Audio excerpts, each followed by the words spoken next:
complain or explain. You are watching UB Stories. Like, subscribe, and leave your thoughts in the comment.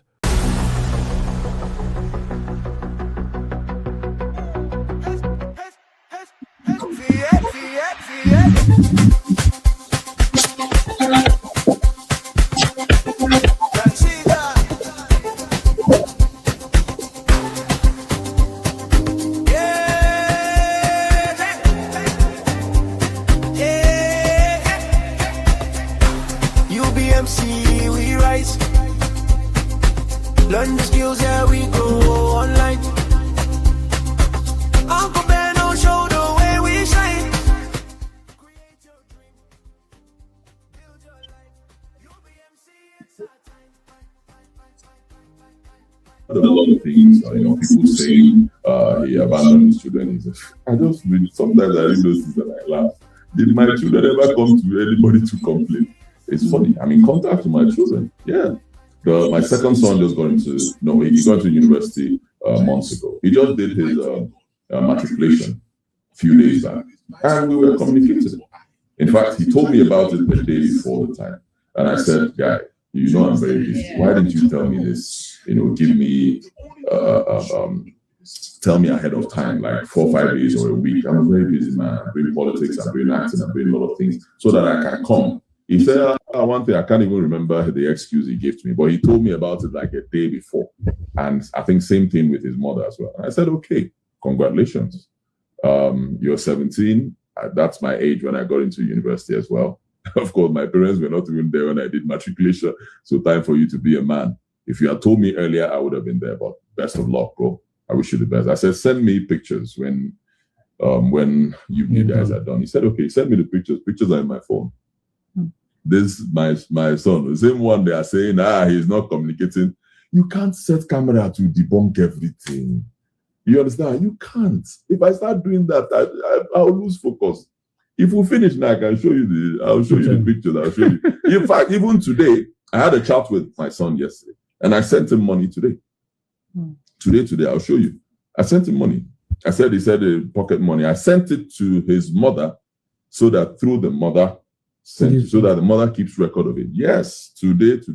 I'll show you when we're done with this podcast. But I'm not that man who will do this and post it on social media. What am I trying to prove? Do you understand? What am I trying to prove? It will look childish. It will look childish. I'm a king. A king will always behave like a king. You go leave things they do anyhow. Every time I go to the I don't send that money. For who? Who am I trying to impress? Do you understand? Who am I trying to impress? Same people like me who have problems too. Whenever I think, who am I? No, seriously. Do you understand? So there's been a lot of talk about, but I'm in contact with my children because no matter what happens, it shouldn't affect the children. Also, let me just chip this in as well. Okay. There's also a court order. There's so there's this divorce case going on. So that's why I can't really speak about things. Yeah. But there's also a court order, from the court saying that anything that has to do with my children should not, for their own safety, I shouldn't post because that one is 17. Then there's still the one that is about 8 or 9. I can't go about. They said no more posting of them. So that's why you see it's not like I don't love them. That's my blood. I deal with my children. I take care of people that I don't even know every day of my life. How much more my own children? I've heard a lot of things.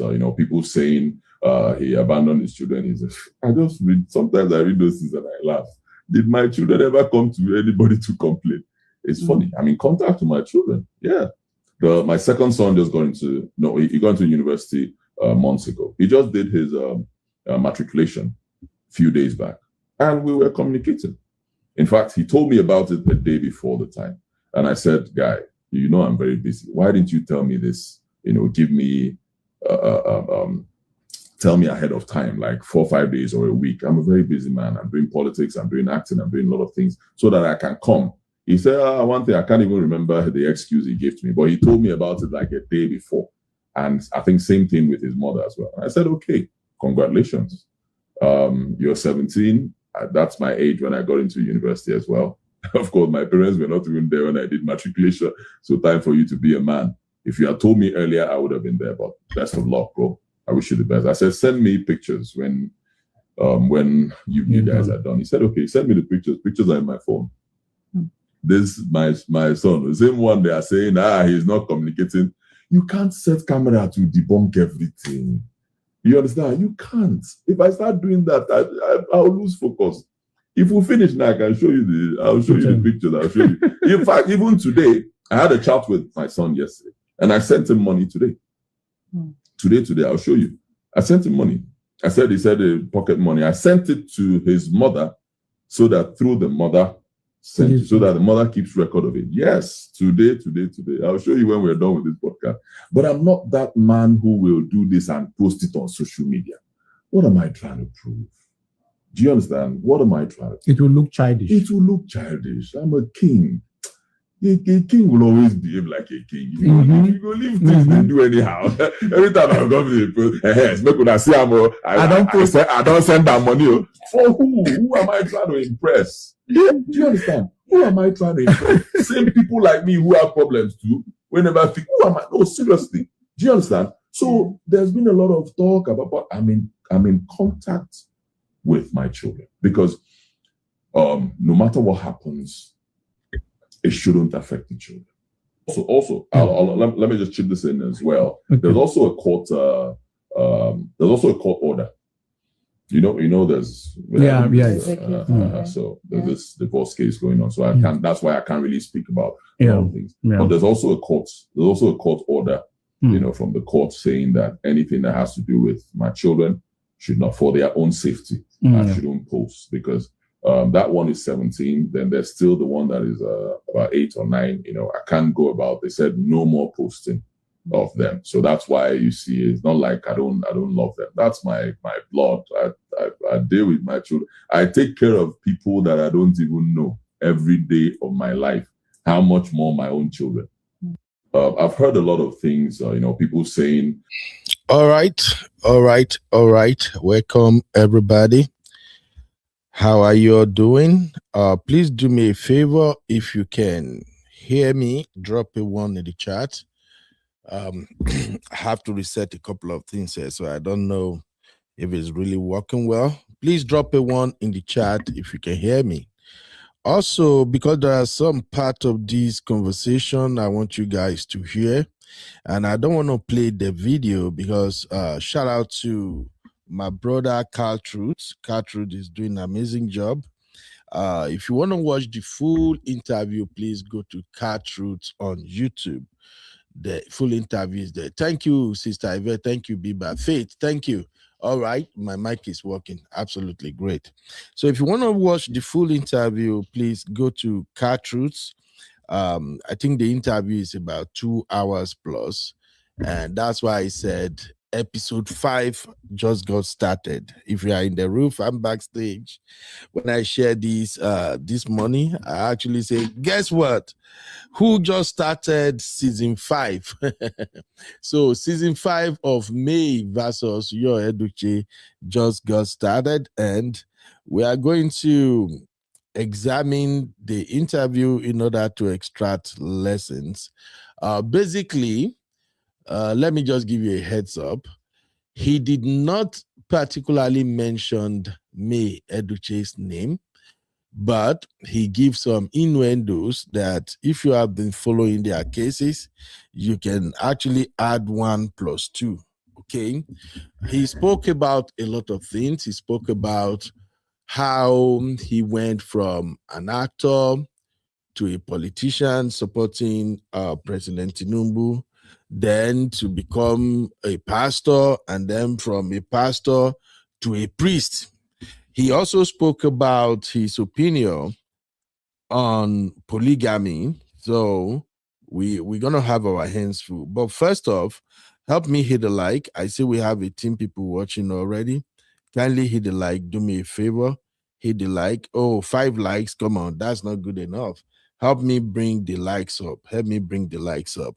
Yeah, I don't want to do vertical because sometimes many of our community members get to see the verticals and then they don't get to see the main show, then I miss their comment, and sometimes they'll be like, oh, Yubi, I actually dropped my take, but you didn't read it, you don't see it. So that's why, because of the fact that this is a popular story, a story that has gone global and usually attract a lot of interest, since many women actually had first-hand experience of what went down in this marriage between Yul Edochie and May Edochie.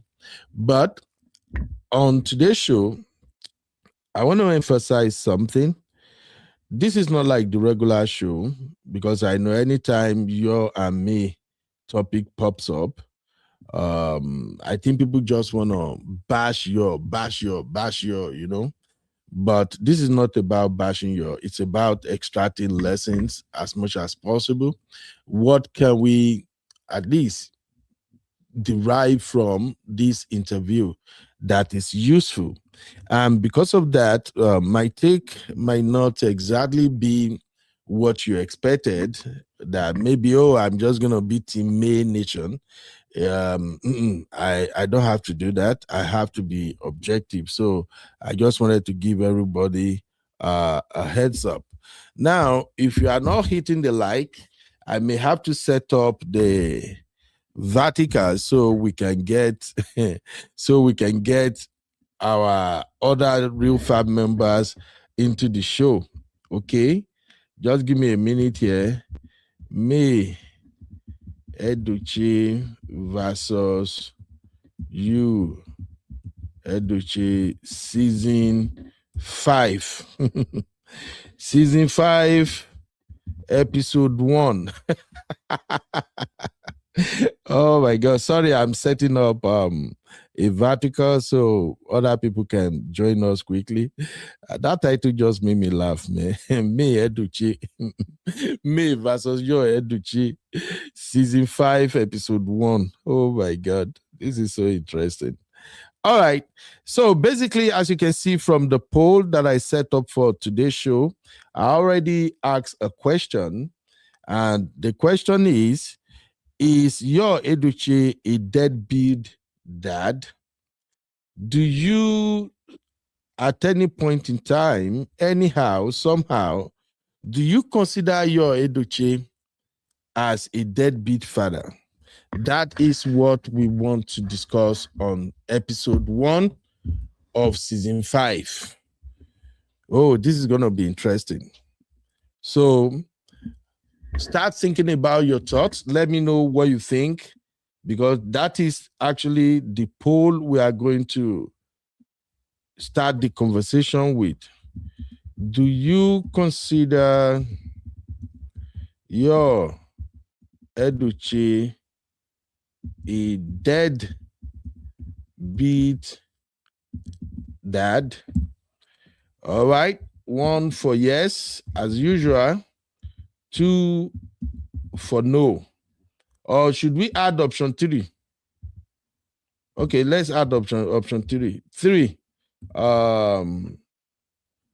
3 is depends. All right. Okay. Do you consider Yul Edochie a deadbeat dad? Let me know what you think in the chat. Here we go. That is our question. So drop your thoughts in the chat. Vote now. 1 for yes, 2 for no, 3 for it depends. All right. Now, in particular, I want to draw your attention to what Yul said about his relationship with his children. And something caught my attention right there. That's why I say this is not like the usual show where people just say, okay, let us bash Yul. Spoiler alert, your fave, May Edochie, who happened to be my crush, we also collect on today's show. Sorry, it is what it is. Okay, you know I love May, but in this situation, I think May to go collect some bad boss. Yeah. So, what did yours said about his relationship with his children? I'm gonna play this video one more time for those who just joined us. I see you, Chincha, Sister Chinye. You're welcome. Comfort Adagri, you're welcome. How are you? Bilber, thank you. I'll be in the building. All right, let me play it again, and this time, please listen to what Yor got to say about his relationship with his kids. Here we go. Just take a listen. So that through the mother, so that the mother keeps record of it. Yes, today. I'll show you when we're done with this podcast. But I'm not that man who will do this and post it on social media. What am I trying to prove? Do you understand? What am I trying to prove? It will look childish. It will look childish. I'm a king. A king will always behave like a king. You go leave things they do anyhow. Every time I go to the I don't send that money. For who? Who am I trying to impress? Do you understand? Who am I trying to impress? Same people like me who have problems too. Whenever I think, who am I? No, seriously. Do you understand? So there's been a lot of talk about, but I'm in contact with my children because no matter what happens, it shouldn't affect the children. Also, let me just chip this in as well. Okay. There's also a court order. You know, there's so there's this divorce case going on. So I can't. That's why I can't really speak about all things. Yeah. But there's also a court order. From the court saying that anything that has to do with my children should not, for their own safety, I shouldn't post because that one is 17. Then there's still the one that is about 8 or 9. I can't go about. They said no more posting of them. So that's why you see it's not like I don't love them. That's my blood. I deal with my children. I take care of people that I don't even know every day of my life. How much more my own children? I've heard a lot of things. People saying he abandoned his children. Sometimes I read those things and I laugh. Did my children ever come to anybody to complain? It's funny. I'm in contact with my children. Yeah. My second son just he got into university months ago. He just did his matriculation a few days back. And we were communicating. In fact, he told me about it the day before the time. And I said, guy, I'm very busy. Why didn't you tell me this? Give me, tell me ahead of time, like 4 or 5 days or a week. I'm a very busy man. I'm doing politics. I'm doing acting. I'm doing a lot of things so that I can come. He said, one thing, I can't even remember the excuse he gave to me, but he told me about it like a day before. And I think same thing with his mother as well. I said, okay, congratulations. You're 17. That's my age when I got into university as well. Of course, my parents were not even there when I did matriculation. So time for you to be a man. If you had told me earlier, I would have been there, but best of luck, bro. I wish you the best. I said, send me pictures when you guys are done. He said, okay, send me the pictures. Pictures are in my phone. What? This my son, the same one they are saying, he's not communicating. You can't set camera to debunk everything. You understand? You can't. If I start doing that, I'll lose focus. If we finish now, I can show you I'll show you the pictures. I'll show you. In fact, even today, I had a chat with my son yesterday, and I sent him money today. Today, I'll show you. I sent him money.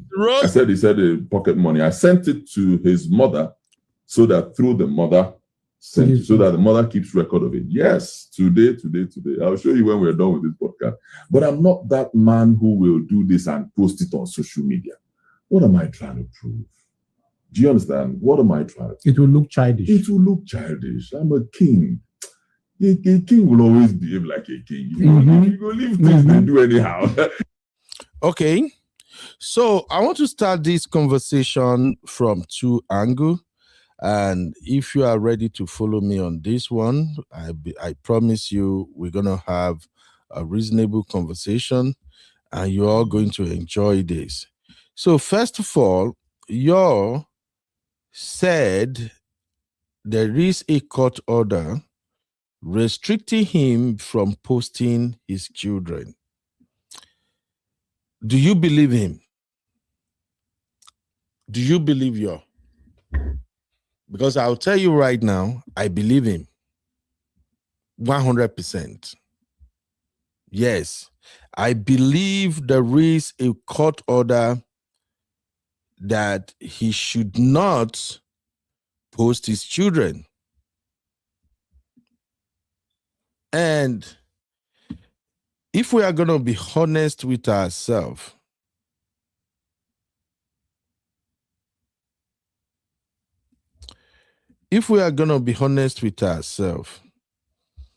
do you think that is the right thing to do? I fought me on that one. Sorry, my people, you know, I like to be objective. I like to be honest, to let you know where I stand. Okay, I just don't really fashion the idea of being politically correct. Okay, we are having a grown adult conversation here. Let us reason together. Oh, the likes are not up. Don't do me like this now. We have 30 something people watching already, and the likes from my angle is still 9. Let's get the likes to 20. This is a conversation that needs to be heard. So that is my position.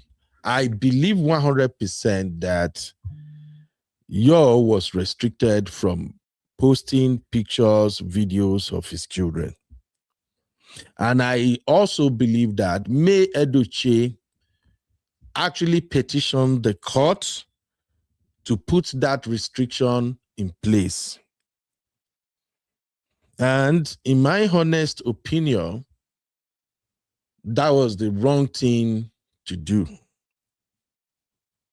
If father deserves to celebrate his children, a father who is a social media influencer deserves to have the privilege to post his children. May Nation, I know May Nation, this is not going to be like what you expected, but let's call a spade a spade. Now, it is up to me to explain whatever reason she thought the best thing for her to do is to restrict the father from posting the pictures of the children. I am not supporting Yul Edochie. I'm just speaking as a dad. We can't be in two places at the same time. If women complain that fathers are not getting involved in their children's life after divorce, and women are also the one who goes to court and petition the court to restrict a father from sharing images of his own children, then where are we? I'm coming to the chat now. I'm going to share the link, but I actually wanted to do some presentation. But at the same time, when you are in the studio, I will let you know when to chime in, and then I'll continue because I may have to split this video in order to promote the channel. Okay. So that right there is my position. I see Uncle Dayo is in the building. I will come to you shortly, sir. Let me quickly take some comment here real quick. Okay. All the sisters are in the house. Good. Okay. Where do I start now? So Sister Chi said, especially when he was yabbing, I may ask him to stop, that it will affect the children.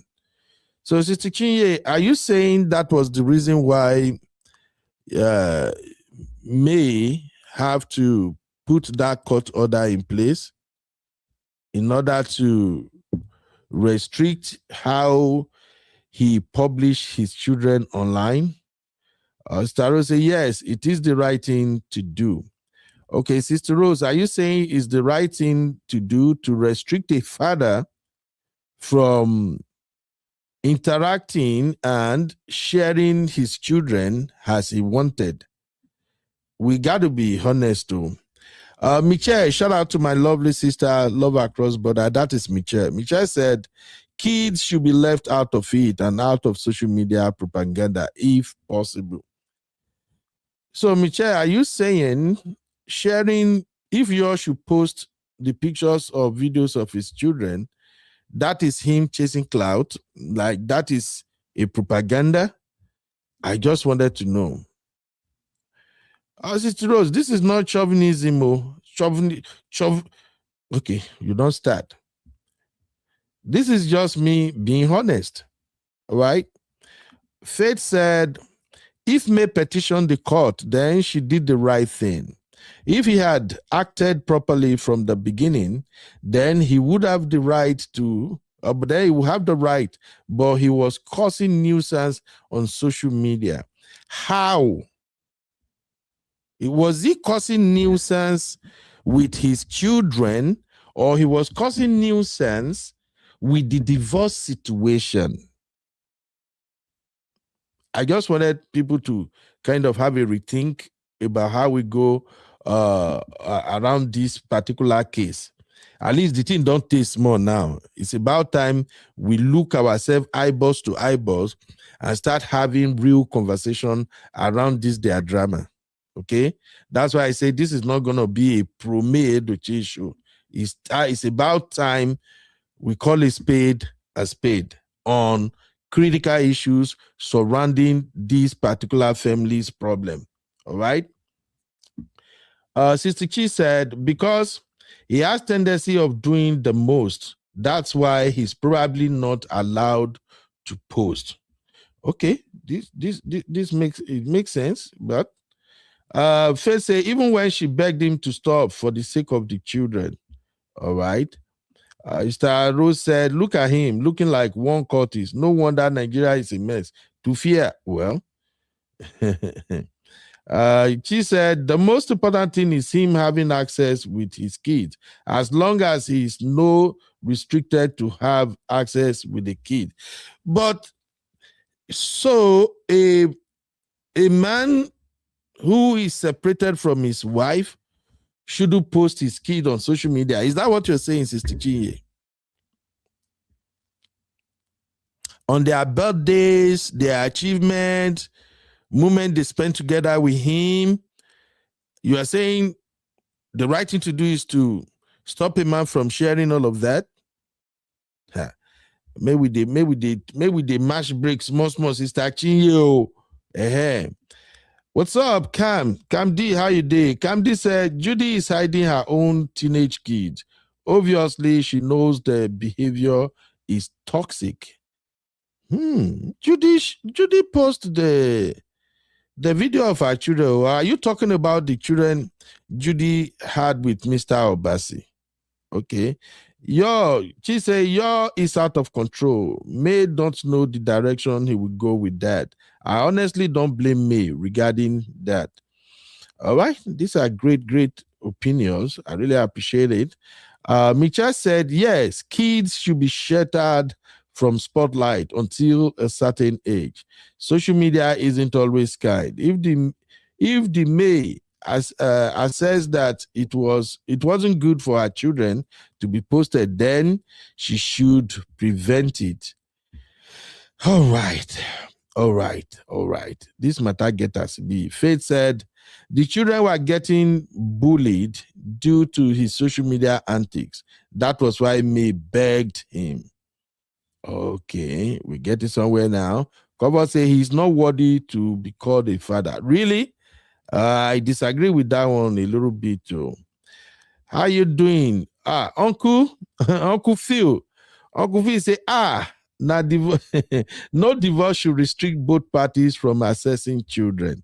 Yeah, Uncle Phil, the point here is, according to what Yo is saying, Yo was not restricted from having access to the children, but he was restricted from posting pictures and videos of the children on social media.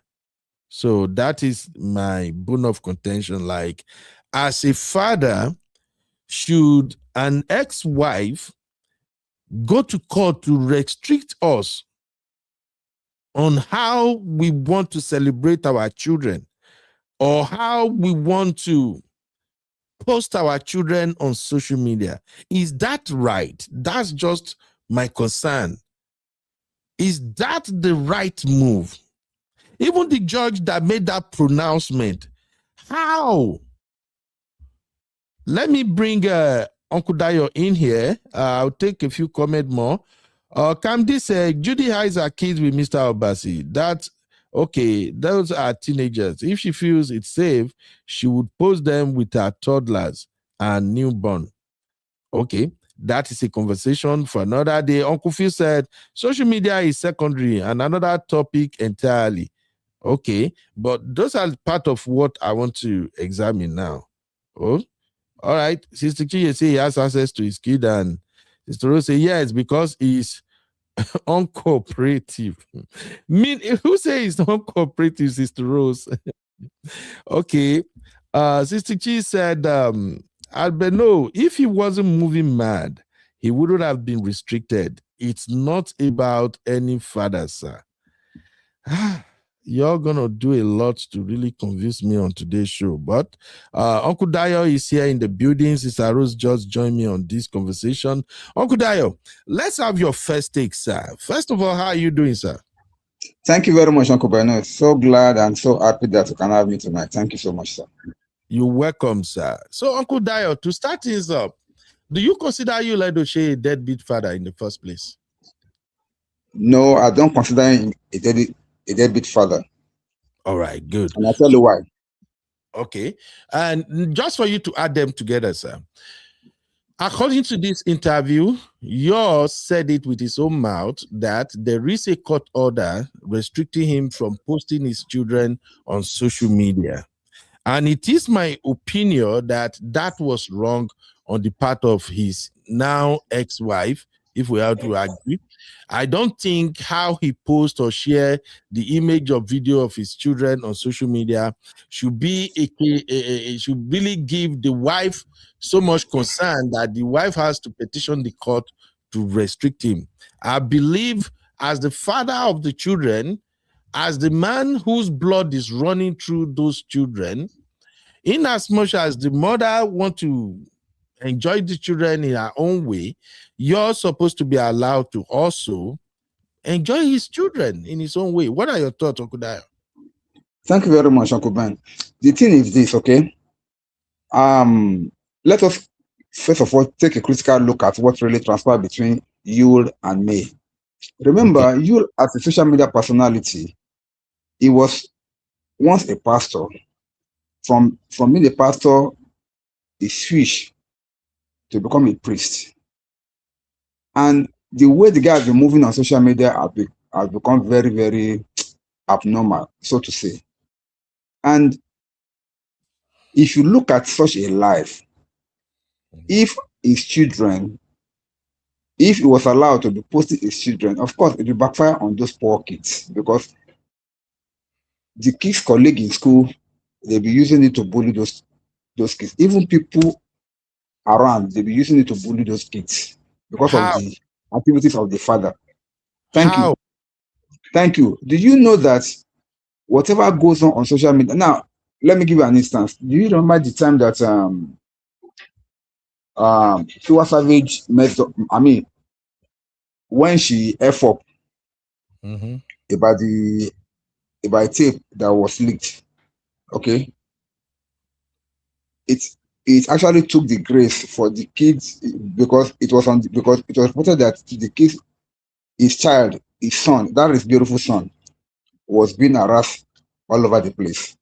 It's a normal thing. It's a normal thing. Whatever somebody does like that, and if you are a public figure, it will always reflect on your words, on your sibling, or even your children, as case may be. Now, question that I want to ask is that, have you ever even seen May herself posting the picture of those kids on the social media? It's different. No, I'm just giving you an instance, sir. Okay. I'm just giving you an instance. The reason is because social media sometimes is not always nice to kids. Yeah, because whatever transpired to their. Now, I want to ask you a question. If somebody like Sayinka,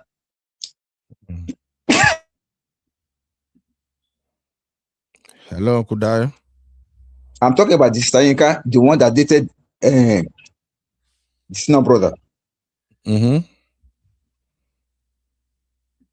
can't hear you, Dayo. Can you hear me, sir? Yeah, I can hear you now. You were going in and out. Sorry, if Sister Yinka posted her children, for instance, I'm just speculating now on social media. Don't you think every backlash that she has been receiving on social media, some of them will have fallen on those kids too? Agreed. That's what people does. No, that is the truth, sir. However, in this case, I can understand me as a mother. She want to keep her children out of whatever is happening between her and the husband. It's not because she hates the man like that she does not want the man around the children. No,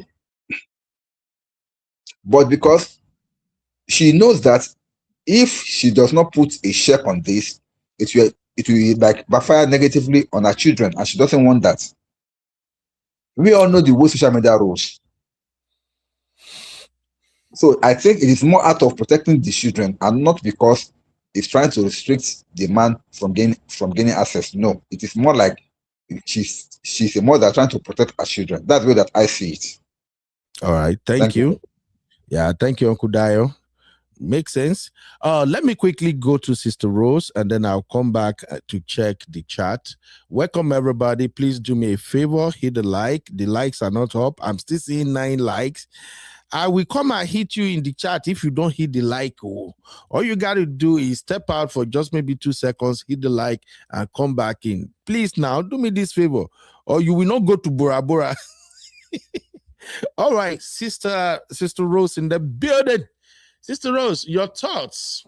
Hey, how are you? I'm fine. So Hey, first, hey, Dio, brother Dio.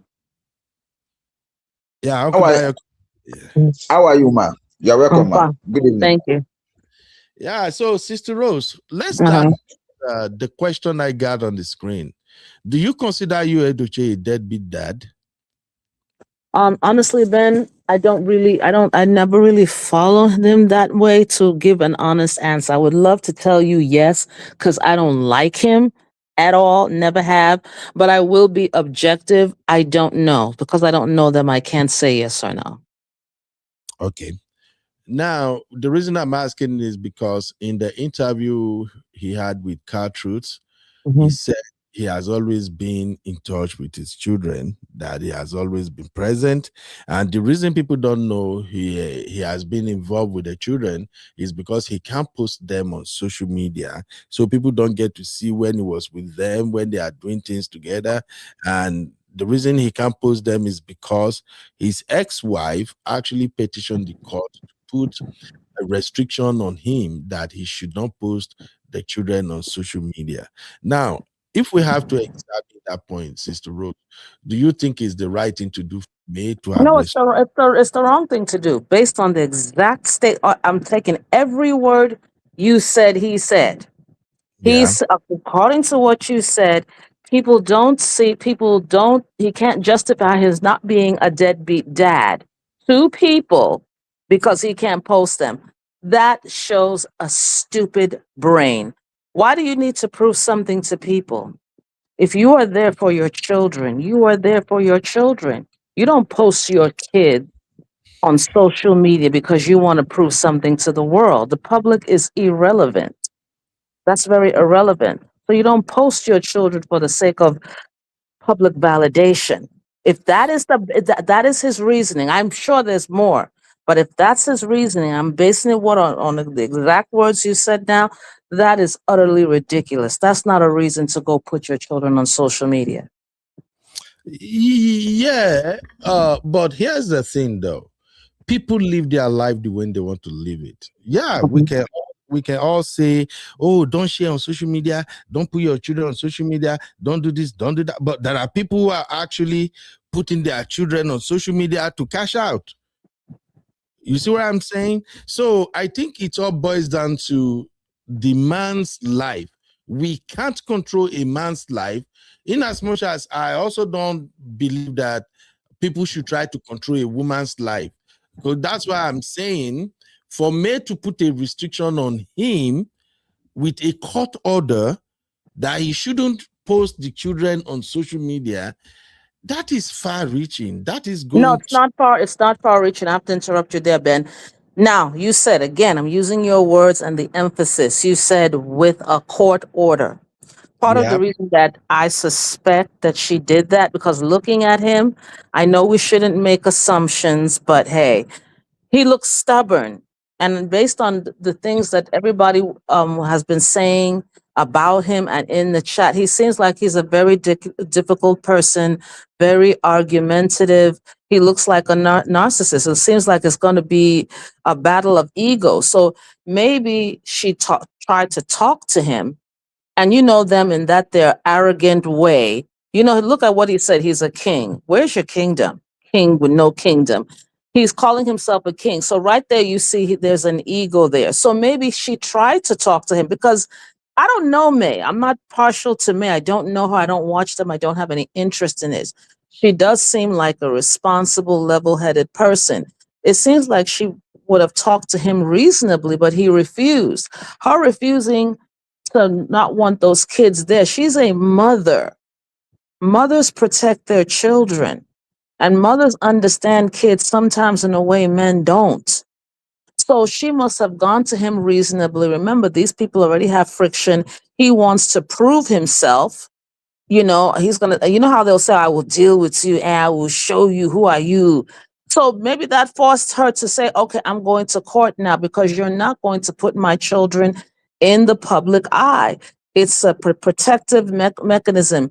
He can spend time with the kids. He can have access to them. But I really do think that this was for their own protection, especially in a country like Nigeria with a lot of insecurity, and along with maybe ridicule, people being in their business. I believe it's for their protection, and mothers protect. And that's why she went that far. Okay. I got you. That's a very good justification. So what I'm getting from Uncle Dio and Sister Rose, as well as what I'm seeing in the chat so far, is the reason May did that is because of yours radical, unpredictable behavior on social media. But would you agree with me that if we take away how your has been chasing clout on social media, no mother should have restricted the father with a court order from posting their children just because they are not together? Do you agree with me on that one, Sister Rose? I don't think, like I said, all I'm doing is making an assumption, and it could be wrong. I don't think that that's her reason. I don't think her restricting them is because they're not together.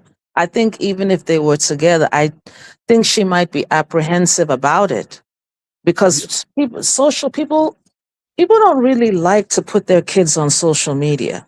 They don't. It's like a safety. If you're being reasonable, so it could be a safety reason. So it could be motivated by anger. It could be motivated by animosity. It's very possible, but that's the case. But I don't think that's the reason she's doing it. I think she wants them to be, I don't think she just wants them exposed. That exposure is not really a good thing. And I think that's what's behind it. And maybe she spoke to him and he was very unreasonable, and he looks like he would be the way he talks and responds. Okay, thank you, Sister Rose.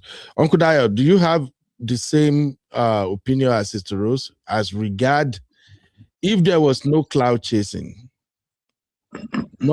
Women should not restrict a man with a court order from posting his children. These are his biological children. So do you agree with that? Because I agree with your opinion and Sister Rose and everybody that due to how you has been moving like somebody who maybe smoke banner, the wife did the right thing. I agree with that. I'm not contesting it. But if we take that out, Uncle Dio, should a woman go forward and say, you know what, you are a social media person, we are no longer together, because you are no longer together, I don't want you posting my children. Oh, George, please help me restrict this man. Do you agree with that, Uncle Dio? Thank you very much, Uncle Ben. I do agree with that for a reason, and I'll tell you why. Okay, Then, even though they're still married as at now, she may still restrict him from posting the children on social media. Now, let me just bring it down. Okay. I, as a person, I may be passing on the same road with their children on a daily basis. But because I don't know that these are May and Yul's children, I will not feel anything. Same also, criminals will be seeing Sir. them every day. Uncle Dayo, I'm Yes, taking I May, know. taking May and you out of the equation right now. I'm just saying Okay. generally, because the reason I'm happy on Ben, this. put the link. Honey Babe wants to come on. Oh, Abby is here. I thought Abby have shared itself. Sorry. The reason I'm happy on this, like Y2K is suspecting me right now, is that in Nigeria, especially our Nigerian women, they like to follow trends. Watch Okay. it. Later, you're gonna see women start restricting men from celebrating their children on social media. No. That is wrong. That is wrong. I'm If you are asking talking you. about generally, that is Mhm. wrong. But people in public space, people that are celebrities, they should be much more cautious about the environment, particularly when Nigeria is the way it is now. Because I'm sorry, exposing everything out there sometimes is not productive, and it can even be much more harmful than whatever they want to like achieve by posting it out there. So it's this, women should not restrict their husband. The same right they have to those children is the same right that man too has over those children. However, if they're in the public space and they know that they are celebrities, they should do it with decorum. It's not something that they can even, because they may not be able to protect those children when there's anything happening out there. So I would prefer that married men and women that are in the public space should try to protect their children, particularly when they're still young, from social media. Thank you. All right, thank you very much. I want to move on to the other side of the conversation, but let me hear Honey Babe's take on this first segment first. Honey Babe, you're welcome. How you doing, Mama? Thank you very much, Sister Rose, for prompting UB. Hello, everyone. Hey, how are you? I'm fine, thank you so much. It's raining here in the lovely UK. I just wanted to give some context because, as you know, I went through a divorce, and there was a case, like I said, I had to go to court for my youngest son with my ex-husband. And I'm giving context because what you need to understand is that as much as you are as the parent of the child, the court doesn't care. It's about the best interest of the child. So if they believe there is a concern, as we know, social media is not kind. We know what you and Watermelon were doing. We know certain things he said. I think he said something, and I'm not paraphrasing, but something to the effect of a certain year when his eldest deleted was the best year of his life. Now, you need to understand that as a child, yes, your father is a social media personality, but you know that they're going back and forth with your mother. And as certain people have said, social media is not kind. My son is 14 and I've blocked him and I don't give him access to the internet because social media is not kind. I'm not a celebrity. So we need to be aware that certain actions you do as a parent, there's going to be repercussions, and there's situations where you are bullied because your father, such as you, decides to do all these crazy videos and saying certain things. So I think people need to understand, yes, we are parents, but the way it works in court is that if they have compelling evidence to show emotional distress, because like I said, the children are seeing all this, going back and forth on social media. I'm sorry to say that you as a parent do not matter, but they will make a ruling to say that, you know what, if we feel that social media is going to give emotional distress to the children, then the said parent, Yul, is not allowed to post anything about that children. And I think people need to understand and seem to forget that it's when you go to court, when you cannot mediate or you can't reconcile, because the impression I got was that May must have had certain conversations with Yul. I'm assuming, this is assumptions here, and they couldn't reach a compromise. She now has the right to go to court with whatever compelling evidence, and there's loads of evidence all over social media because he has been posting loads of videos with his partner, as in Watermelon, I can't remember her name, sorry guys, and other videos. There is compelling evidence on the internet. She would have used that as evidence, and the judge, being the judge, will now make the decision this is going to cause emotional distress based on the evidence, based on past videos, past conversations, past communications, and has made a decision and said that, in the best interest of the child, I'm repeating, the best interest of the child, because there's this assumption, because you're a parent, you can do whatever you want. No, you cannot.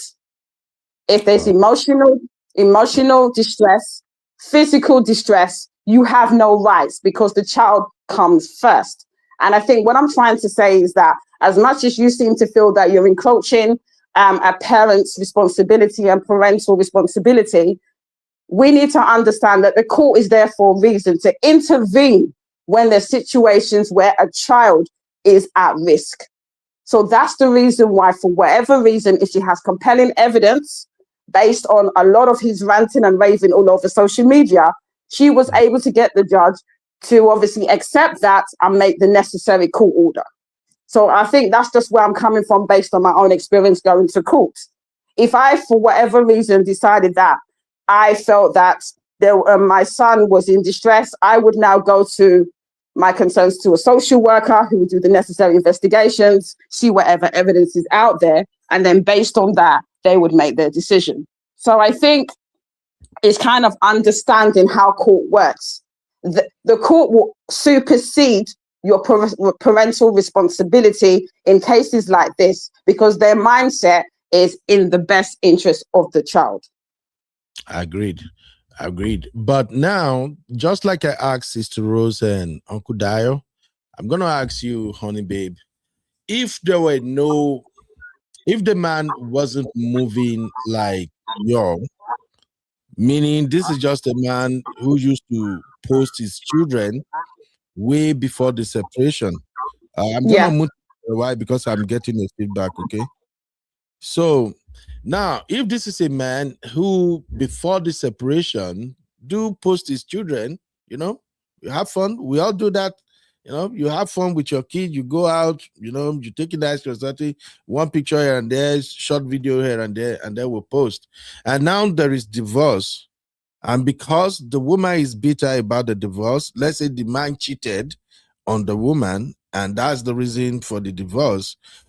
Is it okay for that woman, if we take your and me out of the equation, just anyone else now, is it okay for the woman to restrict the father from posting the children on social media? Are you asking that question to me? Yes, I asked Sister Rose. Okay. Yeah, I'll answer the question. Regardless of the intent, even if she's doing it from a point of malicious intent, if there's compelling evidence to prove that, based on everything I said earlier, that the child may go through emotional distress because of previous behavior, then yes, she has the right. It does. What you need to understand, it's not about the emotions of the parents. If you have compelling evidence where the judge and CAFCAS in the UK, CAFCAS is basically the court social workers, they will do reports, they will investigate, they will look at various evidence. If there is compelling evidence to prove at the end of the day that there is going to be a child, the children are at risk because of bullying, emotional distress, regardless of her malicious intent. I'm trying to answer the question. Regardless of her malicious intent, regardless of her bitterness, if she can prove that there is evidence that the child or the children in question will be in emotional distress, whether bullying based on previous posts, or you're moving mad on social media, then yes, I believe that the judgment should be to restrict that parent, regardless of the fact that the mother has used the court system as a weapon. Because at the end of the day, she's been able to prove that whatever behavior the child or the children in question are in danger or are going to be in emotional distress. It doesn't, so what I'm trying to say is that the intent doesn't matter as long as you can prove the evidence. If you want me to say the mother is bad, but if you can prove it, see, I can have malice against my ex-husband, but if I can prove for whatever reason in regards to media, if I can prove in regards to media that obviously he's posting my kids, he's moving mad on social media, and I'm able to prove with past evidence, and the judge is able to accept that, then that's fine, regardless of the fact that I have malicious intent. Okay, honey babe, I think you are still tying my question to me and Yul Edochie. Do you My want me to question, repeat the answer? I said to you, regardless of an individual's or a parent's let me intent, yeah, explain. regardless, I'm saying regardless of that intent, regardless of whether she's doing it maliciously, if you're able to prove it via the evidence, then as far as I'm concerned, that is okay because you've proved your case. The judge has listened to the case, you've obviously brought evidence, and he believes that the child, for whatever the reason, I haven't even mentioned, I said in an individual case. That's what I said.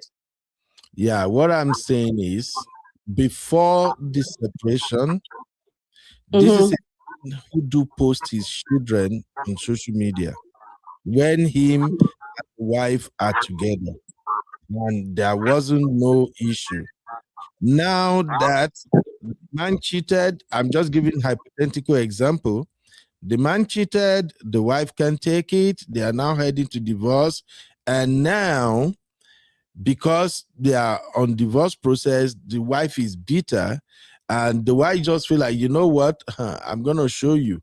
The wife now filed for restriction through the court that the man should not post his children on social media.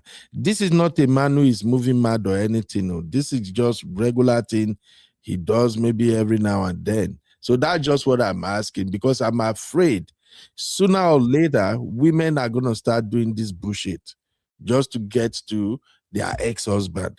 And when you talk about if the woman can prove emotional distress, how is a father, maybe it's his son's or daughter's birthday, he Yeah. posts a picture and say, hey, today is my boy birthday, yeah. How would that cause the boy emotional distress?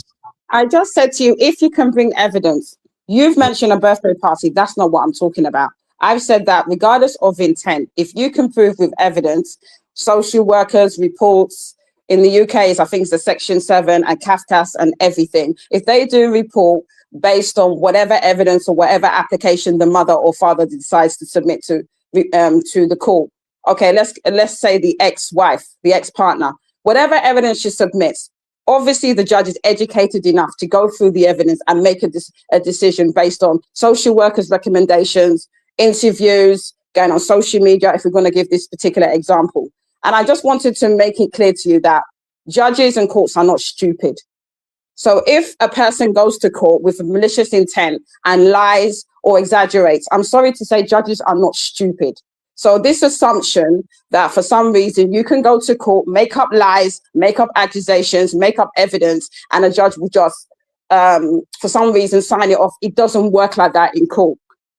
You make your case, you go to court, you make an application for contact, you make an application to restrict social media. You have a solicitor, you have a barrister that will obviously, articulate your case. You give your evidence. You have social workers that make recommendations. Interview the children. Go to the school. Interview other academic or people around them, the family. Interview the children, and they will get a rounded, holistic, kind of like the whole kind of holistic thing of what is going on. They will, if they're old enough to voice their opinion, they'll speak to the children. What is going on? So they don't just make these snap decisions like that. So whether it's evidence, whether it's speaking to the children, whether it's speaking to social workers, making reports, interviewing, they will get a holistic outlook of what is going on, and they will make their decision.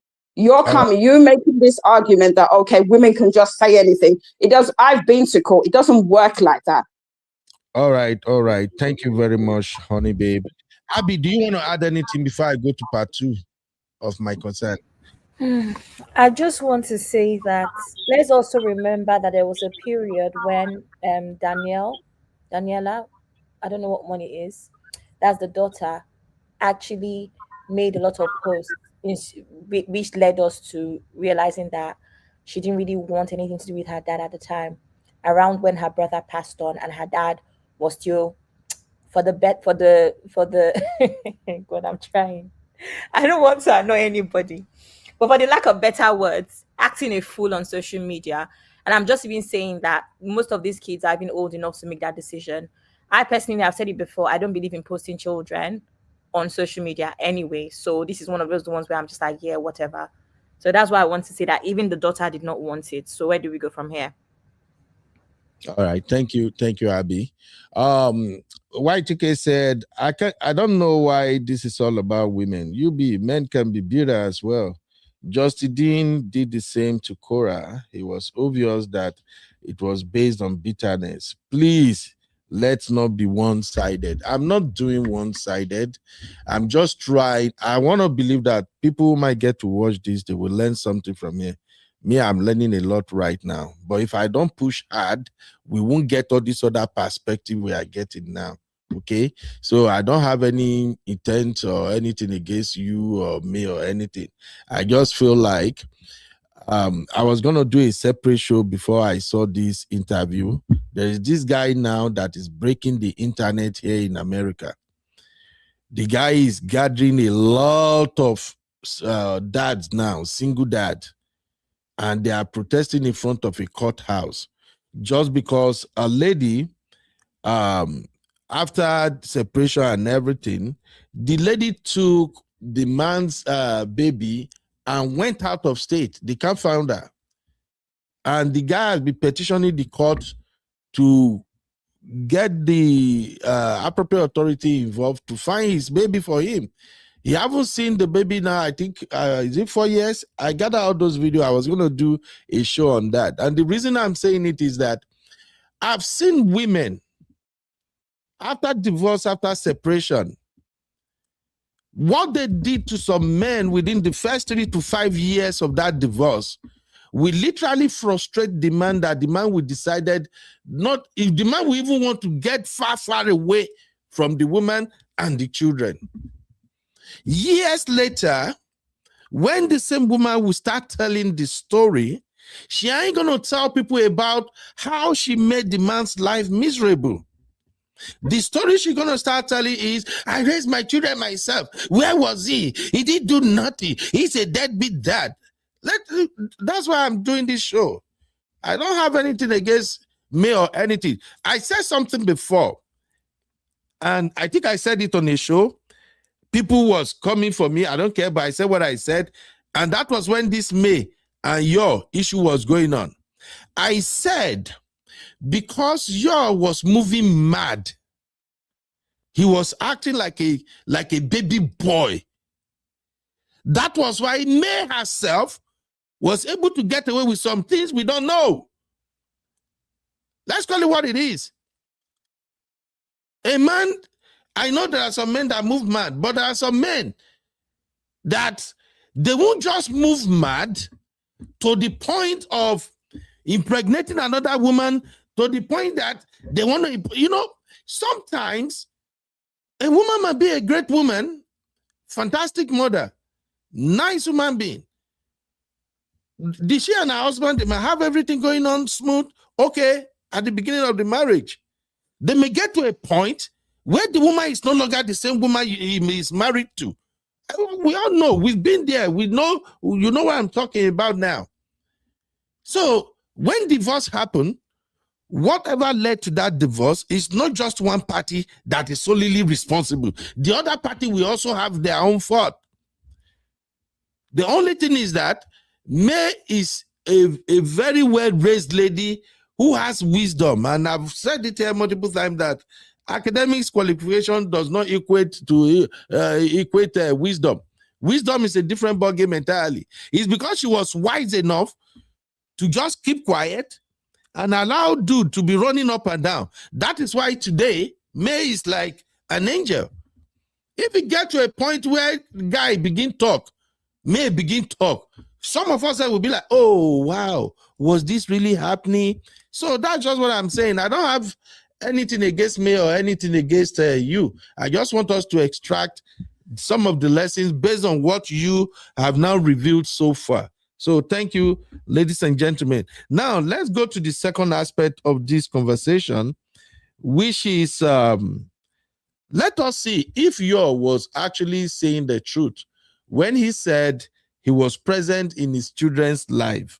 And that is why I had this poll earlier for those who are just joining us now. Do you consider Yul Edochie a deadbeat dad. 1 for yes, 2 for no, 3 for undecided. Now, why am I bringing this back? In fact, let me put a break here because I will have to cut this and post, even though they will come roast me later. You are watching UB Stories. Like, subscribe, and leave your thoughts in the comment.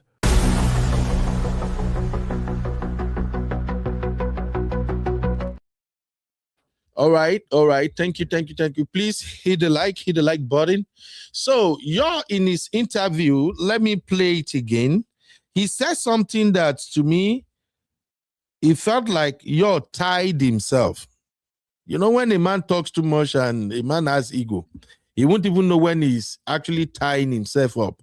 I will play this short clip again. It's just about 1 minute, but I want to see if everybody can catch what you did wrong here. Your claim he was always present in his children's life, and he said he has good rapport and all of that. And he said the reason people don't know that he has always been there in his children's lives is because he has not been posting on social media.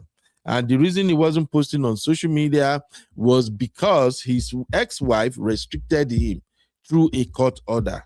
We've already discussed that. Now, the second part is, you said he's in communication with his children all the time. And he even claimed that his son, the younger son, just got into university, and the son even had matriculation, that the son informed him maybe a day or two before the matriculation, and that is why he was unable to attend.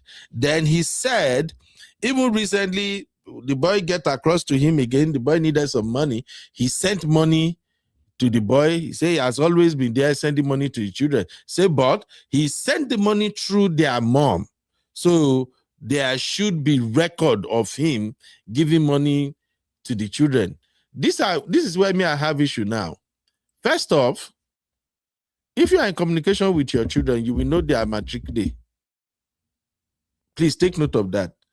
Your son cannot gain admission into university, and when they are doing the ceremony to actually arrange them and welcome them to the university, you don't know the date, and you claim you are talking to your son.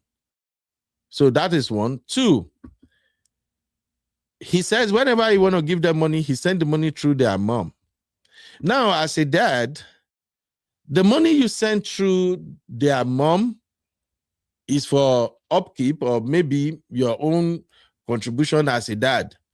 And according to what he said, he sent the money through their mom, so there will be record to prove that he wasn't a deadbeat dad. But I have an issue with that. And the issue is, I want to put in a form of a question for my guests, my panelists, to help me dissect. Do you think when a man sent money to the children through their mom in a divorce scenario, do you think the children actually considered them getting money from their dad? Because, Okudayo, you are here. What I mean is, when children get to a certain age, the money you give to them directly is what they consider as you taking care of them. Not the money you are sending through their mom.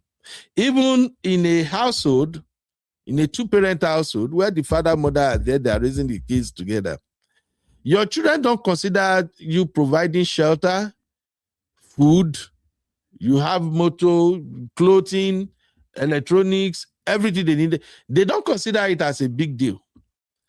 It is when you do things they requested from you directly and you do it for them, that's the one they consider that, oh, my dad is a loving dad. So I kind of have issue with that. So we'll play the video again. Please take a listen.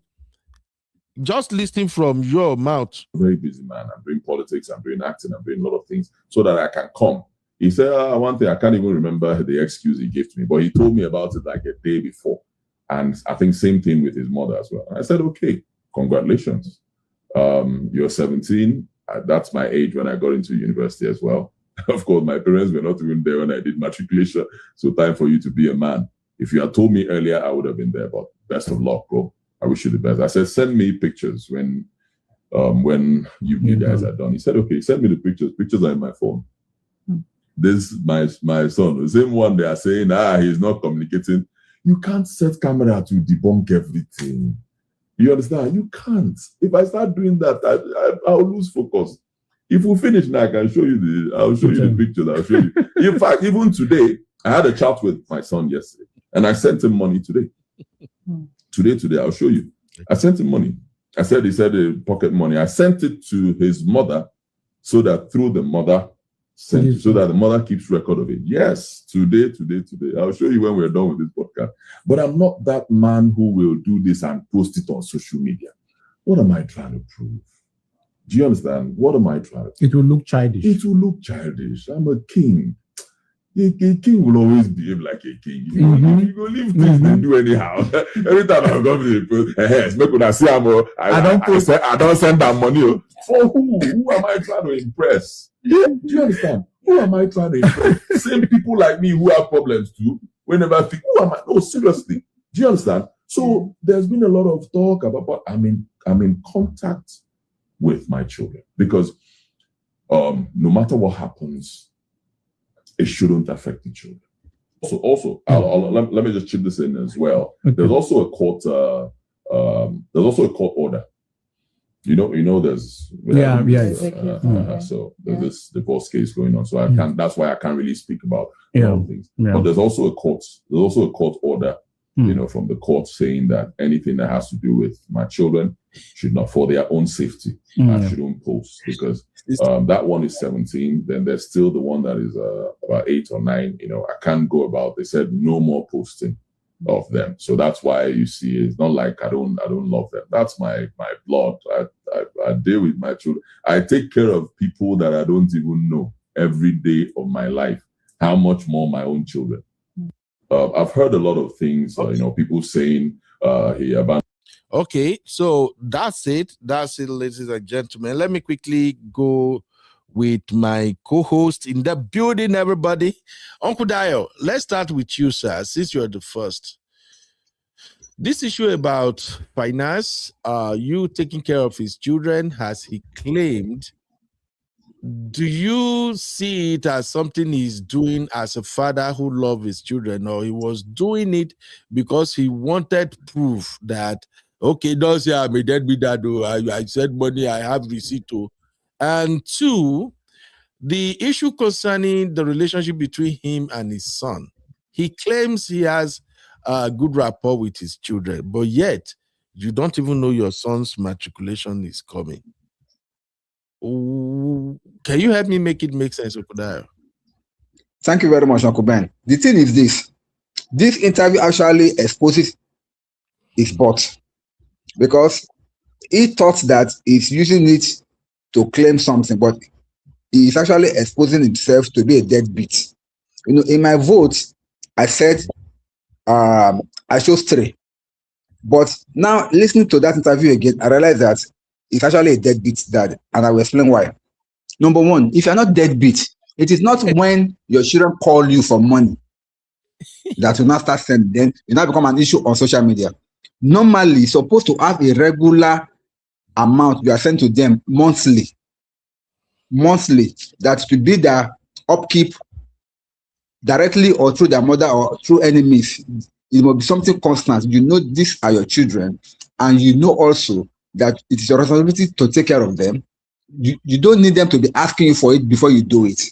That's number 1. Number 2, when it comes to the issue of the matriculation that he missed, that simply means that he only gets in touch with them once in a while. Because I know now everybody in Nigeria knows that from the time you gain admission through JAM and the time you get into school and you do your matriculation, it takes about 2 to 3 months from time that you have gotten admission. So that means if the boy was telling him a day to the time, that means for the past 3 months they have not communicated. I want to believe so. What kind of father does that? What kind of father does that? So it means that he is not present in the children's life.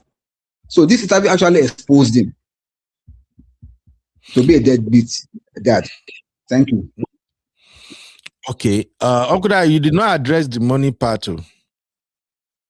The money he claimed he gives to the mother, do Now, you think he's now bringing from his heart of all hearts, or is just over to you, sir? let me explain that, sir. You know, this interview with Yep. Car Truth, I'm sure he must have received the invitation maybe about a week or so before that actual interview took place. And I'm sure he'll be looking for something that he can lay claim upon to say that is present in his son's life.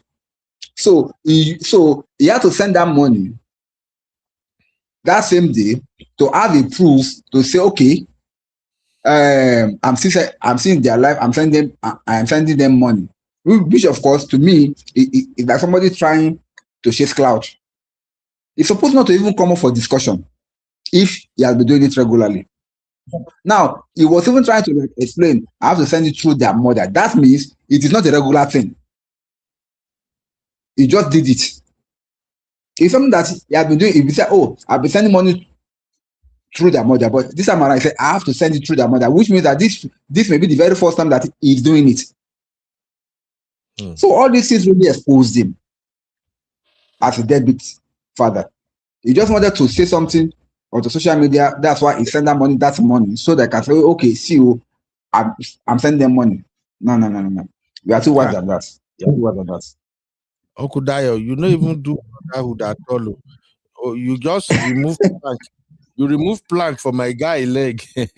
Why do I think why do not like you at all? Anyway, let me move on to Sister Rose real quick. Thank you, Uncle Dio. So, Sister Rose, help me make it make sense. The money, the way you explain the money, does it make sense to you?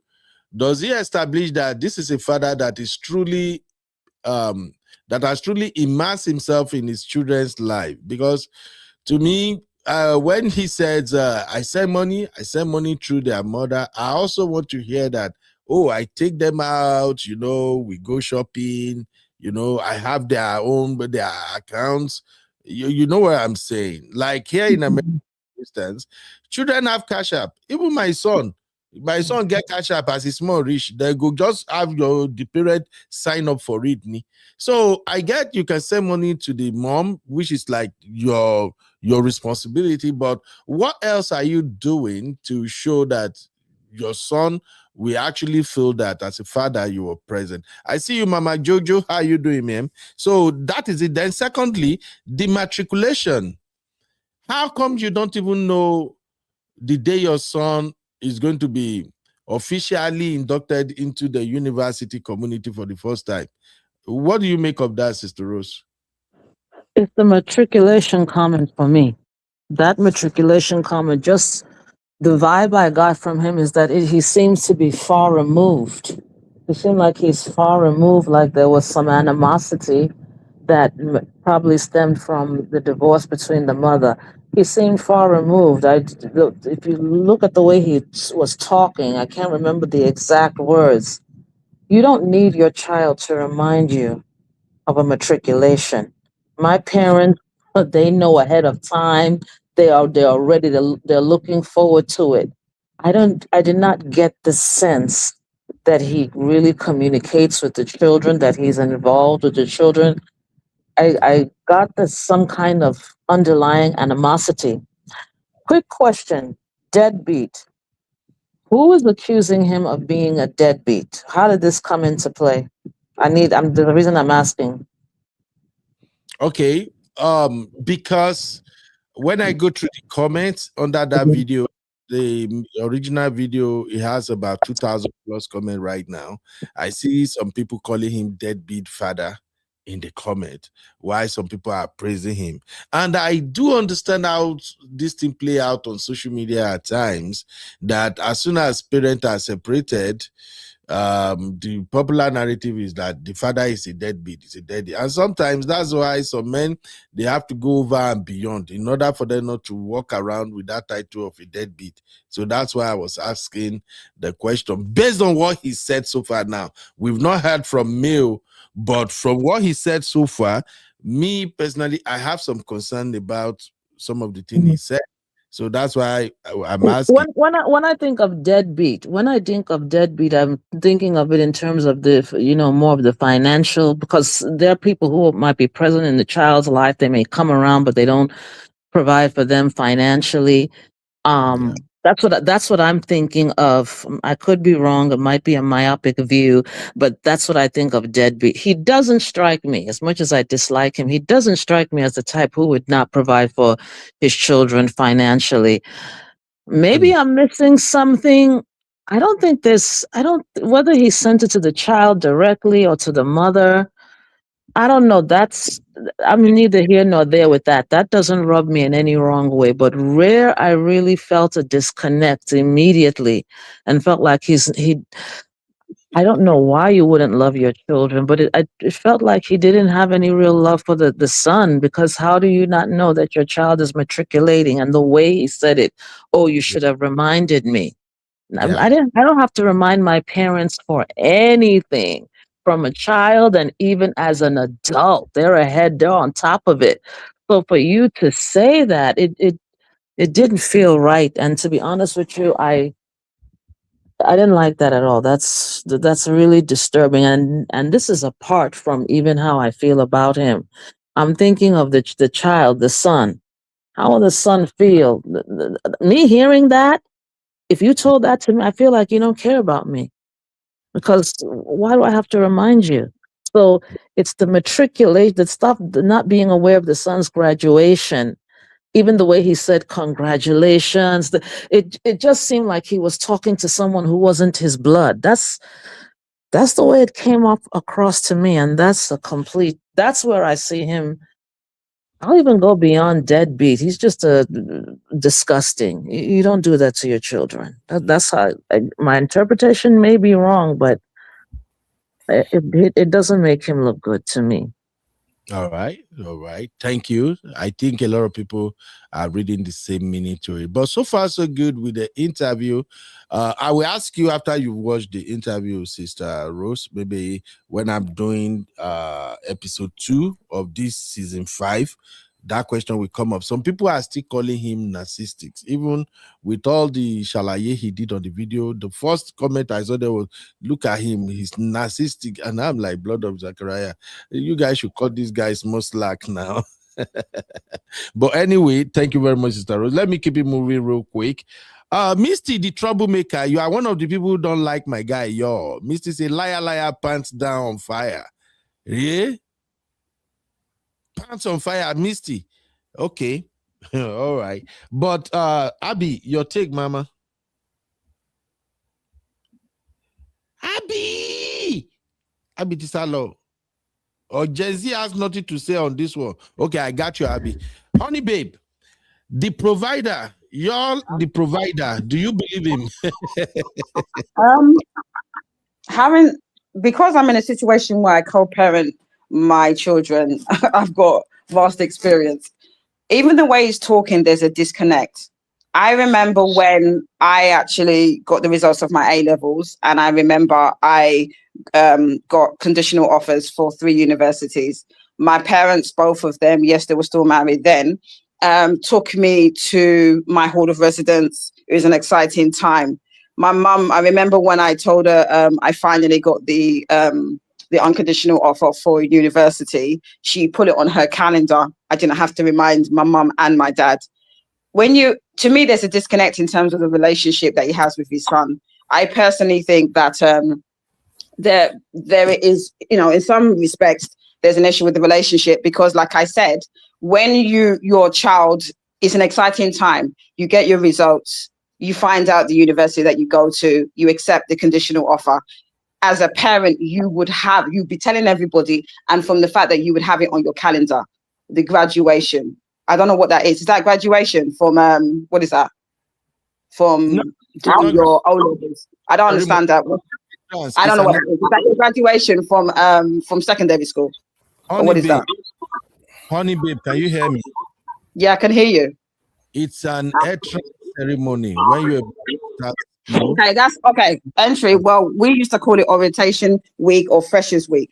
So when you start uni, the very first week, you call it Freshers Week. This is what you do in the UK. I was trying to understand if it's the same. So we have a Freshers Week where you basically get your timetable and you basically have an orientation for the whole week.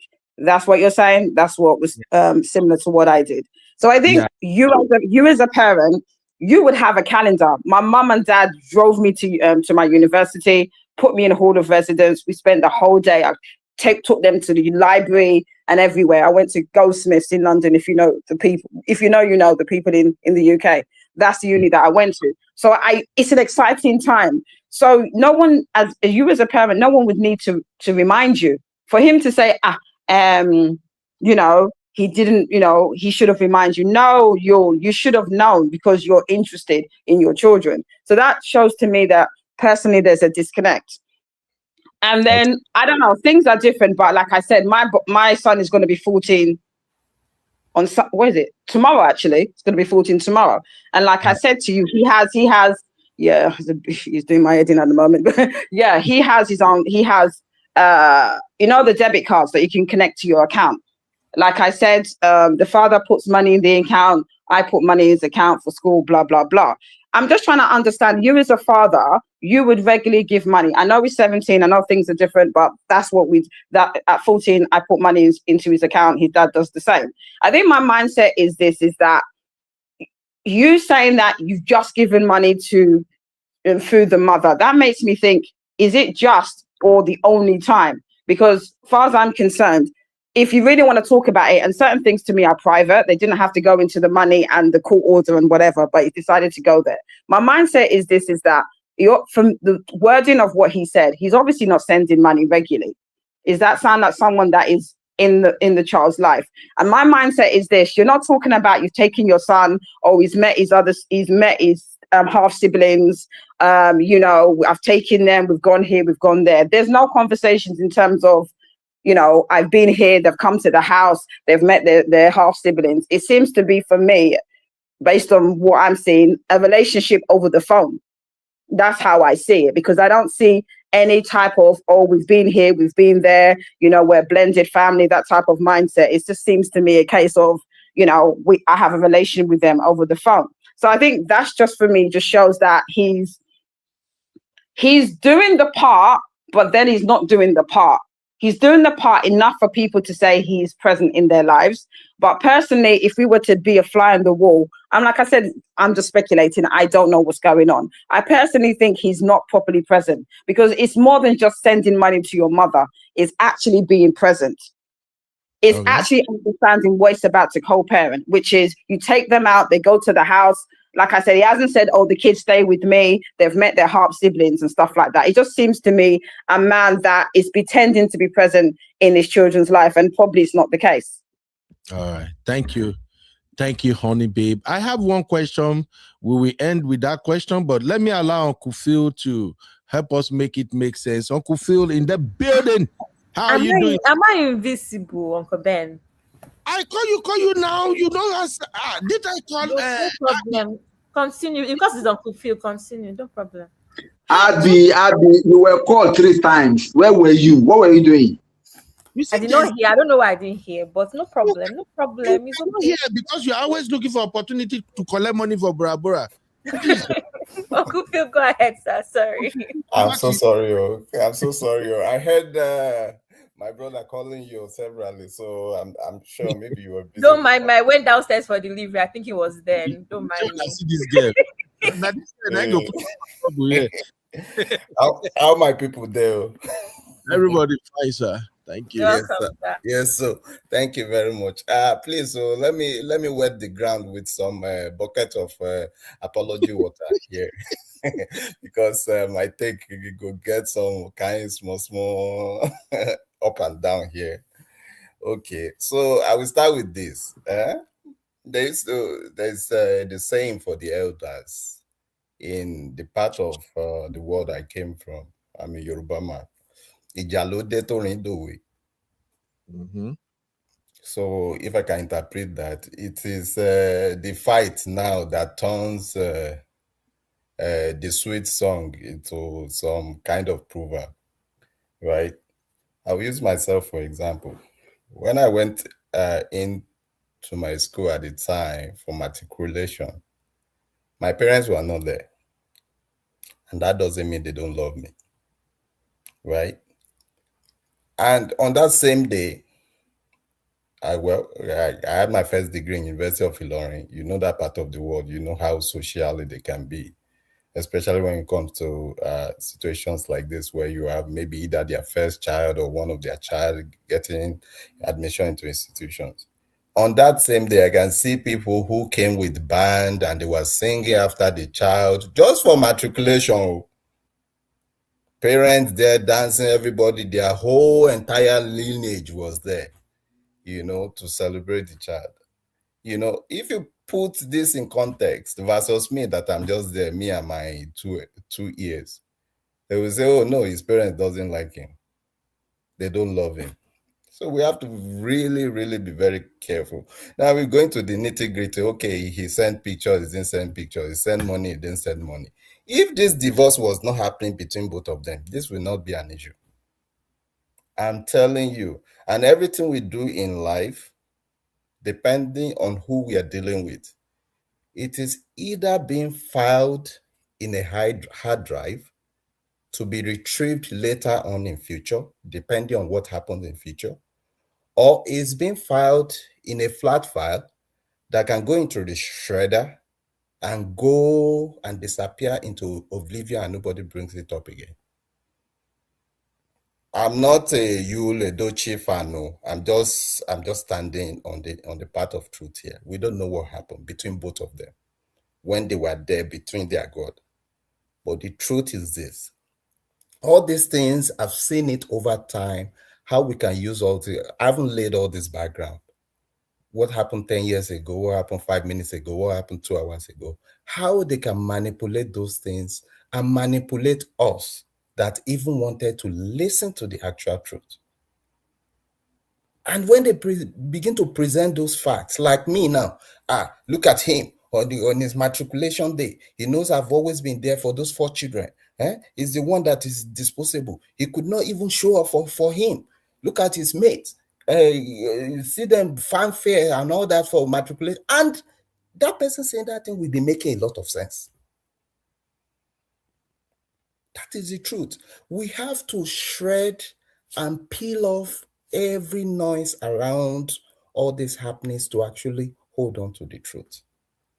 Is a deadbeat dad. He's not a dead. Are you telling me throughout the life of that children, he has never been there for that child, at least once? If it's the case of, he didn't go to matriculation and all that. The same thing when I was going for my service year. When my elder sister, our firstborn, was going for service year, I knew how my dad went all out. My dad of blessed memory. All out for her, at the time. But when I was going to service, the situation has changed. I'm a man at the time. My sister is a woman. At the time, as a man, what I would want for myself is to go solo. Daddy, you don't need this. Mommy, you don't need this. Let me go and hit my head here and all that. Before they say, hey, let me pick my shoe. I don't take back. I don't move. From Abuja to Ilorin, collect my this thing. Bam, I don't move. So we have to be very, very careful. And it's so sad. It is so sad. Like in this our society, like if we talk about divorce now, all of us that are here now that are over 40, let us be honest with ourselves. When it comes to divorce, all this character, I'm sorry, men has their own, but it's more common on the women's side. I'm so sorry. I'm so sorry to say, but I'm just going to be honest. I have a sister. I have a mother. So not that I'm just pointing anybody out here. It is just so sad. And one potent weapon women use is the child. I can tell you of one matter that I'm still settling for over 4 years now. In fact, there are 2 matters now that I'm settling for over 4 years now. The same thing, modus operandi, the same thing, exact same thing. I don't know you, Lo. I don't know the wife. But if something talks like a dog, walks like a dog, and sounds like it's probably a dog. And I've seen it all my life. Why we are here is to pick the lessons and see how we can do better. I will submit.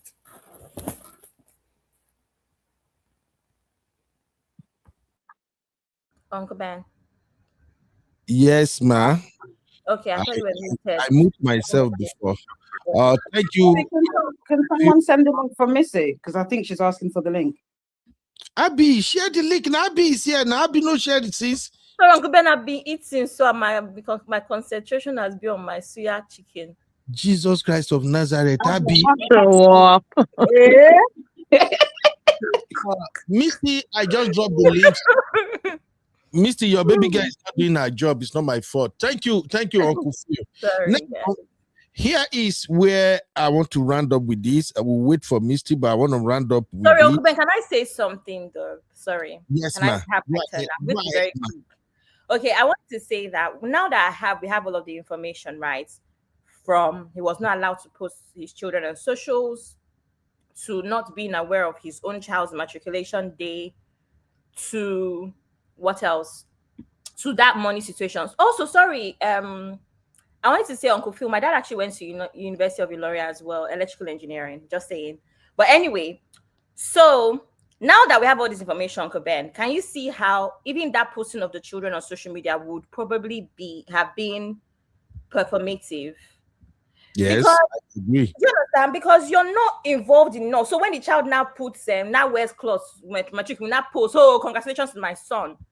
Something that you're not involved in enough. And Uncle Ben, thank God you're right as a father.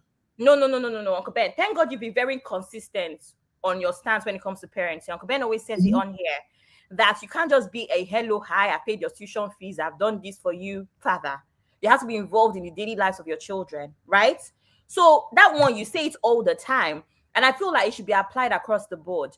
Now, my own opinion on the money thing, I feel like it depends on the maturity of the child. I get what you're saying about how that's how you build a relationship with your son, especially a boy. Or yeah, take this 5K without the mother. I get that. But Uncle Ben, I think this situation is a bit different. They are divorced or going through a divorce. Mm-hmm. I think that is important for some things to be on record. Is a 17-year-old child, not a 22-year-old child, in my opinion. And first time going to university as well. And my assumption is that money will be for the few bits that he needs, whether it's food stuff, whether it's bedroom stuff, bedding, the usual that you need when you go to uni. That's my assumption. So I do think that my preference, in my opinion anyway, would be for the mom to be in control of that sort of funds, in my opinion, for a 17-year-old that's just starting out at uni. Maybe when he's a bit older, maybe the money can go directly to you. So that one, I kind of disagree with those that said it should have gone directly to him. He's 17. No. Let me explain that angle. What I'm just saying as a dad is this. Yes, during divorce, you are still going to, that's why we have child support. You are still going to take care of your children and you pay that money to the mom. I'm just saying that kids nowadays, especially once they are becoming teenagers, what you give them directly is not a lot of money. I don't know if you get me. You know how your baby can have rapport with you. A teenager, she want to buy something. If she has rapport with you, she can easily call you. Dad, I want to buy something. It's actually 20,000 naira, daddy. You said that shows there is rapport. That's what I'm saying. Like, that's normal with both parents. I know that for a fact that there's certain things that I want, I'll go to my mom, my dad will not know about, and vice versa. I agree. But I'm just saying that I'm just saying for any man who is hearing us, I'm thinking because you are paying your child's mom or your ex-wife, because you are sending that money, you now believe that, oh, I'm there for my children. I'm just saying that children don't see it like that. You still have to make conscious effort. The day they want ice cream, the day there is a shoe that just come out, they want it. You have to know as a man that divorce, separation does not stop you from doing that outside what you are paying legally. So go on, Abby. That's just what I'm saying, man. Okay, I agree with that. Like I said, both parents is the same for both parents anyway, even in a home where both of them are together. But I feel like with this situation where we've already established that there's not a deep relationship, I can see why it was sent to the mother. But also, if you listen to the whole thing and the context, you also hear that again, performative. It's almost like he's doing things for the record more than doing things to build trust or relationship with his children. I don't know if what I'm saying makes sense. Even that money thing. Oh, I will show you. I will show you. I sent it to the mother, right? So that's kind of my general opinion anyway. When you put everything together, I can see why things are the way that they are. That's all. Also, I also wanted to say that I like when people make it seem like, or I don't like when people make it seem like it's so easy for the children to not be involved in a divorce. I mean, yes, if you're dealing with a reasonable, normal person, absolutely. But in this situation, you're dealing with someone who did not even care about mocking his own kids on social media. It's never going to be that easy from May's point of view or even the children's point of view. Like I said, Daniela did not even want anything to do with her own father. So when you really, if as a man, if you really want a relationship with your children moving forward, maybe you should also act accordingly. Act the part. The way this man moved, he had no honor for his own children to begin with. So why now? I mean, come on, guys. It's never that straightforward when somebody's acting a fool. That's all I have to say. Okay, now there is something about May. I just wanted to like quickly bring that into this conversation. I know this is where my sisters will fight me, but I will still say it anyway. Now, no get well, and I go push me. Talking about this matriculation thing that you apparently missed. And May, being the angelic May we all know. Oh, Misty, sorry. Let me yield to Misty. Me, I know talk this one. Misty will come fire me. Misty, drop your thought before I say what I want to say. I don't want wahala. Hi, Abby. Hi. Hi, honey babe. Thank you. Hey, how are you? So much. I'm good. Thank you so much. Hello, Misty. How are you? Oh, hi, Uncle Dairo. Uncle Bena, I'm going to ignore you like you don't exist. I'm going to ignore you. Hi, everybody who is here. I may not be able to see you. I know Rose is there.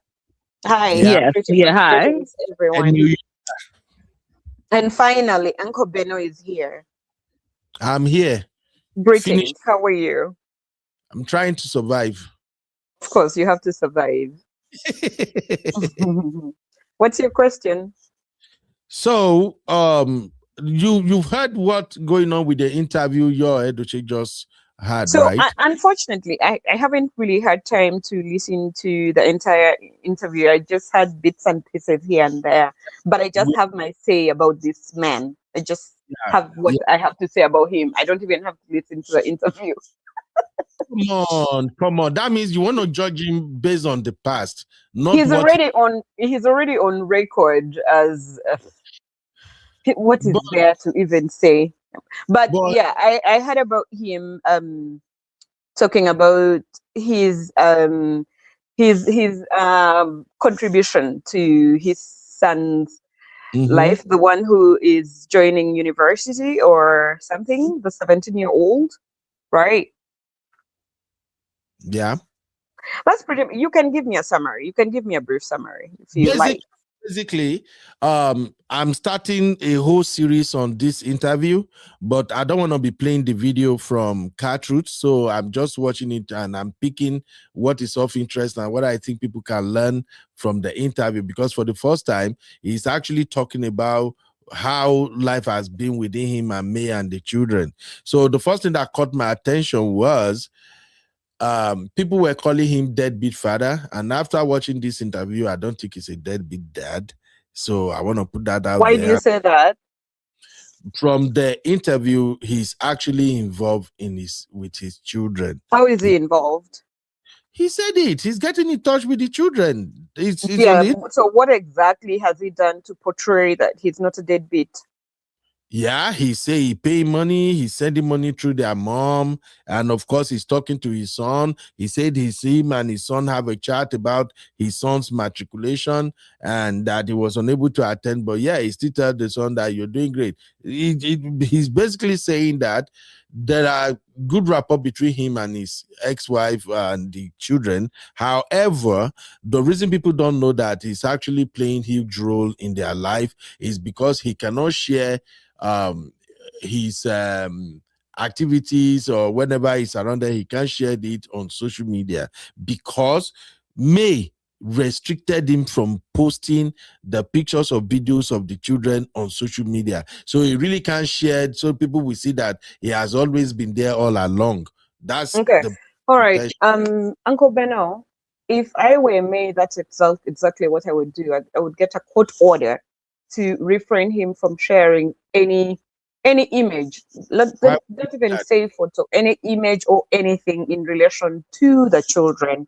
Because would you know why? This man he's such a disgrace to all Nigerian men. I can tell you that for a fact.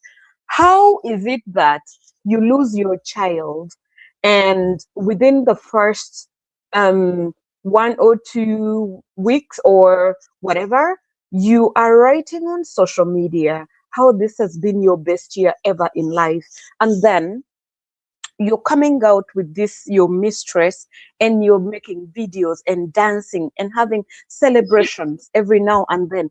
What kind of parent are you? What, like, it I cannot comprehend that a father can do that after the loss of a child.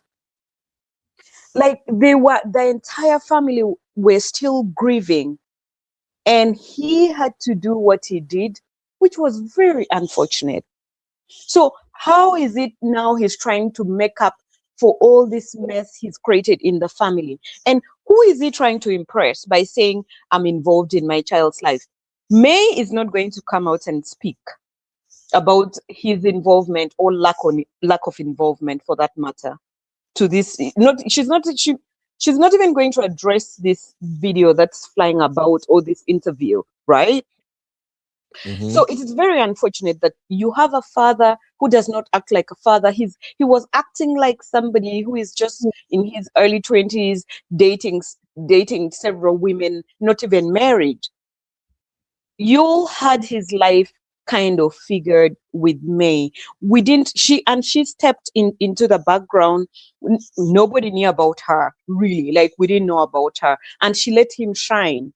And then he's taken all that shine that she left him to have, and now she has the shine. It feels like he's even envious of her. I don't understand. So I don't think it's envious. Why? What? Go on. Why would you put your children who are teenagers? Do you understand the kind of embarrassment his daughter must have been going through, Daniela? The kind of embarrassment she must have felt when her dad is saying all these things on video. He's dancing with this watermelon, whatever her name is, and then he's posting it and saying, it's such a sad thing. And kids are such bullies in school. Imagine what kind of trauma she had to go through, plus her other siblings. It must have been a very difficult time for them, and now he has to come out and try to brag about, oh, I provide. His aspect of provision, that financial aspect of it, it sounds like our fathers who are like in their 70s and 80s. Most of them, all they did was provide financially, and they were really never there, and they felt that was, we've taken good care of you. Children now, it's not just about, and Uncle Benno, you know this, you cannot just go and make money and pay their tuition or buy for them what they need, and you tell them you've provided. You have to be hands-on and very involved. Take them to soccer clubs or practices, all the activities they have. We are all doing homework. That is what it means to be a parent and being involved. He's been an absentee dad. You cannot just choose now and say, I paid your tuition. That means I'm present in your life. No, you're not. You're not. So I don't buy what he's saying. I really don't. And then I have a pushback for the speaker before Abby. What he said is like comparing apples to oranges. You cannot compare his dad to Yul. His dad he paints a picture of a dad. His father must have actually been somebody who was very caring, and he provided within his means. If he was unable to attend those school functions, he wasn't able to attend. It was not because he just didn't want to. No, it was because he was unable to because of circumstances. You cannot compare that to Yul Edochie, who just messed his entire life up. So those are two different circumstances that you cannot compare. And I agree that many women, I agree with him when he says that many women use maybe children as a tool. True. Many women do that, but it doesn't mean all of them do that. Not all of them do that. So let's learn to give credit where due, really, honestly. Okay, thank you very much. Let me take this conversation to the next level now. Please, nobody should come for me. Please, we are just having conversation. Nobody should fight me. I'm begging you now. Why are you begging? Why exactly? Why are you begging? I have Like to beg. really? But first, let me shout out to my people. Glory Mary, how you doing, Glory? Glory say, please remember that side chick. Remember that side chick, mock Queen May's son's demise. Never promote anything evil. I see Chinedu, how you did now? Kekwanu, my brother. Chinedu said, believe me, you went to that podcast. Chinelo. No worry, I know wear glasses, no verse. I wear my glass. Okay. Chineno. Kekwanu. How you dead now? Why you my brother? Chineno na woman name. I don't understand what's going on, good Ben. Chinelo is a woman's name. Woman name, Abi. Okay, Chineno, no verse so. How many child to buy? Baby, you welcome. Chineno said, believe me, you went to that podcast to provoke me to come out and talk. But I assure you, May will not ever come out. But May is throwing shade. That's why they beg now. Simon, I no come for me because I won't go. Okay, after this break. You are watching UB Stories. Like, subscribe, and leave your thoughts in the comment.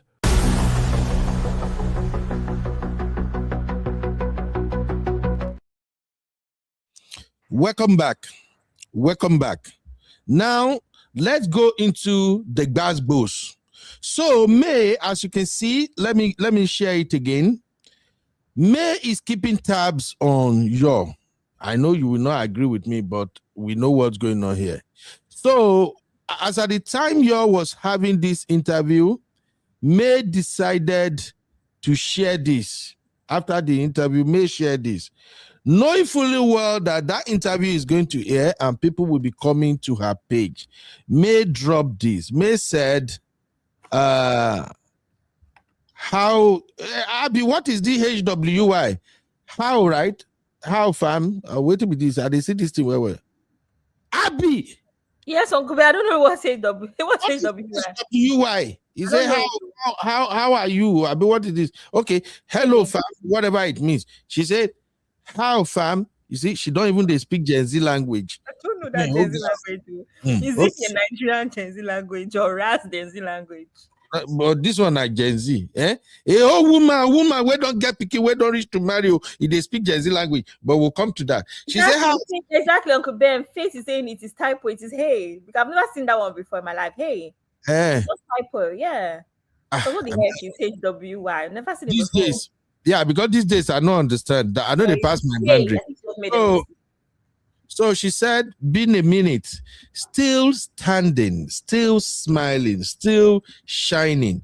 Welcome to the February, the month of love. We never look like what we go through because strength has a way of hiding behind a smile, and grace has a way of turning pain into purpose. May God continue to turn our battles into beauty and our struggles into stories of triumph. Amen. Then she wished somebody happy birthday. But trust her, main nation now, they don't hop on. My girl, anytime, any day. Another person say, this one just reply with fire. And this one say queen. And then the person where she they holler to say, we thank God for strength. We thank God for success. We thank God for victories. We thank God for everything. Many thanks for coming all the way, baby. Okay, Rantu Lodi. All right. This one say our exquisite queen, the epitome of beauty, class, elegance, grace, resilience, integrity, intelligence, and more. Keep shining bright like a diamond. Shine like a diamond.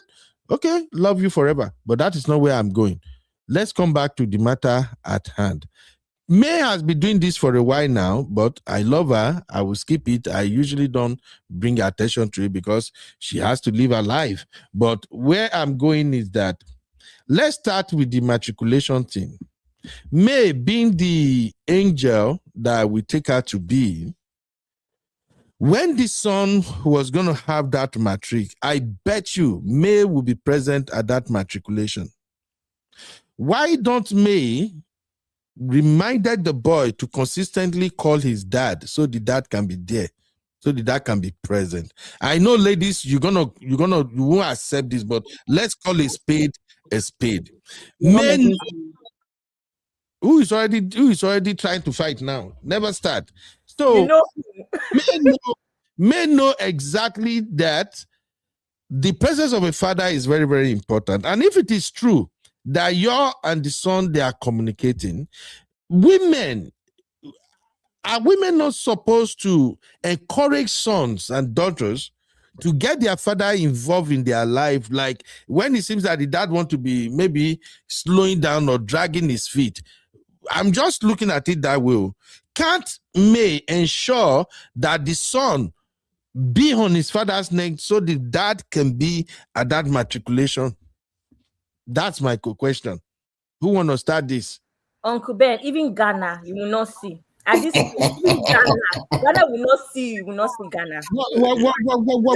Forget Bora is never ever happening, but you see Ghana. Ghana, you cannot see. No, this is a very valid question. Women should Abi, even Ibadan is not going to Ibadan. Even his own hometown at this point, he's going to stay in America. He's not going back.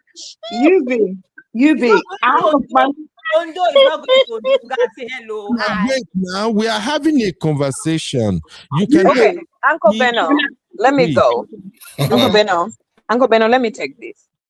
So you want May to start parenting Yul? Yul is even older than her by age, but there's no maturity there whatsoever. So if you say that the son was communicating with him, he could have easily, if he wanted the father to be at this ceremony, he could have invited his father without even, getting permission from the mom, or he could have invited him or let the mom know that I would like my father to be present and I'm inviting him. Do you know how much embarrassment they saved themselves by not inviting you? If you had been there, by now he was going to use that photo op and video. It would be everywhere. How he's the one who is taking care of this boy and doing this and that. What is everything? wrong? No, Uncle Beno. The problem with this man is everything he does is for optics on social media. He does it to just get fans and people talking, and he wants to make money out of his children. What kind of parent is that? It's not happening. So you cannot expect May to be running around after him to take care of his children. He's a grown-ass man. He knows what should be done and he knows what to do. You cannot blame May for this. Like, don't do that. Misty, I think you don't understand the context of my argument. What is the context of your argument? Yes, my lord. I am not saying May should run after him. I'm just saying. No, you ask a question. Christian mother. You ask a question to that effect. That's why I am. Yeah, but what I'm saying is this. That's argument. Mr. What I'm saying is, as a Christian mother, stop putting this Christian thing. Let's just be parents. Full stop. Okay, as a parent, as a woman that we all hold, we held her in high esteem. Why can't May just do that? Just Uncle Beno, have you been fighting with the devil for so long to the point where you see that you are literally dragging yourself deep down in the mud? Why must you continue doing that? She has given him grace for so long to the point where she had to go to court because they were not coming to any resolution whatsoever. So Okay. why must she start now? She's done well so far. Sorry, can I say something? As Misty, you Please land- go ahead. Okay, Yeah, thank I'm you. gonna Uncle say to Beno, you- Uncle Beno, what is it? No, I just want to know you landed before I move on to the next person. So Yes, that yes, I'm done. Honey babe, go. Honey babe, go. Can I say something? As I okay. said to you, my son is gonna be 14 tomorrow. Call your father. Call your father. Call your father. I've called him. I will check his phone. This boy will lie to me that he's called his father. So what I'm trying to say to you is that even me as a mother, yeah, I co-parent. You're telling your son to call his father. Number one, you know how boys are. He's 14 literally tomorrow. They will lie. Exactly. I can only do so much as a mother. Are you going to blame me? He hasn't spoken to his father for almost 3 weeks. This is the longest they haven't spoken. What do you want me to do? I'm going to put myself in May's shoe. What do you want me to do? Okay, hold on, honey babe. Let me clarify something real quick. No, I just want to finish what I'm saying. What do you want me to do? I'm on. telling the boy, tell your father, tell your father. And the joke of it, I forgot to even mention, my son is 14, so he's supposed to basically choose his GCSE options. He has not spoken to his father about it. I have told him, call your dad, let him come to the house, and let's do family meeting. My son refused to call his dad. Again, the question, what do you want me to do? I can only do so much, and May can only do so much as a parent. You cannot be forcing my son to call his dad or the dad to come to the house to set them in my example to talk about GCSEs. So what I'm saying to you that you, if he really is interested, and I say this regarding my son's dad, you now make the effort. Oh, what's happening in your life? It is not on myself in my example or for May to now be babying a full-grown adult that you had a child with, in terms of I have to be pushing him to call your dad, to remind your dad, oh, you got I don't know what the word is, sorry, to do Freshers Week or Orientation Week. We can only do so much as parents. So I kind of am a bit discouraged when you now try to blame women or the mothers to now be calling the dads. That's not our issue. Okay, It's for you to have a conversation with his son, have that conversation, and in normal conversation, you will find out that your son has orientation week, and you would make that arrangement between yourselves without the mother. Okay, honey Because babe. as far as I'm concerned, the mother, as I can only do so much to cultivate my son's relationship with his dad. Me as a mother, I can only bridge the gap. They have to make the effort on both sides to now cultivate that relationship. So myself, I'm not to blame, or in May's situation, she's not to blame. Okay, honey babe, thank you. Mhm. Sometimes when I explain a scenario, it seems like Mhm. you are really getting what I'm talking about. I like to put my own life as an example in terms of comparisons. But That's why I do that. I want you to understand what I'm talking about here. And Mhm. for all the sisters that are watching now, I Yeah. am not putting blame on women. Let's clear that. I'm not putting blame on women. I'm not putting blame on me. And I am not saying women should be the one constantly reminding the children to call their dad, call your dad. I am saying there are occasions, events that are significant to a son's life, a daughter's life. As a mom, I'm just saying, sometimes even when the father wronged you so much that just for the sake of, no problem. Just for the sake of the son or the daughter, for that particular day, saying like in the case now, according to what you said, though, or you may be lying, or according to what he said he has to call with his son that they've been talking, but for the matriculation, he was Sorry, busy. I have to meet you. Okay, yeah, the feedback is even getting to my ear. That's why I'm even stressed. Yeah. So, but for the matriculation, he was not aware until like a day before the matriculation.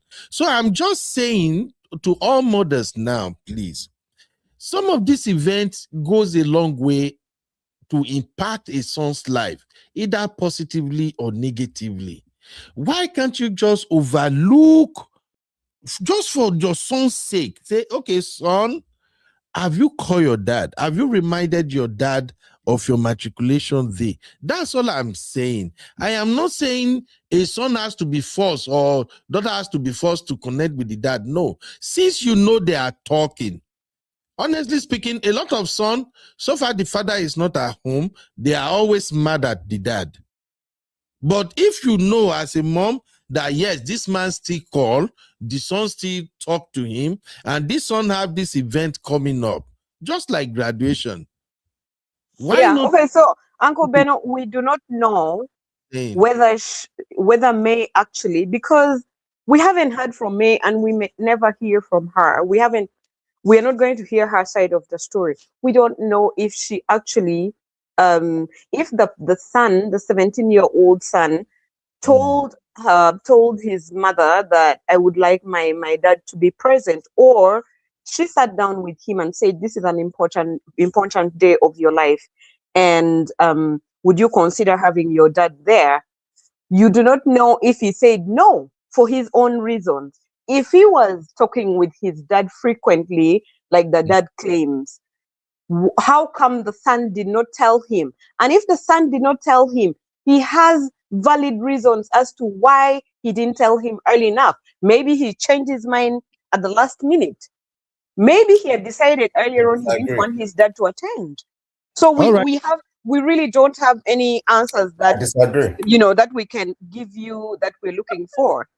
All right, no problem. Thank you, Misty. Let me move it around real quick. I will come to you shortly, sir, Uncle Phil, but let me hear from Sister Rose real quick.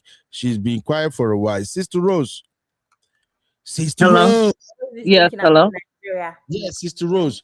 Sister What Rose, did Abby say? Did I you said get you're thinking about Nigeria. That's why I be quiet.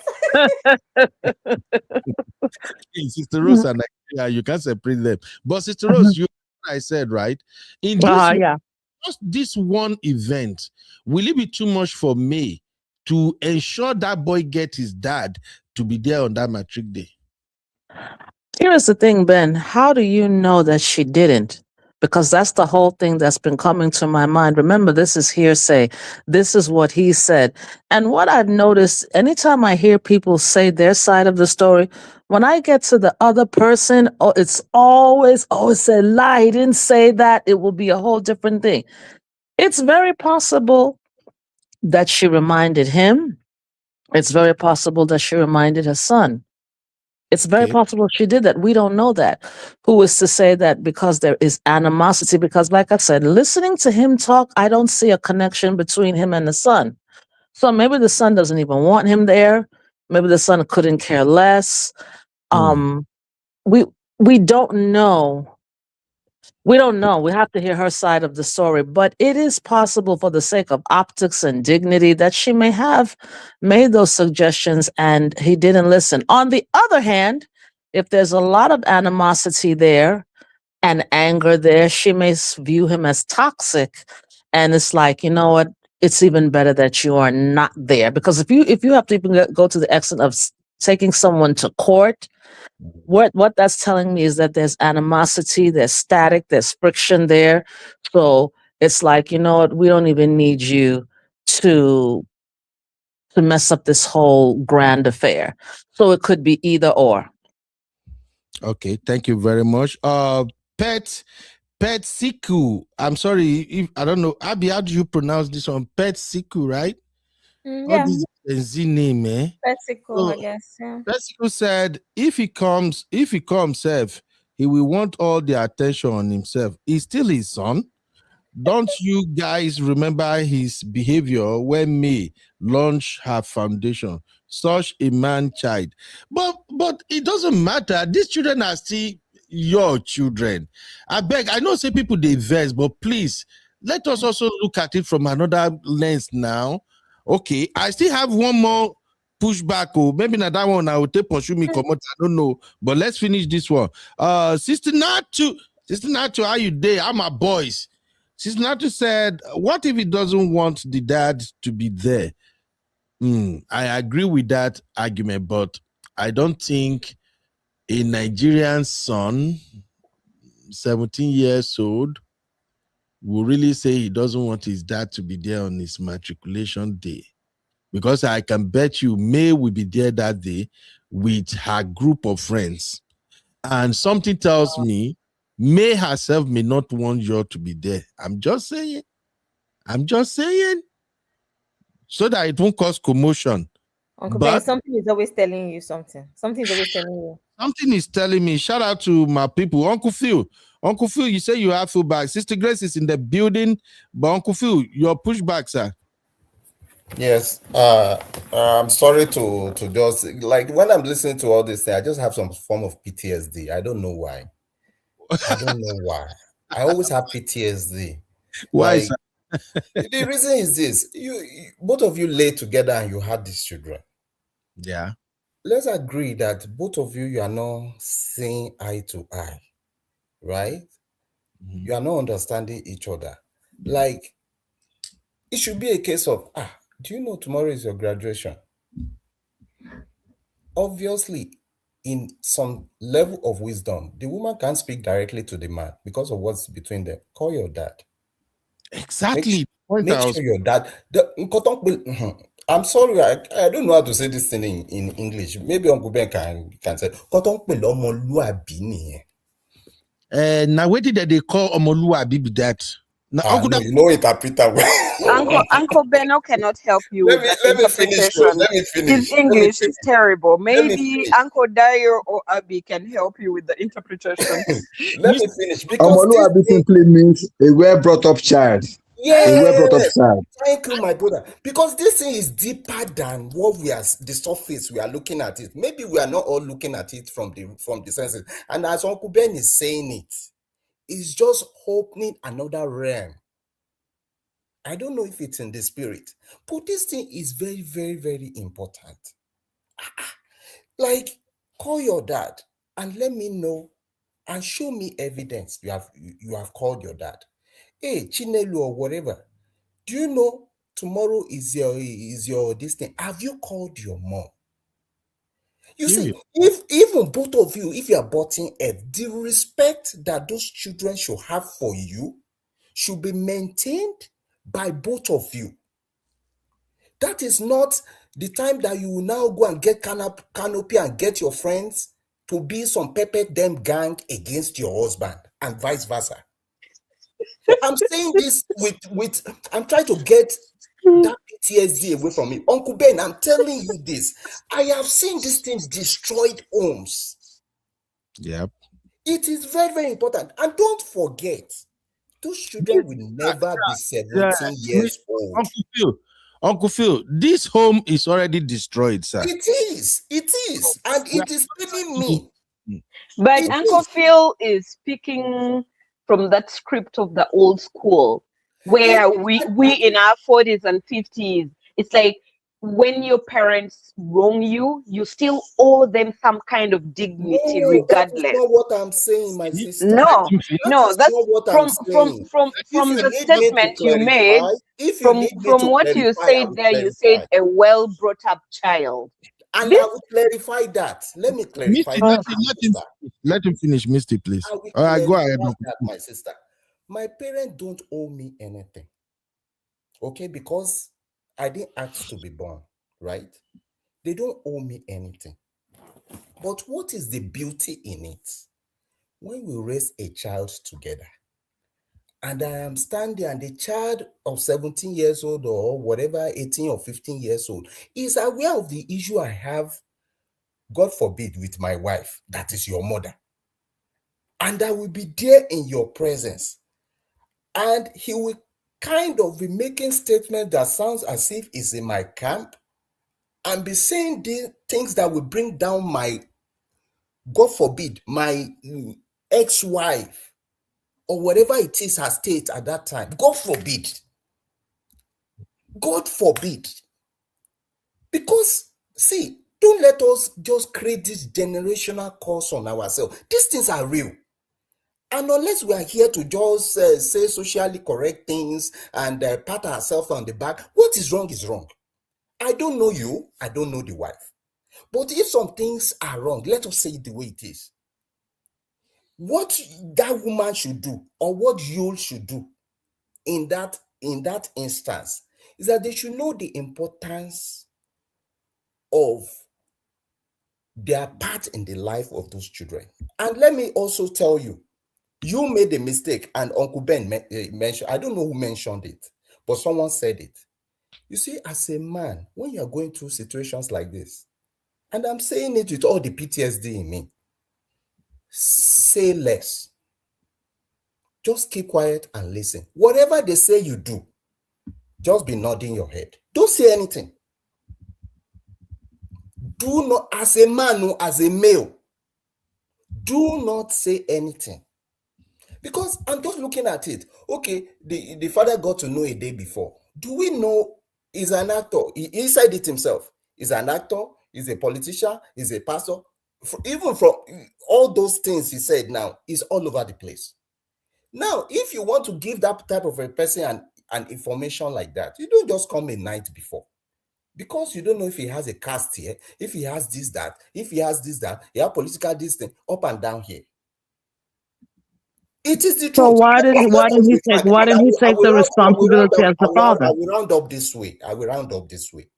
See, the truth is this. None of them, because I know at this time now, someone is in the corner writing scripts to know, because if you invite the state into your home, all these things, you have to be doing things with evidence, even things that doesn't require evidence. You have to be doing it. You have to be recording. When you invite state into your home, especially in a divorce situation, this is what will happen. And let me tell you, the courts don't care. There are two types of truth: the state truth and the moral truth. The state truth is how good your lawyer is. It doesn't matter if you are lying. We have heard someone who cut someone's head now, killed someone, nah. And they said, no, it is a reflex reaction from his hand that made him cut that man's head. And so you are not held liable for it. Is that the truth? That is not the truth. That's state truth. It's how your lawyer can defend you. So let us just see it the way it is. I will submit. Thank you, sir. Thank you, Uncle Phil. Thank you very much. Auntie Grace, I've not spoken. Uncle Dayo is back, but I can feel the tension already now. Let's hear Auntie Grace real quick before we move it around again. Auntie Grace. Good evening, my people. Good evening, UB. Good evening, Auntie Sister Grace. Good evening, Rose. my Auntie Grace.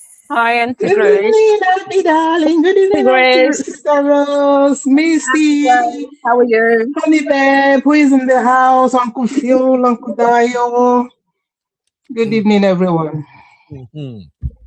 Anyway, it's no longer I joined, but it was when UB was talking about male instructing the son to call the father. I am like, okay, who should be chasing each other, the son or the father? I said that in the chat. The son is grown. Question. Something happened. Perhaps we don't know how the son is reacting to it. Then again, I heard you people said, you said he's been in touch with the son. If you are in touch with your son and you have a good rapport, he would have known what is happening in the son's life. Okay, we are here. This is social media. We will sit down, we analyze, we read meanings. How are we sure that male has not actually said to the son, invite your father, you know I am not going there. I'm not reaching out to your father. He got to know a day to the event. Did he say how he got to know?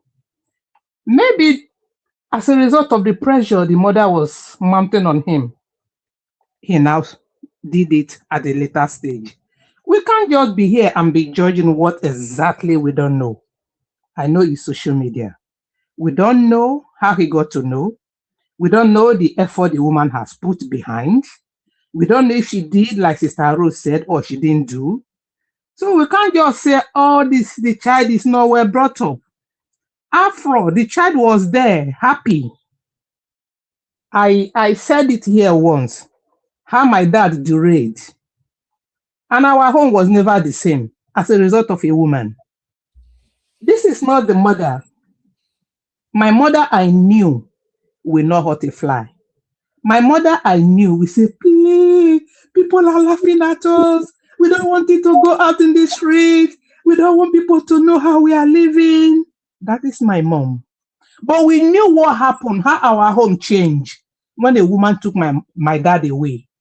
So my mom will not come and say, call your dad, call your dad. I'm going to say, please, woman, leave me alone. Auntie Grace, no vessel. Auntie Grace, no vessel. You just made me laugh. You say a woman took my dad away.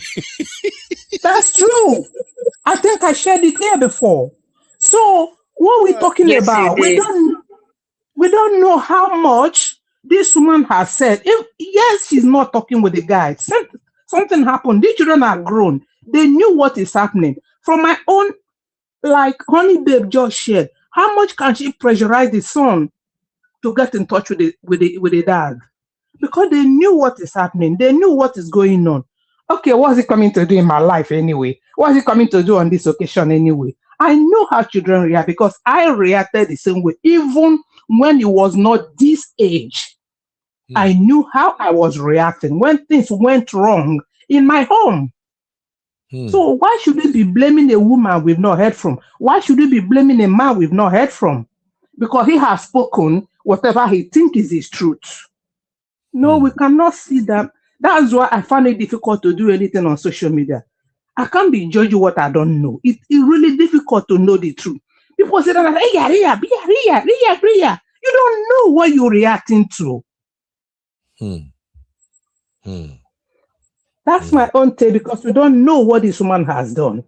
Kofi was talking about what I don't know, but yes, we don't know where each and every one of them is coming from. We should not just sit and blame one party because that party has access to the children. You think is the one that is indoctrinating the children. No, the children, they have their eyes, they have their ears, they have emotions, they take their actions. There's so much you can do so that you won't pressurize them to do what they don't want to do. Otherwise, you lose them. Absolutely. That's my take. Absolutely. All right. Who has to touch up on this? Only babe, I don't even want you to touch this because you will fight me last over this. So, Uncle Dayo is back. I don't want any babe. Voila. Only babe will come and eat me up now. Uncle Dayo, do we have a point, sir? Sir. Do we have a point, sir? All I said is, at least for this one occasion, just one matriculation. That's all I said. That my sisters, they are fighting that women shouldn't do that. I'm just saying, can't Queen May at least be on the boy's neck so that since the boy is already speaking with his dad, the boy can ensure that the dad is around for the event. That's all I say. What are your thoughts, sir? Now, we didn't say she shouldn't. We didn't say she shouldn't. We don't know if she did. The boy has a mind of his own. Okay. Auntie Grace, I want to understand what was the relationship between Yul and May during all this time after their divorce, whatever. Are they on talking terms? Yeah, or are they just on terms? No, I don't think. Okay, I don't think so. If they're not on talking terms, then on the children, are they co-parenting? Are supposed to be? Uncle Dayo, you run away to be making movies to what is that called Asaba? He ran away. He's there Uncle with Ben, his women. So if they are co-parenting, that means they'll be talking. Uncle Dayo, Misty is something. They'll be talking from time to time. Misty not just like you all at all. He says he's making the movie they call Asaba. Misty, not the movie they call Asaba. He ran away to that location. That's where he's based. I don't know where he's based. Okay. I don't like him either. If they are not on talking terms, that means they are not communicating. And I don't think May will be telling the children to talk to their dad for anything. it will be an independent thing between them. Of course, she may not poison their mind against their dad. She doesn't have any right to do that. But the children are no longer kids. Yes, can you hear me? I think you hear the point too. The point is, you said he missed matriculation. Sorry, sir. Sorry, sir. You said he missed the matriculation because he was aware a day before the event. It's just that matriculation I'm talking about, not like regular. Okay. For that one event, since that is a significant event in the life of the boy child, we're talking about boy child, they're not girl child. Eh? What's that supposed to mean? Should there be a difference? Of a boy Should there child. be a difference? Girl children are also very close to their dad, so you cannot really say like what is a boy more important to the dad. Like what are you saying, Uncle Beno? And Uncle You be Beno, don't start. I'm making Uncle Beno, Uncle Beno, Uncle Beno, Uncle Beno. Uncle Beno, I want us to be very, very mindful when we speak. Please let We did not walk into this boy's shoes when he lost his brother. We don't know exactly how those children feel or may. We are just trying to speculate some of the things. So I want us to be very mindful when we ask certain questions or even speak. Misty, I am just communicating to Uncle Dio because it seems Uncle Dio did not get the background. You feel me, sis? Hello, Misty? Yes, I do. I think Uncle Dio's network has not been great. Understand why what we are saying, because Uncle Dio thought maybe I'm saying generally that women should push children to call their dad. No, I'm just saying for this one event, since you and the boy, they are talking already, at least they can rebuild the relationship. I quite understand what everybody is saying. This is a very painful event. Look, I have a son who happens to be one boy in the midst of two girls. And I know how difficult it can be for my son at times. So I used to play the role of the second boy in the house with my son. So if we have to go by what happened in the children among the children of May and Yo, the brother that boy lost, the boy can never ever recover from it. I lost a brother myself. My immediate is back. He never still recover from it. So but even with you, Uncle Beno, Bibi and Vicky, they cannot let you breathe. You, their dad, you're like 5 and 6 with them. So what are you talking about? And they're girls. I think Uncle Ben, for some reason, Uncle Ben cannot land his points. But I think I understand where Uncle Ben is coming from. The boy child. Uncle Beno is just trying to be troublesome. He's just causing problems. Exactly. I understand exactly what Uncle Ben is saying about that boy child and the emphasis on it. This boy is 17, about to go to university. Chances are it's his first time for so many things that the mother, any woman, may not be able to relate to. And that's why a lot of single moms that the dads are just not available, they literally are looking for male figures, whether it's their older brothers, whether it's the neighbor, anybody, because there's a different kind of dynamic that only a man can handle. And that's why we are out here complaining about why men are not present. Now, do women need their or does the girl child need their dad too? Absolutely. If you listen to me, you know that my dad is actually my best friend. I cannot trade him for anything in the world. So I understand. But on this particular matter, 17 years old, puberty, first time he's going to be having a lot of girls around him, possibly, for the average Nigerian child. There's so many things that only you can handle. Now, on the other matter of May or whatever, there's too many assumptions. What May did, what you did, what May did not do, what you did not do. Let us actually, based off of us not knowing anything at all, right? What Uncle Phil and Uncle Ben said about how May should have, I kind of sort of agree. However, you guys are seeing it from the point of view of everything is okay, Uncle Ben. Life would be nicer. Life would be nicer if May could say, even if it's email is literally the most official way to get across to somebody that you're not friends with.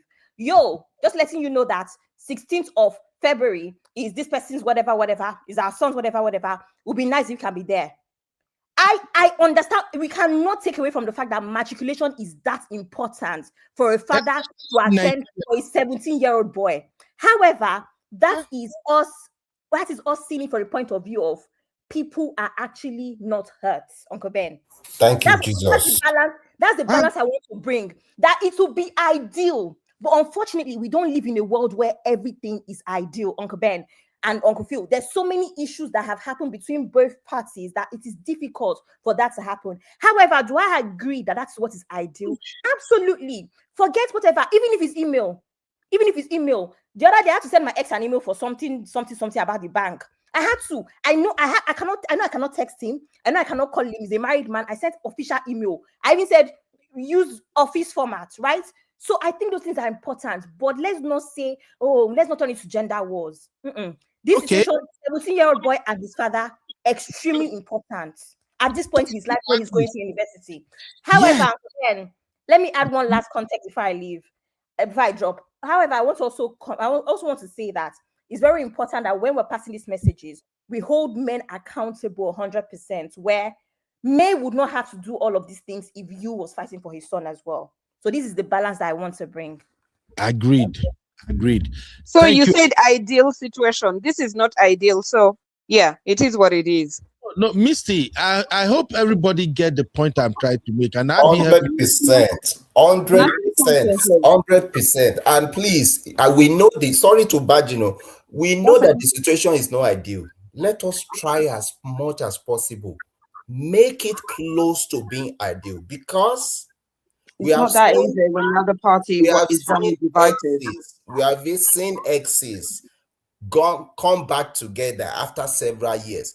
These people that we use as pawns, they will never recover from it. So we should think forward in anything we are doing. That's all I'm saying.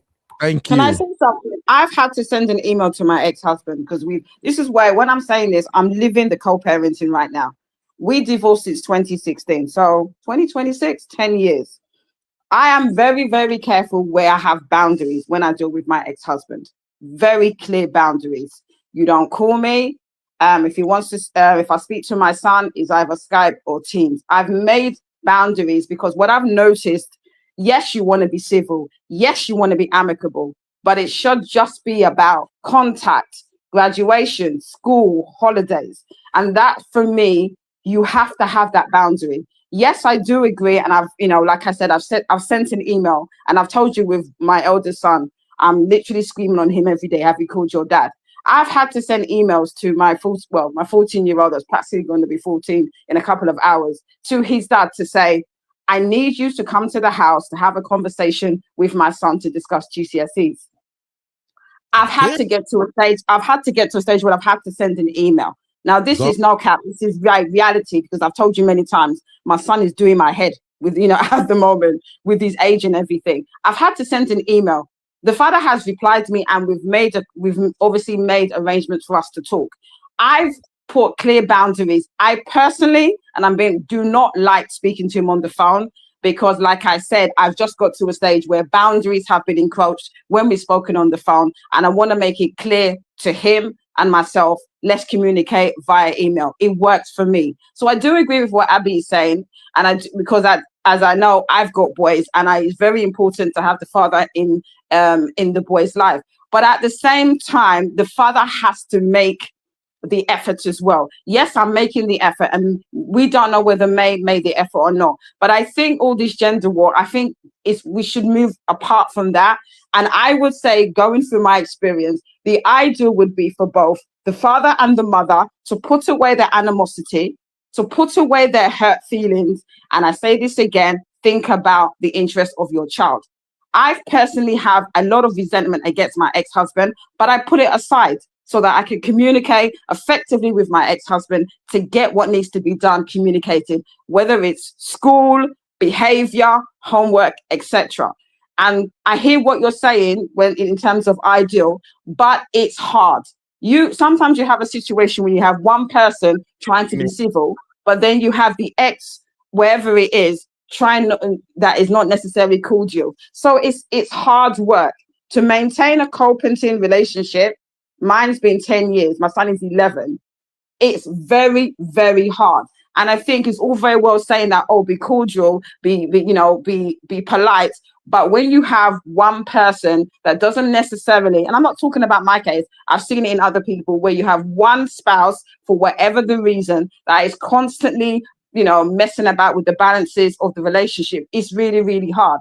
But I do say, and I say this, talking about myself, sometimes we have to get out of our hurt feelings and do what needs to be done to make sure that you're cordial with your ex-partner, to make sure that both parents are present in the child's life. Thank you. I'm gonna leave and join you guys back in about 20 to 25 minutes. Abby will be moderating. We still have Uncle Dayo. He hasn't addressed this issue. But Yes, I want to say something. Before I leave and rejoin you guys, please let me make something clear real quick. If you have a son, okay, if you have a son and you are in a divorce situation whereby you and your ex, you don't get to see eye for eye, the thing bad like that. If you know there is possibility for your son and your ex to communicate, I want to beg you as a mom, do everything within your power to make sure your son have that relationship with his dad, especially as a teenager. Don't worry. If the dad is a stupid, crazy man, by the time that boy gets to 18, 19, 20, he would have seen everything he needs to say about his dad. And if you want to kick the dad to the curb, he will kick the dad to the curb. But as a teenager, I'm telling you, and I will continue to say it, if you allow your son to grow into adulthood without establishing that relationship with his dad, all those questions he has that I want to ask his dad, women, you may not know this. Boys have questions for their absentee father. If they never get to ask that dad the question, and the dad explain himself, whether the boy want to accept the explanation or not, if they never get to ask the dad, that can literally destroy them. It makes them move mad. You won't see it right now because they will be good boys, they will go to school, they will have good grades, they will get better work. That shit stay with them till they grow up. And to even make it worse, if the dad is somebody they can see, they can turn on TV and see that dad, they can go on social media and see that dad, and they don't have that closeness enough to be able to ask the dad, Dad, why did you do this? It usually bounce back. Oh, I am not saying this to say I'm trying to be brotherhood or something. I'm just saying it because I've seen a lot of women do fantastic job raising their son, their children all alone. And at the end of the day, when the boys grow to a point when they have to be a man, they start making terrible mistakes. Sometimes they come from unresolved issues. This particular boy of May and Yul Edochie now, may have to, all these social media, I'm doing, okay, you don't do. It's time for her to focus on that boy now, because losing a brother that you are both running around doing everything together, men know they heal easily from that thing. No. I see a comment from one of my sisters saying, the boy Carl, he doesn't miss anything. He have uncles. He's a liar. I lost my brother when I think I was already 2000. Was it not 2004? I'm already grown. I'm still dealing with it today. Sometimes I still want to talk to him. You know why? I have 3 other brothers, same papa and mine with me, but that was the one that I'm too close to. So I'm just saying it. It may not be a case to everybody. It will not happen to you. I don't even pray it happen to you, but I'm just saying it. Please pay attention to those boys. If they can see their dad, and sometimes they will be so mad at that dad that you, the mom, you don't know how mad they are at that papa. And when they grow up, sometimes they spiral, and you ask, what happened? This boy is a good boy. That's just what I'm saying. As for you're fucked up big time. Uncle Beno. This is for him, but I just want us to put that into consideration. I'm coming, Misty. So, Abby, I left something in the. This one go hard, but we have to talk about it anyway because it's part of the interview. I What's the left link it that you on the sent? banner, Abby. Yeah, it's on the banner. So, So what's the just link that you sent for? you say what? That Instagram link, is it before this banner or after? No. It's the link of the video of the interview that brought all this Oh, conversation. okay. I understand. Yeah, I wanted to play this next one before, but I can explain it briefly, and then if we can cover it. Y'all say something in the interview that I know a lot of people will have issue with. Y'all admitted that he has always been a polygamous man, even while he was married. He said that. What does that mean? And he said That is useless. Hey, whoa. I know, now no go let me finish him, but I'm just saying. No, because I really listened to him. I still have the full interview that I'm still listening to what he's saying. Even though it might sound like, oh, this guy, but I can see sense in what he's saying. He said he has always been a traditional man and that he has always believed in having multiple wives. Now, Was me aware as well? That's what's important. good question. I think the other lady on the interview asked him. And his point is, it's not a crime from him to want to be polygamous. And he referenced people who have 9 wives, 6 wives, and all of that. He said he likes that. And that kind of explained the reason why he was somehow not too concerned when May was like, I'm not going to do this polygamous BS with you. And he just continued to live his life. So I want us to also consider that. My question is, does y'all have the right to choose polygamy and live his truth? So as African men now, if somebody decided that, you know what, I don't want to do your Christianity practices, I don't want to do your Islamic practices, I'm a traditional man, this is what I believe in, I believe that men should have multiple wives. Should a man be for that? Because let's come to it.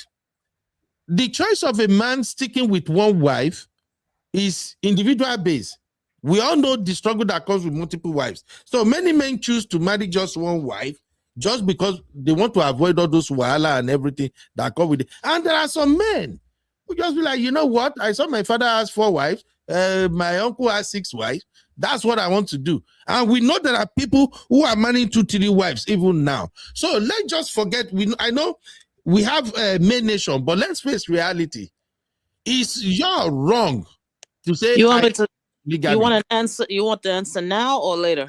Maybe we go around with it. I just wanted to establish it because Uncle Ben, Why me? I'll be over to Uncle you. Ben. I will back in 25 minutes. Yes, Uncle Dayo, go ahead. Now, 2 things. Number 1, I quickly want to say something on what you said last, just before I answer this question. Please, I want to beg everybody out there, whenever there is an issue between a man and his wife, and they have to go their separate ways, and there are children involved, I beg, except it has been proven that the man is not capable, or that the man is very, very toxic, and the man is not somebody that could relate with his children. Apart from all these things that I've just mentioned, please don't let whatever is happening between the wife and the husband affect their relationship with the father or with the mother, depending on who is having the custody of those children, because the 2 parents have a part to play in those children's life. Create an avenue for the father to be able to get in touch with those children, and then if it is the father that is having the custody of the child, let the mother be able to get involved in those children's life, because it goes a long way in the formative years of those children. Otherwise, God forbid, we'll be raising an imbalanced child, as the case may be. That's why we are having what we're having. Most of the people that we're having in society now that are not properly brought up, they are from this kind of a situation and this kind of a scenario, whereby the mother has the custody and the father was not allowed to get involved in their lives, or maybe the father has the custody like the case of Chief Ned, and maybe the mother was not allowed to get involved in the life. So all these things matters. People don't just say, no, he has uncles, he has somebody else. No, the father and the mother cannot be replaced, except, of course, there is a standing person that is consistent in the life of those children. Now, to this question that Uncle Beno just asked now, talking about Yul, that does he have the right to live his truth if he believes that he's a polygamist, and does he have the right to live his truth? Everybody believe one thing or the other, and whatever you believe, it is your choice. However, the question is, who you are relating with, did you tell them your truth before you get involved with them? If the answer is no, then you have to consider that you are going to break somebody's heart, and that you are going to destroy you are going to disrupt somebody's life journey by your decision, which to me is not wise. If you know that from the onset you are a polygamist, when you're getting into any relationship with any woman, you will have told her, Charlie, I don't see myself settling down with only one woman. I'm a polygamist by nature. If you're okay with me, we can go into this relationship, or else we might as well stop now. That's a fair chance. If the person loves you enough, you're okay, I'm good, or if not, she will just move on. But not after you have been involved, married, and you have children, and you suddenly wake up one day and say, this is where you want to move. You are not being fair. And I don't know the situation between Yul and May, but I want to believe that was exactly what happened. That's why May have to move on. But whichever way it is, everybody have the right to live their truth. But make sure that your truth does not destroy somebody else's life journey or destroy their life completely. Because if not for that, your truth that you wanted to live,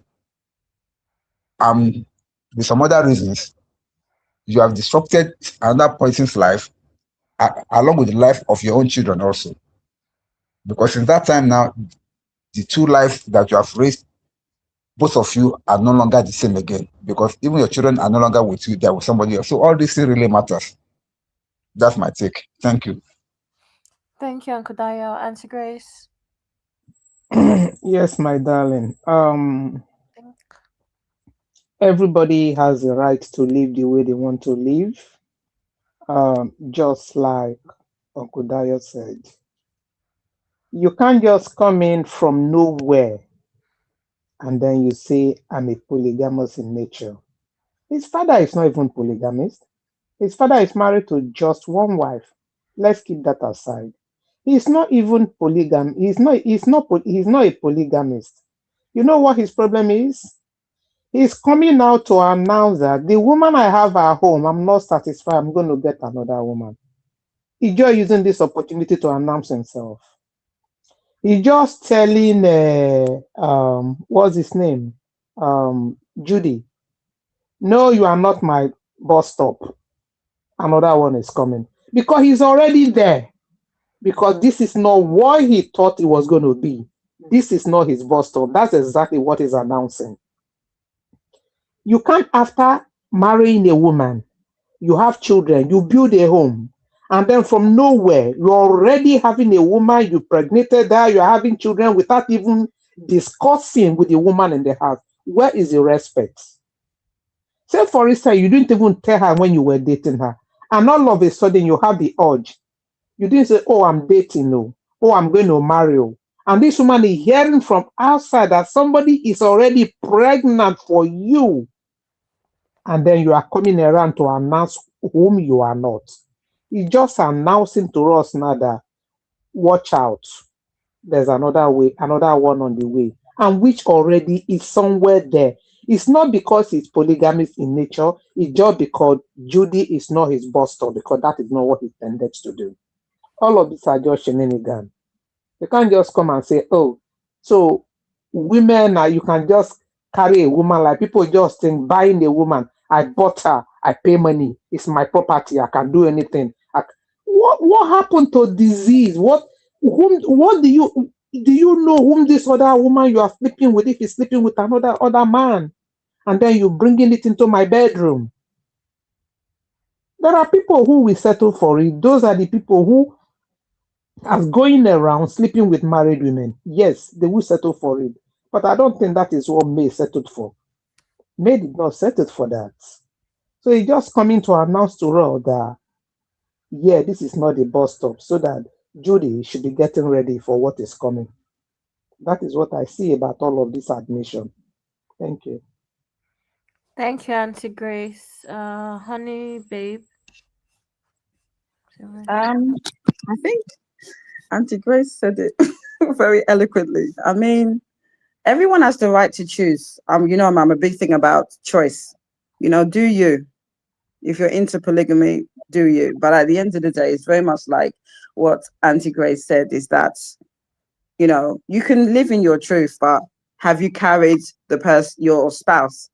And I personally believe, very similar to what Auntie Grace is saying, that I personally believe that he's not been brought up in polygamy, like like Auntie Grace said, that his father has one child. So where are you getting this polygamy from? You didn't live in it. You've not experienced it. So to me, it's just a cop out. It's an excuse to obviously excuse his behavior and the reason why he's with Watermelon. But I personally think that like I said to you, yes, he has the right to make a choice, but at the same time, May has the right to say, I'm out. Do you? I'm not part of this, and she decides to leave. So she has the right to make a choice to stay or to leave. She chose to leave. So yeah, like I said to you, I'm very much about, empowering people to make choices, but there's always consequences. And just because you decide to make a choice doesn't mean that someone has to co-sign it, approve it. And May decided that she was checking out. I personally think, like I said to you, that all this is a cop out. This is just an excuse. And I think, yeah, probably there's going to be wife number, well, is she even a wife? Partner number 3 or 4. Like I said, I don't think it's even a question to really ask. I just think that, choices, consequences, and someone can choose to leave if they don't want to be part of that choice. Okay, thank you, honey, babe. I just want to take a few comments and I'll move on to the next person. C2I is saying that's his way of saying that he has always been a philanderer, just that his dealings with Judy choked him. His dealings with Judy choked him, I guess. Faith is saying he has the right to live the way he wants, but let them know from the beginning. The woman will then decide whether to carry on or not. Chinelo is saying if truly he believes that polygamy is his dream or lifestyle, you is not a polygamist, but a sex addict who made a mistake and decided to call it polygamy. Yes, he went for court marriage. Exactly. Titua is saying you has the right to live his polygamous life with willing women. May has said no to polygamy. Let's respect that. Period. She also says we are waiting for his wife number 3 to join Judy. That's when I will believe him. And then people, Faith and Unique are agreeing with Auntie Grace. Thank you very much for those comments. Uncle Phil, do you want to contribute anything, sir? Yeah, not so much from what Uncle Ben said. When two elephants fight, the grass is the one that will be on the suffering end, right? But in this case, I don't want to look at it in the case of how far the giant is or the elephant is from the grass, right? The children are also, they're equally human beings, and if we look at it very, very well, they have their thought process too. Those children, the way both partners, the mature people like father and mother, will look at their situation will be different from how the children will look at it. And the woman will look at it based on what is available to them. What is available to the children can be from the mother. That can be tainted, and vice versa. From the father too, that can be tainted. That might not be the whole truth. And in most cases, the children even never get a closure from that. They never get the true picture of what truly happened. And their parents sometimes take it to the grave beyond, unless the ones that are truly matured when all these things are playing out. That's why it's very, very important that we keep this business. God forbid any one of us. All this type of business should be kept between both adults that understand how it started, how they got to where they are. And they should move forward from that. No one should, because, okay, I have the primary custody or whatever, now use that against the other person. We have seen that playing out in a lot of ways. And it is the truth. Uncle Ben is saying, male children will ask questions. They will ask questions like, give them time. A lot of them will process it in silence, but give another 10, 20 years from now, they will ask that question. And they may not even ask that question directly to these people involved. It might be, they may be asking that question in an indirect way from their spouse, who does not even know what is going on. They themselves, the children may not even know they're asking their spouse that question because of that trauma. So it's very, very important. We should not use them as pawns or whatever. You will respect your dad. I understand we are not saying eye to eye. You will respect your mom. You will not talk about your mom like that in my presence. Likewise, any partner that is in those people's lives going forward, maybe they remarried or whatever, you should not even be discussing your ex with your new partner to the extent that they will now have the full access to now talk down on them and do whatever. No, that is wrong. That's totally wrong. So to me, I don't see any, he doesn't have access to that children because of some reason best known to him. There's nothing he's going to say on social media that will make sense to us. Because what's the definition of a caring father? You can do, even Bonabos sang with it now, you can do 99 good things. They wait for you till you get that one thing wrong. That 99 you have done is down the drain, right? It's always good going forward. We always think of the future, the next future, the next generation we are raising, right? So that's the way I see it. And who knows? All these buzzwords we are seeing right now, we will be shocked. Maybe in 4 years now, they will say, "Oh, we have reconciled." So what do we now do? What do we do? We have seen it. What do we do about that? So There'll be another gist, but by that time it will be Two-Face and Natasha. exactly. So we have seen it. We have seen it, right? So God will help us. God will help us. We should not come from a part of pain to deal with stuff. We should not come from a part of pain to deal with stuff. Let's deal with it and say, okay, one-on-one, and so be it. So God will help us. Thank you, Uncle Phil. Sister Rose, do you have anything to add? The question is, does you have the right to choose polygamy and live his truth? Let Uncle Phil address that. He didn't Sorry. address that. Sorry, I forgot about that part. The part of polygamy, I look at it in a two-way thing. Number one, is it just coming up with it now, or the wife is aware? If the wife is aware of it now, I would say that's what she signed up for. If she did not question or query it or back away from it for whatever it is, she knows what polygamy is. But if down the line, this is now the line he is towing, and that is not what the woman signed up. He didn't say that from the get-go. I would say it is wrong. However, people still change when they are going through stuff. People change. And what can make people change? Maybe by association, maybe by, okay, let's even talk about what we know. He's still an actor. Now he's joining politicians.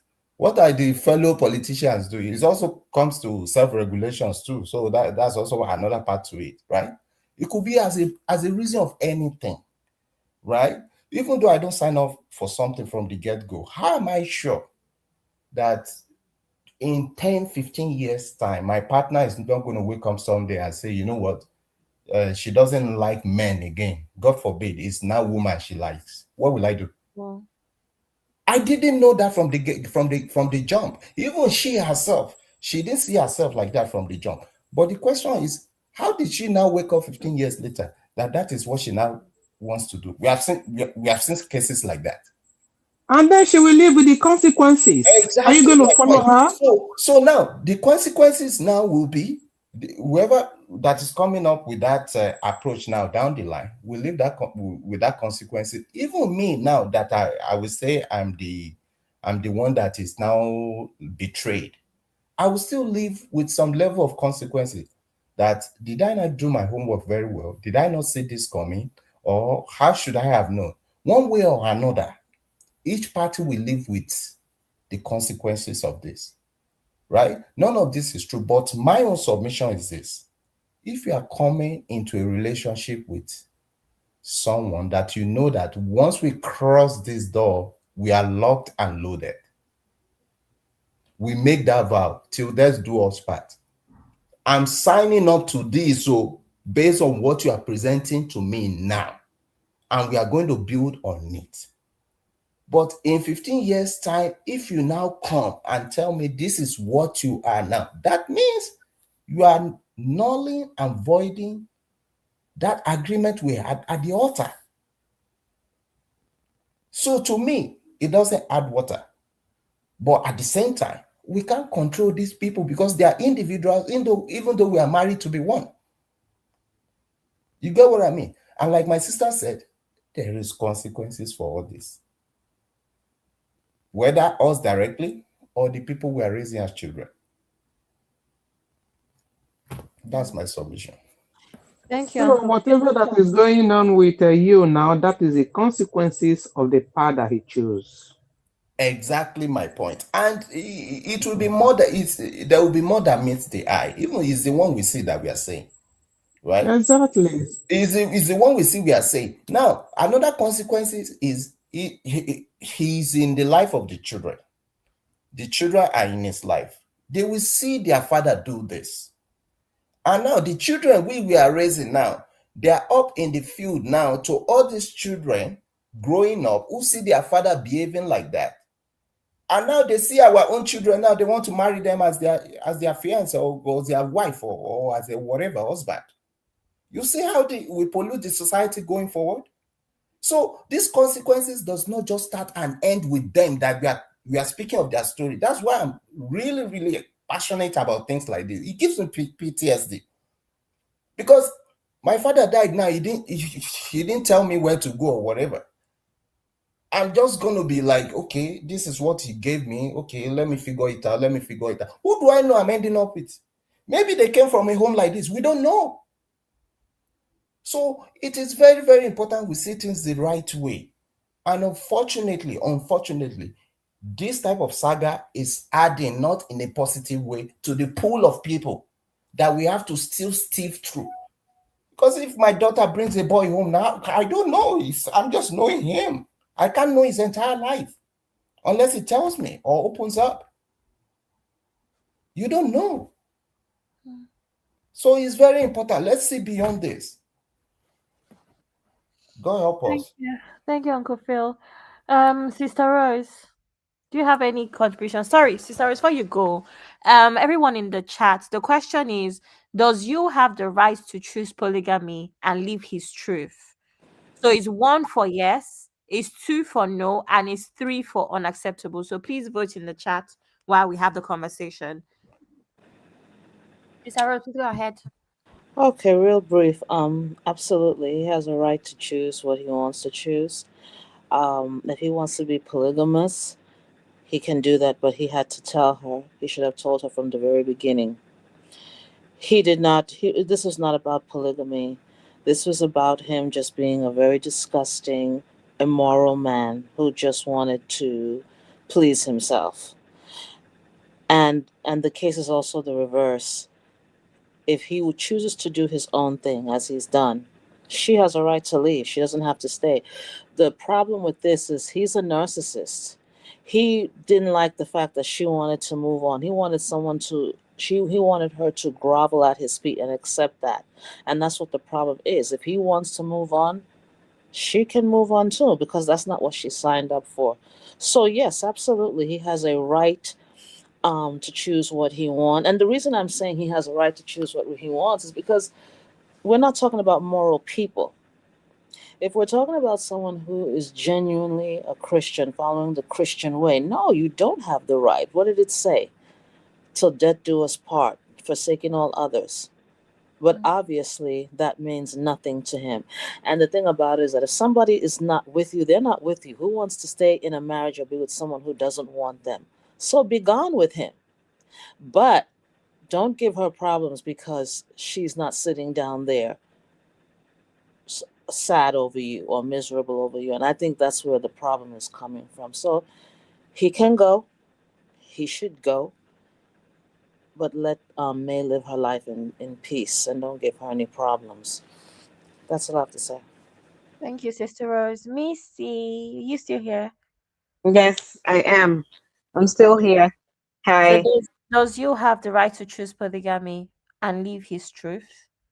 So I want to do a recap from or an addition to what Uncle Dario said. Uncle Dario did mention, well, it was more of an appeal, I guess, to to parents, to involve both both parents in the life of their children. And psychology does mention that it's very important, even the law does insist actually, that it's very important for both parents to be involved in the life of children, right?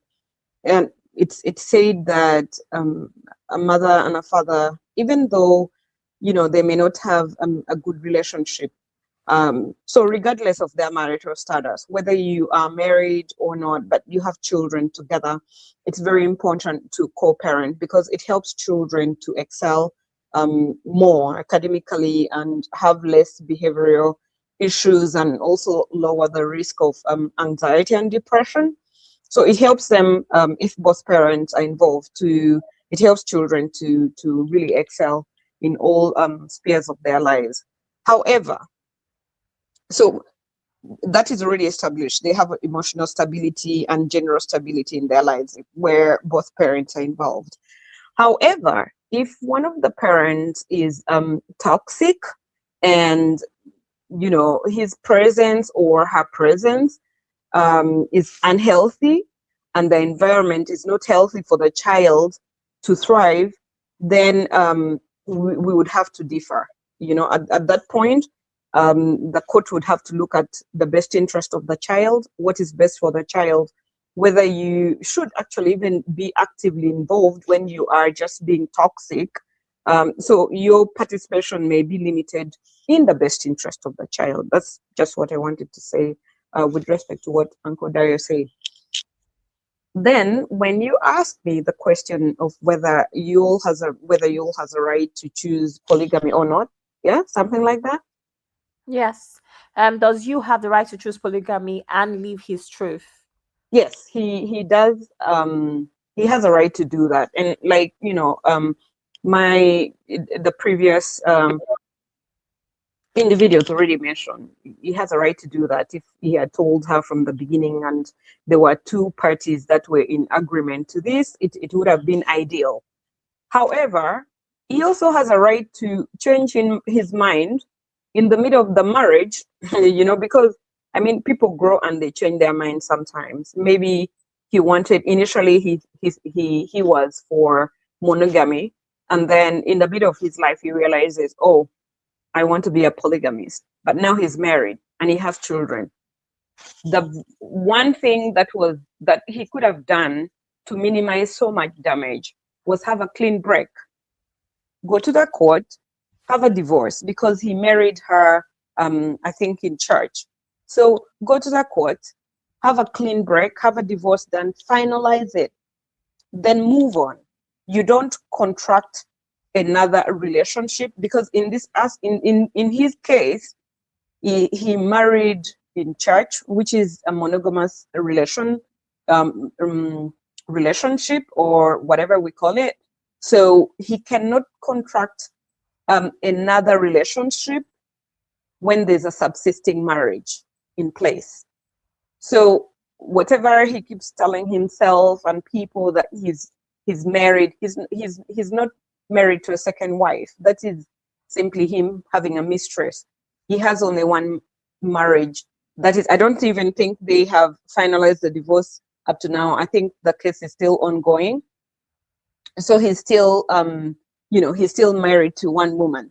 Whatever relationships he has, those are just mistresses, So he has a right, obviously, to be polygamous, but there are tags to it. He needed to have done certain things to, have a clean break, or he should have chosen to have this discussion with his partner before he married her. That's my take. All right. Thank you so much, Mister. No problem. Okay. Uncle Ben is not back yet, Tom. Let me see anything else in the banner. That's it. Anyway, for my own take, Uncle Dayo, I don't know. I can't remember. Uncle Dayo, you addressed this already, didn't you? Before you left. You mean this issue of him having his own take, Abi? Does you have the You right to mean it? polygamy? Okay. Yes, I think I did. Okay, cool.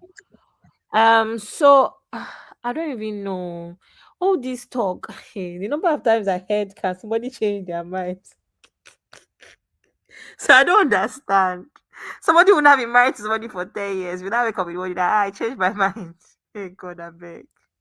May God protect us. No problem. I feel like that is just being realistic and practical, because some people do some things and then later on they're like, I don't want it the way I had thought I wanted it done. So that's just my thinking. No, I Amber, my darling, when they change their mind, you let them go. No, everybody change your mind, yeah, brother. Auntie Grace, I You think know? Abby's fear stems from the fact that she is going to get into this relationship one of these days, and she never wanted anything like after signing up for this, and then And then somewhere they along the say line you change somebody your just saying, mind. I understand. if, Yeah. even if I were to be in her shoes now, I'll be scared. But one that I tell you is this, Abby, God will never let that be your portion. Okay? Anybody you are going to settle down with will be for life. You will not have problems in your marriage in Jesus' name. So just have faith, okay? Have faith. You don't worry. Thank you, Uncle Dayo. Okay, let me take a few comments. Mama Jojo is saying you was on social media talking about how he needs a daughter. Judy will born him a daughter. Don't forget that. Wow. Sistiwa is saying we clap for them. We handle matters as it dey hot. And Yvette is saying Queen May did not sign up for it. You has been a skirt chaser throughout his marriage. Queen May said no, they are divorced officially now. And Yvette also says, no, he is not in the life of his children. No, their mother takes care of them financially. He claims not having money. And Yvette also says, this is not about polygamy. He is a narcissist. You does not know his truth, it seems. Auntie Grace says he has a right to do whatever he wants, but he should stop crying wolf and move on and get his number 3, 4, or even 20th wife. Auntie Grace saying he has, okay, same thing. Auntie Yvette saying you is toxic from all he has shown. He has a right to choose polygamy, but there was no agreement from Queen May. He's now ex-wife. Yes, you are speaking well. He was forcing polygamy on May. The divorce was finalized, though. He has some financial responsibilities for the younger children. I'm not going to lie. I don't think you is a polygamist. I think that May was an affair that went wrong. I say May and Judy was an affair that went wrong. I also think that Judy was, when you're, what's the word? When you're excited about the package. And that's what I think happens to a lot of side chicks. I've read a lot of things from the point of view of wives that decided to work on their marriages after their husbands came back home from side chicks. And it's very funny how a lot of side chicks don't get the full package beforehand, because you don't know, there's a lot of things I feel like men or even women, like couples, struggle with. And I think that people that have chosen to marry people know the ins and outs. So whether it's health conditions, whatever deep issue, whether it's anger issues, there's a woman that will say, oh, their husbands get angry, so they know how to manage it, or things like that. But a lot of times the side chicks tend to get just the glamour, and and that's the whole idea. The wife suffers through stuff. The side chick is just there for fun. Let's go out, let's travel, let's do stuff and this and that. So the side chicks don't really know what they're signing up until they get married again. Hi, Uncle Ben. Hey, Abby, thank you. First off, I want to thank everybody for at least contributing to this particular last segment. I've always wanted to discuss this aspect of polygamous and how you're is going about it. But when we raise this topic on social media, it's always that most women will not even let us land it. But I'm happy that here at the Real Farm, we can actually talk about it and extract the lesson. So I want to thank everybody for that first. Now, having watched the interview on Car Truth, I get this feeling that Yo is not going to let May go. Yo still believe he's married to May. Because when he was discussing this polygamy issue, he was so strong about it. And he almost said something that I wish he wouldn't said, and I thank God he didn't say it. He almost bragged to the point of saying, as a traditional man, a woman cannot divorce his husband unless the husband is willing to let go. And that kind of pointed to the reason why this case is dragged in court. I think you still want reconciliation with me. So please, anybody that go back to watch the interview, having listened to everything we discussed now, you will have a better understanding of the things you was not saying in that interview. But his tone and body language is actually saying it. So asking about if he's polygamous from the get-go, I think Yul is the kind of guy who wants to live his childhood fantasy. You know, I think he has always fantasized that he's gonna grow up and marry 2, 3, 4 wives, if possible. And if you have seen him, the way he positioned himself, even in real life, he has been moving as all these old village traditional men, which of course, you know, village traditional men, they have the liberty to marry as many wives as possible. So I just wanted to like bring that into this conversation. So I don't know. Like Uncle Phil said, I also believe that these two may reconcile later. I think May might even agree if you all can get rid of Judy. That's just my thought. Yeah. Because the way May herself is moving, I can sense that May really don't want to settle down with another man or something. I am not in her mind though, but I'm just saying, a woman that really want to move on, May would have moved on. We would have been seeing some things, despite the Uncle, case or don't not. say that, please. What do you mean? Don't say that.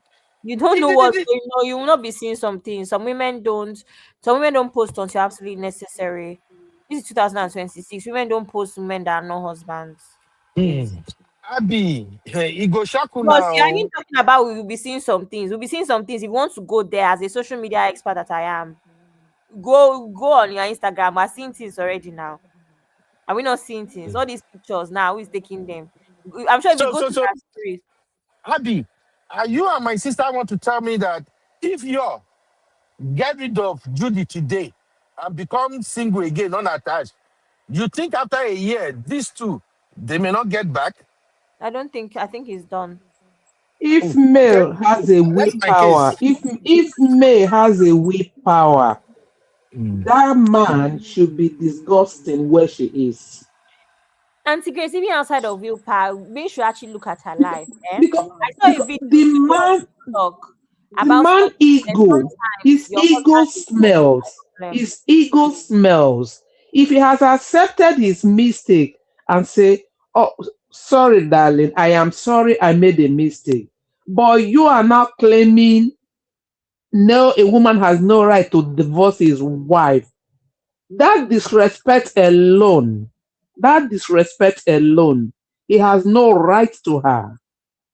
He has no right to her. And Ben, She should sorry go to and interrupt. marry the 20th wife and enjoy it. He's just suffering in his ego. Yes, he still loves May, but even if May has an atom of any feeling for him because of his ego, he should just let him go and rot. I think what people don't seem to understand is that for women, once we emotionally check out, we check out. I mean, Out completely. But from the fact that she's the one after all, because obviously people were, for some reason, because she's a quiet person, they got it into their mindset that she was never going to divorce him. We can see that she initiated the divorce. I don't think there's anything to come back to. This is someone that the same year that your first child deleted said that's the best year of his life. How do you come back from that? How can you even want to be in the same room, in the same bed as someone like that? So I just think that there comes a point of no return. And I think that this is the case.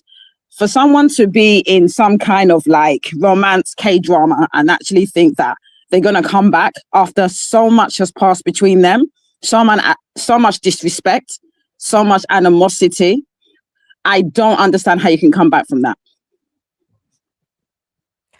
Yubi, if May was your sister, will you advise her to go there, even for her own safety?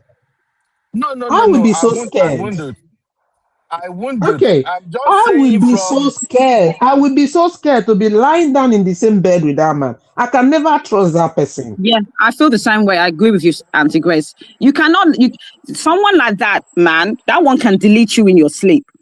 All the actions that he's done for the past 2 years, all the things that he has said, all the fact that he moved in a certain way. How would you think that, okay, let me give this guy a chance? That means you I'm as not even trying to be yeah. funny, but women have forgiven worse. I know, I understand what you're saying. Yeah. My Mhm. own thing is that I saw a post on TikTok about somebody saying that sometimes your husband is actually your enemy of progress. I think May needs to sit to herself and actually even look at the success that she's come, into at this point after leaving this man. I'm so sorry. From looking in from the outside, it just seems like her life is so much better since this man stopped being in her life. So she actually has to think about the effect of having that man around her. And sometimes that's what it is. Sometimes you're actually married to your enemy of progress. You're married to the person that actually, causes your life to be worse. So if you're even looking at it from even things like that, I think it would be a bad idea. But honestly, women have forgiven worse, to be honest. So And Abby, Honey Babe said when women check out, they check out. But have we also considered the fact that it's one thing for the woman to check out? Why the man is not check out yet? Y'all don't seem like a man who check out of that marriage. Yeah, but The the way thing he's is that speaking, the no, way no. he's speaking in yeah, that interview. Hmm. but the thing is, Uncle Ben, Yubi, if he you're has to married, live with his consequences. So yeah. So if you're married, you're saying he brought it on himself. so if you're married, Uncle Ben, yeah, and one person checks out, the other person has the right to now say to me, honey babe, you have to stay in this marriage because I haven't checked out. Marriage is a union. Marriage to me is two consenting adults making a decision to get married. I'm of the opinion that once one person has checked out emotionally and has decided to make the action to divorce you, you have no right to now say to me, I must stay married to you. Marriage is not by force. And if one person makes a decision, regardless of whether you agree with the decision or not, a person, a whole adult, has the right to say, I do not want to be in this marriage. Nobody, and I repeat, nobody has the right to force someone to stay in a marriage they do not want to be in. But are we forgetting that these two also got married traditionally? Are we missing Uncle that part? Beno, So what does that That, have to Yes, do? ma'am. Uncle what does that Beno, have the to do legal with it? aspect of things is that when you get married traditionally, that's fine. But when you proceed to have a church wedding or at the registry, it nullifies what was done before. It automatically means the marriage is now I monogamous. disagree. Oh. When you no, listen, Uncle Beno, legally speaking, when you perform a traditional marriage, that means you can marry as many women as you want. But the moment you take a further step and then go to church or at the registry, it means you have made a contract to have a monogamous marriage. So, in that matter, if you want to get involved in another marriage, you have to finalize the divorce first before you can start contracting other marriages. Okay, I have a question. They Is there can anyone also here? dissolve the traditional marriage by returning your dowry. There are also ways of dissolving traditional marriages, exactly. Yeah. Okay, but is anyone here who has the information of May returning the bride price traditionally? Because I don't think she has done that. Is that what we want to focus on now? But didn't Misty say that being married in the church and being married at the registry office, that supersedes, as far as I know, it supersedes any traditional Exactly, marriage. that's what I've said. She So I just said don't that. Well, understand. I don't think you understand what she means. It supersedes traditional marriage. Okay, I hear. All right. But anyway, thank you very But much, also, Uncle everybody. Beno, just to indulge you, I understand May's family had been asking him to pick his bride price or dowry, and for the longest they weren't picking it. And then the family decided to take it over to I think the elders and to their home, to Edochie's home, to show that the traditional marriage has been dissolved. So I don't know why Okay. that would come up. Yeah, I'm gonna look into that. I really want to look into that. I need to be sure that they return the bride price and the family accepted it, because if the family do not accept the bride price, But it the is court not can upon dissolve the. you, one person, to this is when these people were getting married, two families sat together and agreed. So if there's a disagreement, you cannot force the elders from the bride's home to accept your position. Like, it doesn't make sense. If we don't agree, then what? It means forcefully you will hang on to that and say we're still married to you. You cannot. That argument it doesn't make sense to me.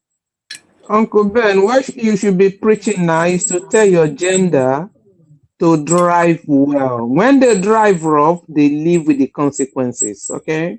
Please tell them to drive right. Okay, my gender drive If right to. if you want to be polygamy, let the other person know from the beginning. If Judy will be ready to be in it, she will be ready. That's fine. Get I women wanted of your life. I Get wanted women to of your point life out and do it. I wanted to point out something though. You is not even a good example to be a good dad to anybody. Like, so I don't know why you want him to very much be involved when he's busy dancing every day on social media and doing all this crappy stuff. Like, what kind of example is that? He's putting up examples that make these children to be so embarrassed before their own friends. They are traumatized. These are things that will be on record forever, like social media doesn't forget. How is that a good example to a boy? Like, you can run away from your wife and just run away with other women, and then you go to that God knows for second where Ashaba and be making movies there. And like, what example is that? That's not a good dad. I'm sorry to say that. I do Especially agree. when this boy lost his brother. Was he there for him? Was he there to hold his hands? No, he wasn't Yeah, there. Yul is not a good example. If we're going to have this conversation, then I think we should have used a better example than Yul in terms of representing what a good dad should be. I mean, Missy and Auntie Grace and many others have articulated themselves in regards to his behavior and the way that he was moving mad. This is not an example of how a good dad should behave. And I also want to point out that even if he tell Mel that he's no longer marrying Judith, he will never leave Judith. Judith have beautiful children. Let's accept that. Who is he going to leave those children for? He can never be away from Judy and those children. He's get himself entangled. He's going to live with it. That is his consequences. Let him go and get the third and the fourth and the fifth. Okay, I think their case will become a reference case in Nigerian customary court. Or how do you say that in law, Misty?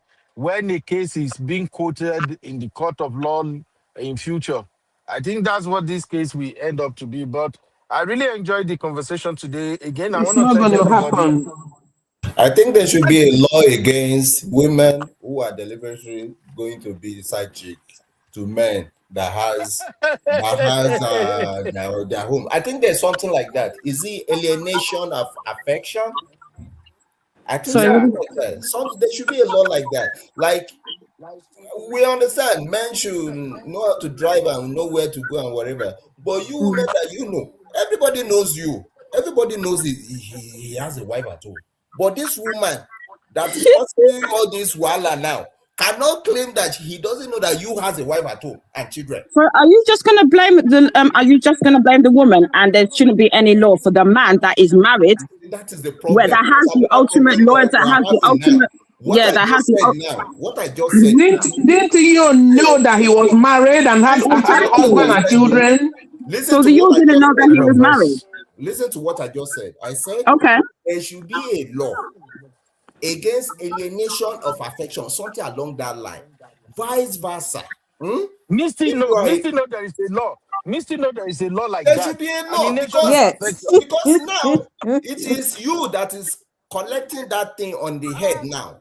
This used wife now should hold that other woman too responsible. Exactly. For what you are doing in the house. But one thing I realize with women is this. I'm sorry, I will say it. I have a woman as a wife. I have a woman as sisters, and my mother is a woman. There is one thing about women. They like to stand behind each other. I will apologize again. Even though they know their fellow person that they are siding is saying what is wrong, they will be pointing at the other person. What of the man? What of the man? Instead of them to start with the woman and say, we women They will be doing sisterhood. No, that's not what. No, that's the thing is that's not what we said. We said Are we siding Judith? Judith not a woman. Are we siding her? Okay, we are not siding her, but I'm hearing Okay, we stand for the truth. We stand for the truth. This is a case by case basis. Both of them are at fault. Judy and Yul. We're not doing sisterhood here. So I don't know. Let me know. Sorry. Let me clarify. You see, I'm hearing statement like you can see when some of the takers were saying something. I say I disagree. Like, why can't you say, this man cannot be in his son's what do you call that thing he's supposed to be now? Maybe he's busy somewhere or whatever. But I'm hearing something like, should the wife be babysitting the man? Like, really, we don't even know. I agree with you. I gave an example. My name is Honey Babe. I gave an example of me practically screaming and shouting for my son to call his dad. And what I said is that, am I to blame because my son cannot be, because my son, let me finish, sir, please. Is it my fault that my son cannot be bothered to call his dad? He hasn't spoken to his dad in 3 weeks.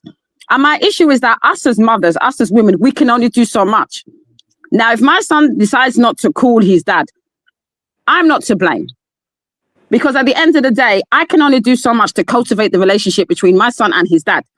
And as far as I'm concerned, I am doing my best. If my son, for whatever the reason, decides not to call his dad, obviously I will have a conversation with him.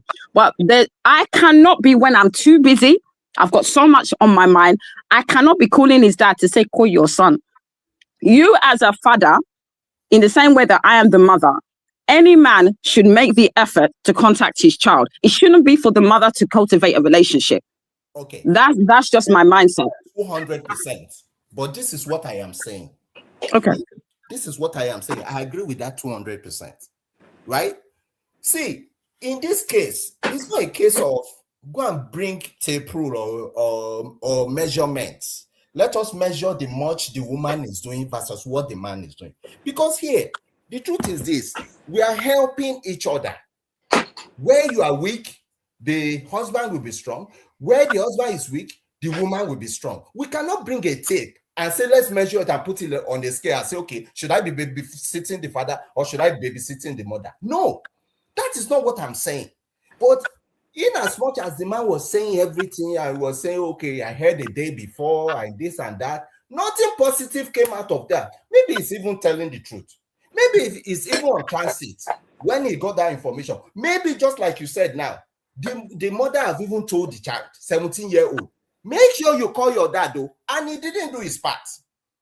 That may also, you see, when I'm listening to arguments and I'm seeing some of all these data, all this input I'm I'm talking, I'm articulating right now.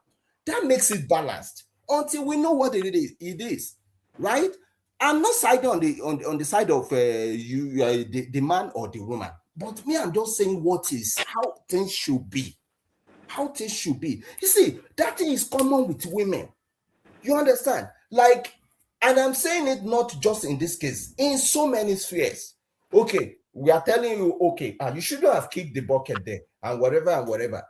The next thing you hear the woman saying is that instead of her to say, that's true, you shouldn't have kicked the bucket. What the woman will first say is that, does the man not have eyes? That there's water on the floor? That he fell down on the water?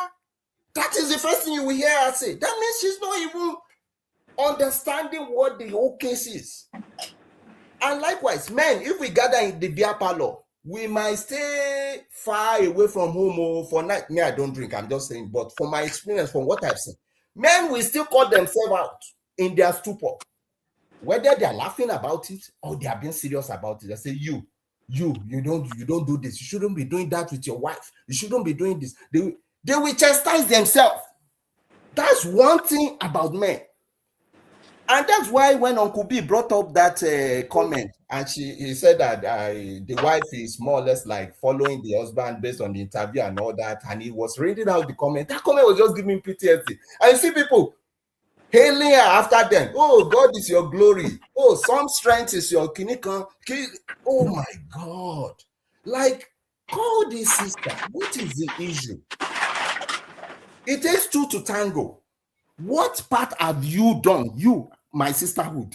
You, my brotherhood. What is your part in all of this? Now, the one with they screen with the C. You say you want to be polygamous. You are wrong with that. Let's call that out.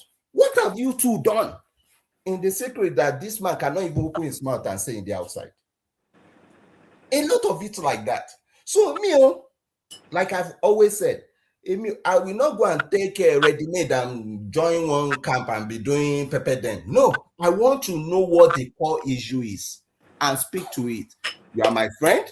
You don't want to be my friend, so be it. You are my enemy. I can speak to it. I speak power to it, and I will leave it the way it is. It's as simple as that.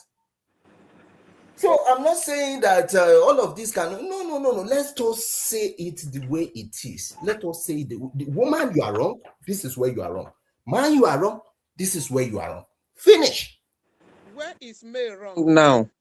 I don't know where she's wrong, and that is why I. Okay. That is We why didn't. You remember we didn't say you shouldn't tell the son to call the father. We didn't say that. We said, but we don't know if she did. But what we heard, if she did, but that is not enough for us to now castigate the guy and not say it's not in his children's life. I'm hearing things like, we didn't say that. Okay, let me. I did. We didn't say that. My head was this. Correct me if I'm wrong. That it was me. Because as far as I'm concerned, if you have a relationship with your son, exactly, that's the point I'm making. Yeah. If you have a relationship with your son, you would know things like this. I've gave an example of myself. I gave an example of myself from when I went to university, and I gave an example. Like I said to you, my dad, before he decided to do his nonsense and is now in Nigeria, he was a present dad. He was there for me all the time. First day of Freshers Week, first day that I moved into my hall of residence in the UK. He was there for me. And what I'm trying to say to you, how can you as a father, if you have a relationship, he should be honest. How is you as a father, you don't know about your son's orientation or Freshers Week or whatever you go at graduation until the day before? Let me finish, sir, please. Until the day before. That is not like enough. I said to you, I understand what you're saying. I think the problem is that I was brought up in a different situation to yourself. I was not brought up in Nigeria. And so as far as I'm concerned, let me finish, sir. So what I'm trying to say to you is that I think in this time and the way it is, you have to be a present father.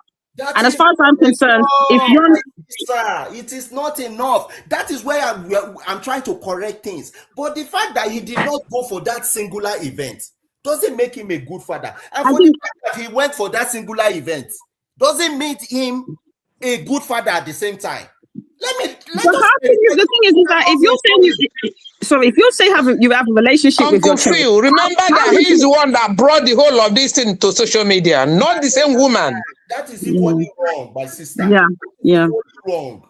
That is equally wrong. My sister, try to get me right, so don't misquote me. What I'm saying is this. He's supposed to be there as a present father. Is that enough to say he's not a good father? That's the first question.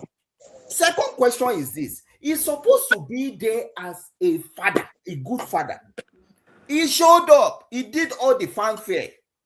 Does that still justify him as a good father?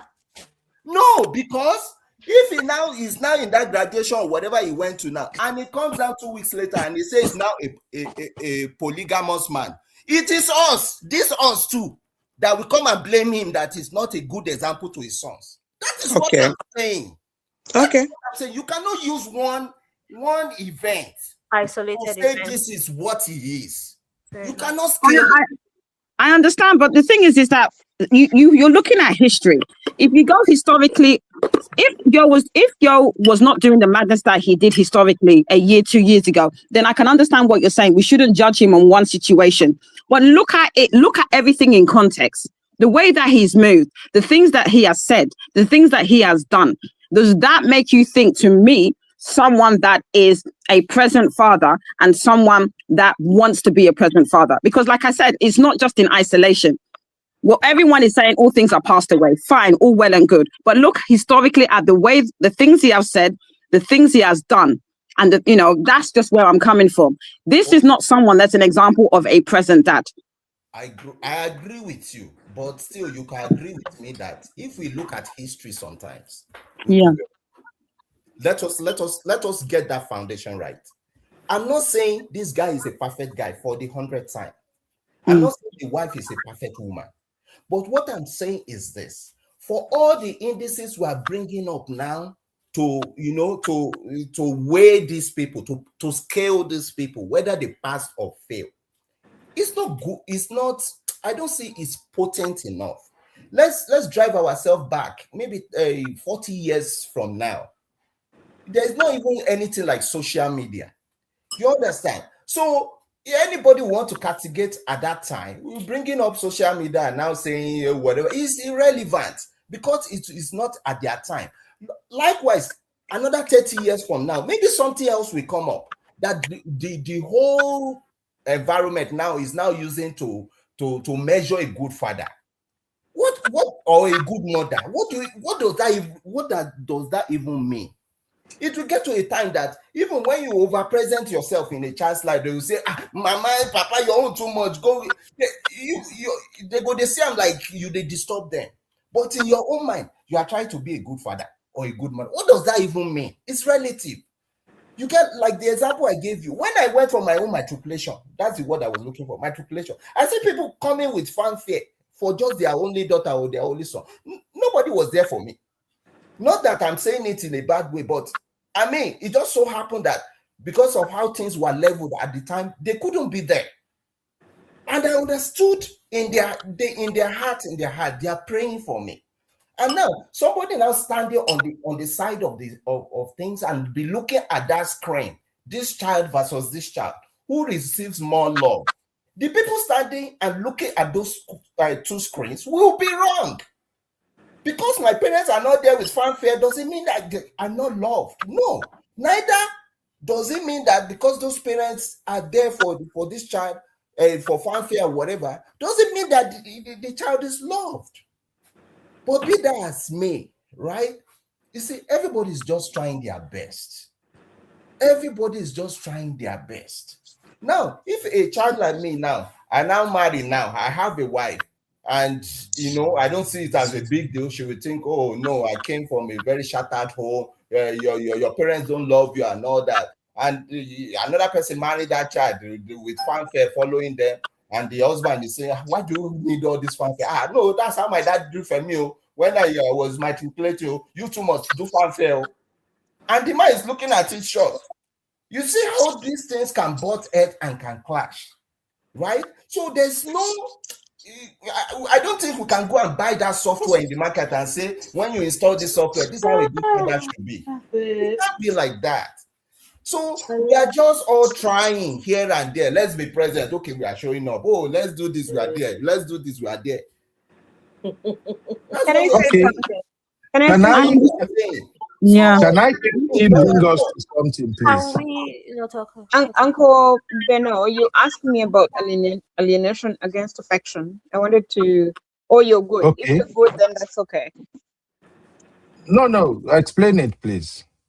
So, alienation of affection is where it's mostly that law that has been, it's a common law tort which has been outdated in most parts of the world, but it's still very active in the US. They use it a lot in some of the states in the US, not so much in common law jurisdictions like maybe Nigeria or East Africa. Those are the countries that were colonized by the British. So Yeah. it's not very common there. But in jurisdictions in Africa that are allowed, I think Nigeria permits it as well.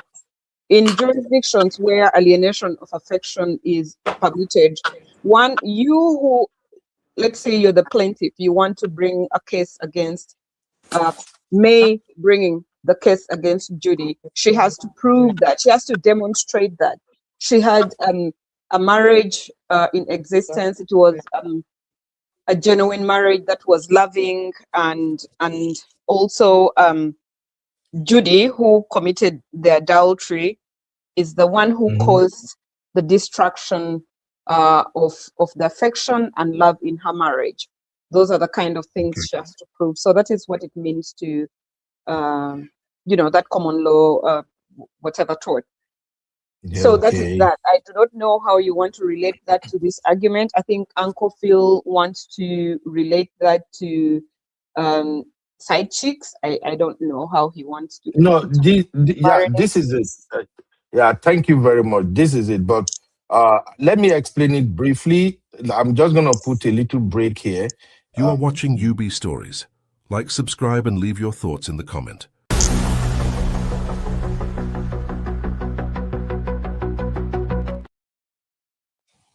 Okay, thank you. Thank you, everybody. I've brought this particular aspect into our conversation one time before, even before Uncle Phil joined us. And I'm just happy that Uncle Phil brought it back. I said, the way things are going, there should be a law that actually goes after side chick when they break marriages and things like that. And when I made that comment, all my sisters were fighting me here. They were like, Ben, you don't start. So I'm just happy that Uncle Phil actually brought that back. I'm not trying to be a gatekeeper for brotherhood there, but I just think that sisters don't want to work with us because you are defending your gender. Right now, in places like Nigeria, girls are targeting married men. Some of them are deliberately hunting for married men, and they don't care whether you've been married to your wife for 20 years, 30, 10, they don't care. They will target the man, they will set trap for him, they will lure him, they will do all kinds of things to get that man. Is it a bad idea? Because that's what Uncle Phil was saying. Is it a bad idea to actually have a law put in place to punish such ladies? I saw a video on social media yesterday or 2 days ago. I saw a video on social media. There was this girl, according to what they said, the narrative, the guy is related to Rivers State governor. So allegedly, they said the guy bought vehicle for her boyfriend or man or something. He take care of that man, literally upgraded the guy. And then the guy fell in love with another lady. He caught the guy and another lady somewhere, and this guy went nuts. He actually picked a big stone and smashed the vehicle. People were holding her. She was like, I'm gonna scatter. You can visibly say, initially I thought it was a skit, but when I look at the right, this is not a skit. It was a really messy situation. Then what did the guy do? The guy came out, he picked the side chick, and they were both trying to leave the scene of the situation. So, but bringing this to this conversation now, Judy supposed to be sanctioned. Judy supposed to at least be punished for knowingly sleeping with a married man. The case is different, Mr. and my sisters. If a man approach a girl, lie to that girl, and all of that, claiming to be single, and the girl fell for him, then the onus is on the man. But in this case, there are girls that knew that this person is married and they will still deliberately shook their head. Some will even threaten the man that they are pregnant. They will do all kind of things. So we are just bringing it as a consideration here. Shouldn't there be a law to punish girls, women, when they do that? And we said No. that then you sisters are fighting against it. But in this situation, Yubi, we're talking about Yul and May. If it was a different example where where obviously we're talking about Judy and Yul, then I hear where you're coming from. But as far as I'm concerned, we're talking about Yul and May. Don't we do case by case, or we generalize now?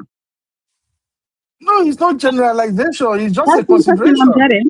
I know it's a consideration, but the reason I say that is because when you file for divorce, I can't talk for Nigeria again. There is a section where you can choose two different options: unreconcilable differences and adultery. You can name the person that you believe destroyed your marriage if your spouse cheated. There is that. I mean, Missy can confirm that, but there is that thing in there when you file for divorce.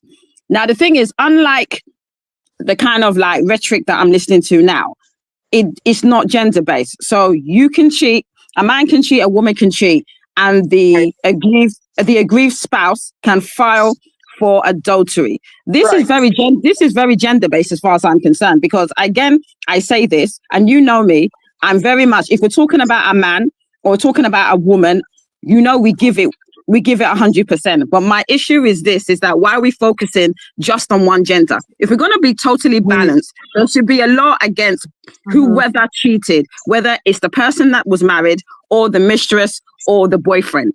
Let's be balanced here. Let's be balanced. Let's do that. Yeah. UB. Yes. I want to say, I don't think that's what he meant to. Yeah, let me hear Auntie Grace. I will explain it again. Auntie Grace. UB, I want to say that there are some fights that are justified. Look at the processes and the problem and the emotional torture of going through a divorce. And you are dealing with that, and then you also want to start fighting the side chick that your husband messed up with. Which woman want to actually go through all that stress? Auntie Grace, that's not what I mean. I'm coming. There are just a few things I want to address here because I'm going to leave you guys soon. So, you're talking about side chick who deliberately are going about with married men, and they knew that man is married, should face some consequences. If that is what that is how I understand it. Yes, so who is going to fight? Now? Not even in a divorce situation. As soon as the woman have evidence that the side chick is messing with her husband, you can go ahead and just sue her. That's what we're saying. Why do I have to go through the stress if the man want to roll in that way? Why do I have to fight a woman whom my husband opened his eyes and then went into it? That's not my fight to fight. It is too dirty. Look at this woman lost a son. We don't know how it happened. It's too dirty, especially in Africa. I wouldn't go through that. Go if that is what you want. Let me keep my head and save my children. Okay? Then if anybody is saying here we are fighting for our gender, no, we are addressing this based on what is on ground, male and you. You posted something at the backstage today about a guy who was proposing to a lady. And the lady became really angry and insulted the guy. And the guy smashed his phone. What did I say? I say narrow escape for the woman. Because that man is an aggressive person. What did I say? I said, but what was the woman doing there collecting the phone? That man should have even break her head, not the phone. Was I supporting anybody? No. This is not about me supporting any gender. He's speaking what is right. I will not go and sue any woman who my husband decide to go and sleep with. I can't fight that dirty. No. Wow. We are just trying to protect women. Oh, we are trying That to is not protect women protection. from If women. my guy Don't cannot protect us. protect me, let him get lost with his side chick.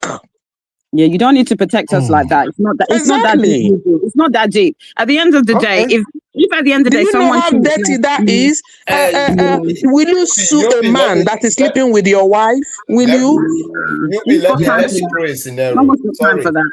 Yuppie, Sorry, let me throw a sorry, oh, scenario. please. I'm coming, Uncle Phil. Uncle Dayo has been here very long too. He hasn't said anything. Let's just hear Uncle Dayo take on this. I'll come back to you shortly, Uncle Phil. Uncle Dayo. Yes, Hello, sir. Uncle Dayo. I beg, I'm no here. verse. The conversation hot. That's why we haven't gotten to you. No verse, Uncle Dayo. I beg, Uncle Dayo. Do you understand the case we are making here to even help protect our sisters, and they are rejecting it?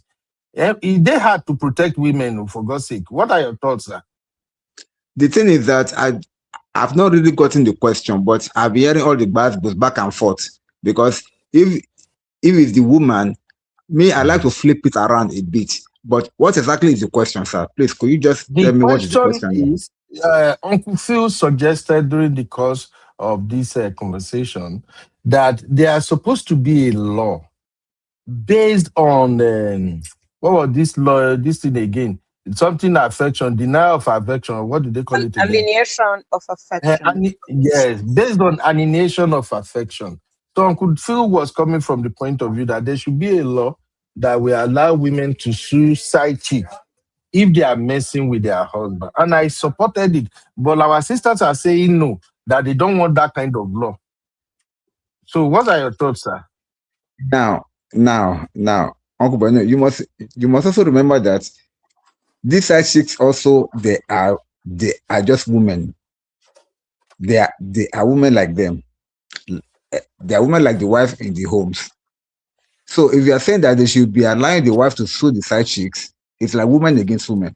Of course, they want the man to be the one to be held accountable in this kind of a situation. But my own take is this: if they allow that law, or if they make such law that women should be suing any woman that is after their husband, then it will become a thing of women against women. And I don't think it is fair, because why? Women don't just jump on any man that they see. It is the man that goes after them. Let's be sincere here. Uncle Dayo, sometimes these side chicks, they are Uncle trapping men. Dayo, Uncle Dayo. Side chick it can is trap Uncle men. Dario. It is not right to say women should be suing the side chick.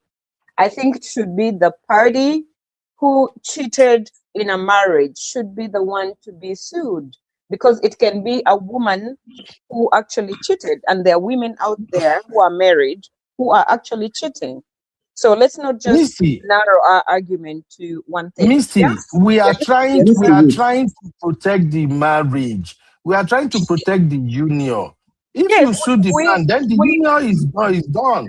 Oh my God, you are so funny. You are so funny, Uncle Beno. I think Okay. the party who made the mistake in the relationship, in the marriage, should be the one who gets to be sued. And this could be the woman cheated with another man. Let's say Uncle Dayo has his beautiful wife. Let Uncle Dayo finish. Yeah, and go then ahead. it's his wife who steps out of the marriage with another man. Uncle Dayo should have a right to sue that man.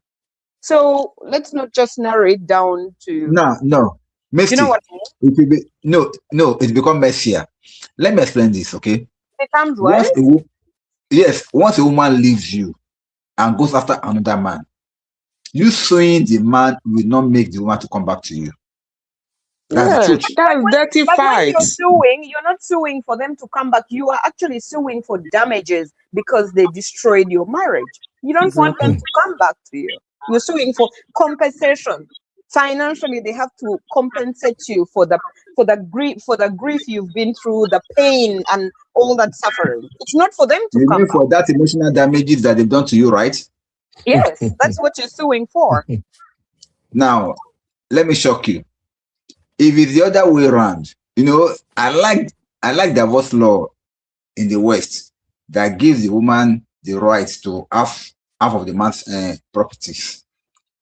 In our own African culture here, when divorce strikes like that, the woman ends up with nothing. Even the law does not give the woman any kind of apart from the maybe child support that they will ask the man to be paying if there are children involved. But in this particular question of making a law that will allow somebody to sue for denial of affection, affection denial, whatever. To me, I see it as a trap for either the man or for the woman. Let's not forget that if a man, like now, let's even go back to this particular issue of Yul and May. Let's say that Yul decided to have a side chick, and then May now, because of the laws, decided to sue Judith. What's her name? Do you know that Yul will have counter-sue and say that he's a polygamist? Now, this will become complicated. No, That's why I've been making. it is not complicated. It's not complicated. You married May in church. There's a registry where all these marriages are registered.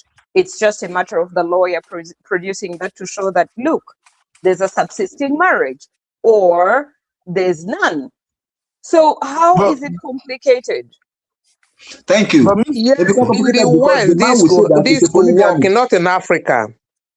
This is too Exactly. much stress for the woman. I won't go It through will it. not It's work not in worth Africa. it. That's exactly my point. It will not work in Nigeria here. For instance, it will not work here. It's not worth it. It just become messier. That just Yeah, but the thing is that many people cheat and make a decision, whether it's the husband or the wife or whoever is the injured party, to now decide that they are going to forgive them and they now want to reconcile their marriage. If you decide to sue, then obviously you've decided you don't want the marriage again. So it's not complicated.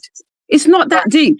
If someone decides, I will never forgive you for cheating on me, and there's this law, and I decide to sue my husband. I'm married to my husband. He cheats on me. I decide to sue my husband. What does that tell you? Honey Babe does not want the marriage anymore. So it's not that deep. It's not that complicated. Yeah, So it's okay to sue your husband, not to sue the woman who cheated with your husband. That's what I'm saying. I'm just saying that the mindset is that I personally believe that if you're going to do a law, it should basically be for both genders. Okay. But if you're now no saying to me problem. that if you sue someone, it's going to stop the person reconciling. So Okay, no problem. Have you landed? Yeah, but I'm saying the person that wants to reconcile will reconcile. Someone that doesn't want to reconcile will decide to sue. It's that simple. Okay, fine. Okudayo, have you landed, sir? Uncle Beno, I think what we should do is that let the law be, if the law should be enacted, let it be for the aggrieved party to sue. If the woman cheats, the man can sue. If the man cheats, the woman can sue. So whatever it is, let it be. Uncle Dario, just so you know, that principle, that law alienation against affection, it doesn't say it's only for women.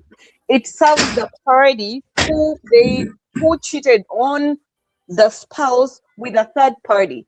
It doesn't say, you should sue a side chick. No, it is clear that it will affect the third party who interfered into the marriage. And the person who interfered into the marriage can be a man or a woman. That is what this law is all about. That is what it says. There is a law now. I think is it in Port Harcourt or in Calabar? I cannot remember. The governor they have passed it that says that any lady that goes out with a married man will end up in jail, while the man in question will just pay 2 million naira. It has been passed into law in the state in the southeast. So I read it about 2 weeks ago. So in Nigeria, I just thought about something very interesting. So if May is to sue, what is her name, Judy, and then remember Judy is a third party. She's not married to Yul, and her husband, Judy's husband, Mr. Obasi, right? She is still married to him. She didn't file for a divorce, and a divorce hasn't been finalized. So that means he cheated on him with Yul. So imagine a situation where May is going to sue her, and Mr. Obasi is going to sue her for the same things, but with different parties. That's crazy. No, no. Mr. Obasi will sue you. Why may sue Yes, we saw you Jody? rather. Exactly. Right. Exactly. So those are two different. Actually, that's perfect example of the woman being sued, and then on the other side, the man is being sued. That's the way it should be. Right. That is the way it should be, and that is the way to go. Because that will not always say, why can't the man put his pants together? Both of them are culprit here. You stepped out of your home with another woman who knows that that man you're stepping out with has another woman in the home. And potentially, the woman you are stepping out with also have her own husband. You can see the web now. So the husband that is being cheated on should be able to sue you. And you's wife should be able to sue the woman. And it should not end. The you's wife should be able to take you to court for divorce. And so should the man that is being cheated on be able to take his own wife that is cheating on him with you, should be able to take that woman to court for divorce. True. Thank you. And no, it should not only end there. For the pain that they have, in fact, is God help us. I think the law should start changing now. Number one, Yeah. DNA should be very mandatory. What in Nigeria? Sorry, sir. Is that in Nigeria? That's in Nigeria. All over the world. No. There's no paternity. It's just in Nigeria. Let's keep it real, because that doesn't happen. It doesn't happen. It doesn't happen apart from Nigeria. My sister, I'm telling you, I've been on this program since morning now. The second case, this case is in Canada. Don't say anyone. I know what I don't just want to mention name. This second case is a case of when matter don't they enter DNA, when stories don't they come out, you go just look left, right, and say, am I hearing what I'm hearing? Yeah, but you do know that statistically, Nigeria has the highest out of all the countries in the world, has the highest paternity fraud in the world. Am I correct? US is the highest. Sorry. No, it's Nigeria. The stats don't lie. The stats what don't they are lie. publishing for you over there. US is No. the I don't think so. with you, Uncle. I don't think I so. agree with you 100% on that. I agree Yeah, but with you. To be Mm. honest with you, I You think see, to be honest with must you, be very important. Number two, what should be important is this alienation thing. They should make it a law all over the world. Number three, what should be important? What do they call that thing? Prenup. The prenup should even go further and say there should be a caveat for measuring your capacity and your ability throughout the relationship, whereby one person will not work throughout his entire life. I am telling you this. This is currently what I'm seeing now. They went after one man's overtime that he was doing just to make sure the house is standing. The woman went after his overtime that he's putting his body to. Can you see how low that is? And on the flip side, there's another case now I'm also privy to. Uncle. The woman, can you wait, give us let me the finish. facts? Let me finish. No, let me give finish. us the Let me facts finish. to what This you're is saying. this I'm is not a going to topic. interrupt. I just want to. I'm asking that you give us the facts to what you're telling us. That's Because what I'm saying. it That's sounds what I'm saying. Just wait. I'm giving you snippets because we know as we are here now, we're trying to reason and we're trying to, be better and pick lessons from all these things. Quick context, my sister, directly to you. This woman married this guy, medical doctor from Nigeria, doing very well in a government hospital, doing very well. Married this guy, came to Canada. Now the woman is in Canada. She's pregnant. Oh no, I want you to be with me and come. I cannot leave my job in Nigeria and come and join you. Quick contest though, and come and join you in Canada as what? I don't even have PR. Let me be in Nigeria, be doing my job. As I'm earning, I'm sending to you. I'll be coming to visit you. And when you are due as a doctor, I will come stay around you for a few weeks, go back. My in-laws will be there and all that. The woman said, no, oh, blah, blah, blah. You know all those kind cry now? Oh, no, you don't love me enough. That's why. This, blah, blah, blah. She did, though. Called us that we are close friends. We called him, we say, ATMLO, as a man, especially coming to the West, don't joke with your job. And when you're coming to the West now, you're coming on a visiting visa. That means you will be at our mercy. Don't do that. At least when you are coming, know that you have your PR, your papers. And if to practice here in Canada as a medical doctor, not be well, you go write an exam, and the exam you write, you need to study non-stop, uninterrupted for 1 year. Go and do your research non-stop. And the quota for them is as slim, it's almost impossible. The woman know all these things. This woman, this case I'm talking about, this woman know all these things. But because of emotion, oh no, you don't love me enough, you know, blah, blah, blah. We know rest. The guy had to resign his job. He did not even tell his parents. He sold all his properties. The guy that was doing very well in Nigeria, he came here on a visit visa.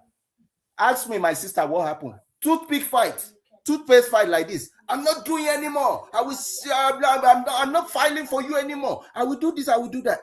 On top what? But guess what? The guy has lost his job, his livelihood for you to come here just because of what you want. Now, Kim Mofefa, what did I want to take out of that? How do you want to pay that guy back? If that eventually happens, and you know what can happen, especially in the West, when a man is at the mercy of a woman like that, she go turn them to doormat. Me, I don't stand for evil. I don't stand for lies. No matter how close you are with me, I will tell you the truth. Why will you tell the guy to come on a visit visa to Canada? After, not that he went on sabbatical leave in Nigeria, he resigned his job. Now the exam he wanted to write in Canada, you didn't give him peace of mind to write it. As I'm speaking to you now, if you have cardiac arrest in that guy's vehicle, you will survive it because it's a medical doctor driving Uber. Okay. It is a sad story. I am telling you these things. It happens. And when I'm speaking with all this energy, and that's why I said the other time to Uncle Yudi that these statements are giving me PTSD. These are the things you see on the social media, on the WhatsApp of these people. Oh, God will show them. God pass them. But you don't know what this woman has done to this man. You do not know. That guy that cannot return to Nigeria. Okay, Uncle Phil. And I'm saying it is painful. These are some of the contexts you need to understand. But the thing is this. Social media is very, very easy for us to catch the story of a woman because most men will not speak. They will not speak out. You see them dead in their grave with their mouth sealed, gone with a lot of pain. I am not saying that some men don't have their own excesses too. But as we are saying it on the left, let us understand that it is existing on the right. That is where I will not stand for. This law has to be in place. Now, if that man makes it now or whatever, let's turn the table. Let us hear what you will be saying against this guy. Oh, he's a wicked guy. He's a this, he's a that. Thank you, Uncle Phil. Some of these laws has to be in place to protect men and to protect women. It's as easy as that. Absolutely. But we will keep trying to save sisterhood, even though they will come after us. I think it's agendified. I think it's not agendified. It's never agendified. I don't know why. These type of issues is always men against women. I do not understand it. No. Because we're judging everything on a case by case basis. Oh, that's what I thought when we come onto these shows. Where everything seems to be men against women. I'm not looking for trouble. Remember, I was not brought up. Sorry, I'm not looking for trouble, but I'm just saying that for me, we need to stop the gender wars. It's getting old. It's getting boring. Let's just do things on a case by case basis. Uncle Dario said Uncle Benner is looking for trouble. Oh, sorry. Is that what you said? Sorry, sorry, That's what I Idris. said. Always looking for trouble. That's what we expect Ah, from him. is, But is it Kabadino? If it is Kabadino, you need to return it, unless it's but for you know his what? condition. This immigration, like the DNA fraud thing from Nigeria, came into the limelight in Nigeria. Into the limelight in Canada since Canada changed its immigration law to where DNA has to be, shown and proven before children are issued maybe a permanent residence or they come into the country. Before that, when you didn't have to do that, nothing was like the way it is now. But now, because you have to show the DNA, a lot of these things show that, oh, you just realize that, oh, 2-3 children out of 4 or 5 are not mine. Like, what the heck? So yeah, it's exposing so many people and destroying homes. But we have that already in the UK, because I've heard of a situation where, I don't know, someone was married, he changed partners, and he now wanted to file for his new partner that was pregnant. And basically, when the baby was born, they had to do a DNA test. So it's standard in the UK. So it's not a big deal. Thank you. As we're about to leave now, let me just allow you guys to hear this segment from your interview. The people used to think, oh, that this one, their own marriage, oh, I want to be like them. Oh God, when? He never scatter finish now. So don't try to be like anybody. Just focus. Our destinies are different. Yo is Understand preaching where to you're you going guys. to and keep going there. The devil will keep trying. If you are going home, you're trekking down and you want to stop and start, doing everything that what's it called? Stoning. You are not going to get to your destination. You have to keep moving, and that's what I do. I'm a moving train, man. Talking about toughness, Odogu, I have to ask you this question. Talking about being a tough man. Okay. And you've emphasized how a man should be so tough, Yes. because that's what greatness is all about. Yeah. Now I want to ask you, were you at any point in time during all those your marital saga concerned about the emotional well-being of your kids? Yes. Especially the ones from me. Yes. I'm in contact with my children. Yeah, I'm in contact with my children. I've heard a lot of things, people saying he abandoned his children. Sometimes I read those things and I laugh. Did my children ever come to anybody to complain? It's funny. I'm in contact with my children. Yeah. My second son just got into university months ago. He just did his matriculation a few days back, and we were communicating. In fact, he told me about it the day before the time, and I said, "Guy, I'm very busy. Why didn't you tell me this? Give me, tell me ahead of time, like 4 or 5 days or a week. I'm very busy, man. I'm doing politics, I'm doing acting, I'm doing a lot of things so that I can come." He said, one thing, I can't even remember the excuse he gave to me, but he told me about it like a day before. And I think same thing with his mother as well. And I said, okay, congratulations. You're 17. That's my age when I got into university as well. Of course, my parents were not even there when I did matriculation. So time for you to be a man. If you had told me earlier, I would have been there, but best of luck, bro. I wish you the best. I said, send me pictures when you guys are done. He said, okay, send me the pictures. Pictures are in my phone. This my son, the same one they are saying, he's not communicating. You can't set camera to debunk everything.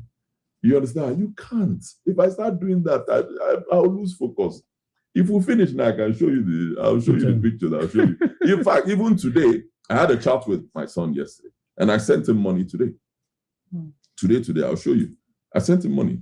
He said pocket money. I sent it to his mother so that through the mother, so that the mother keeps record of it. Yes, today. I'll show you when we're done with this podcast.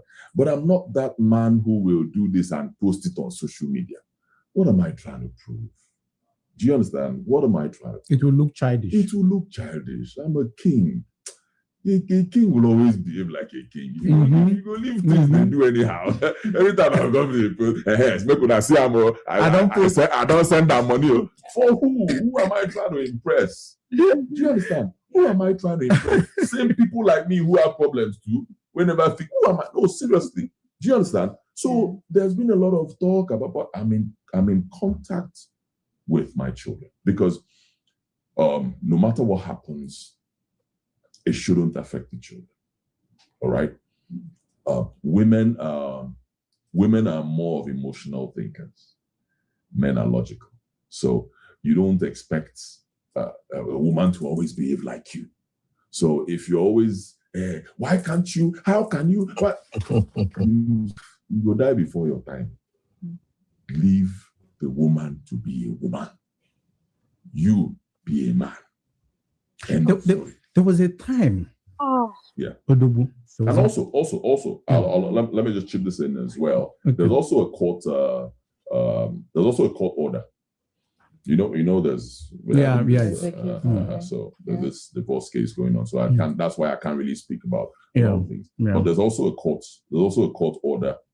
From the court saying that anything that has to do with my children should not, for their own safety, I shouldn't post because that one is 17. Then there's still the one that is about 8 or 9. I can't go about. They said no more posting of them. So that's why you see it's not like I don't love them. That's my.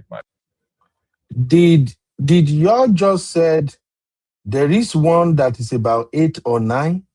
Yeah, like, he's not sure. You don't know the age of his son. The more I listen to this guy, the more I pick stuff up. For God's sake. This is the same guy that is the epiphany of a great father that doesn't even know the age of his child. Come on.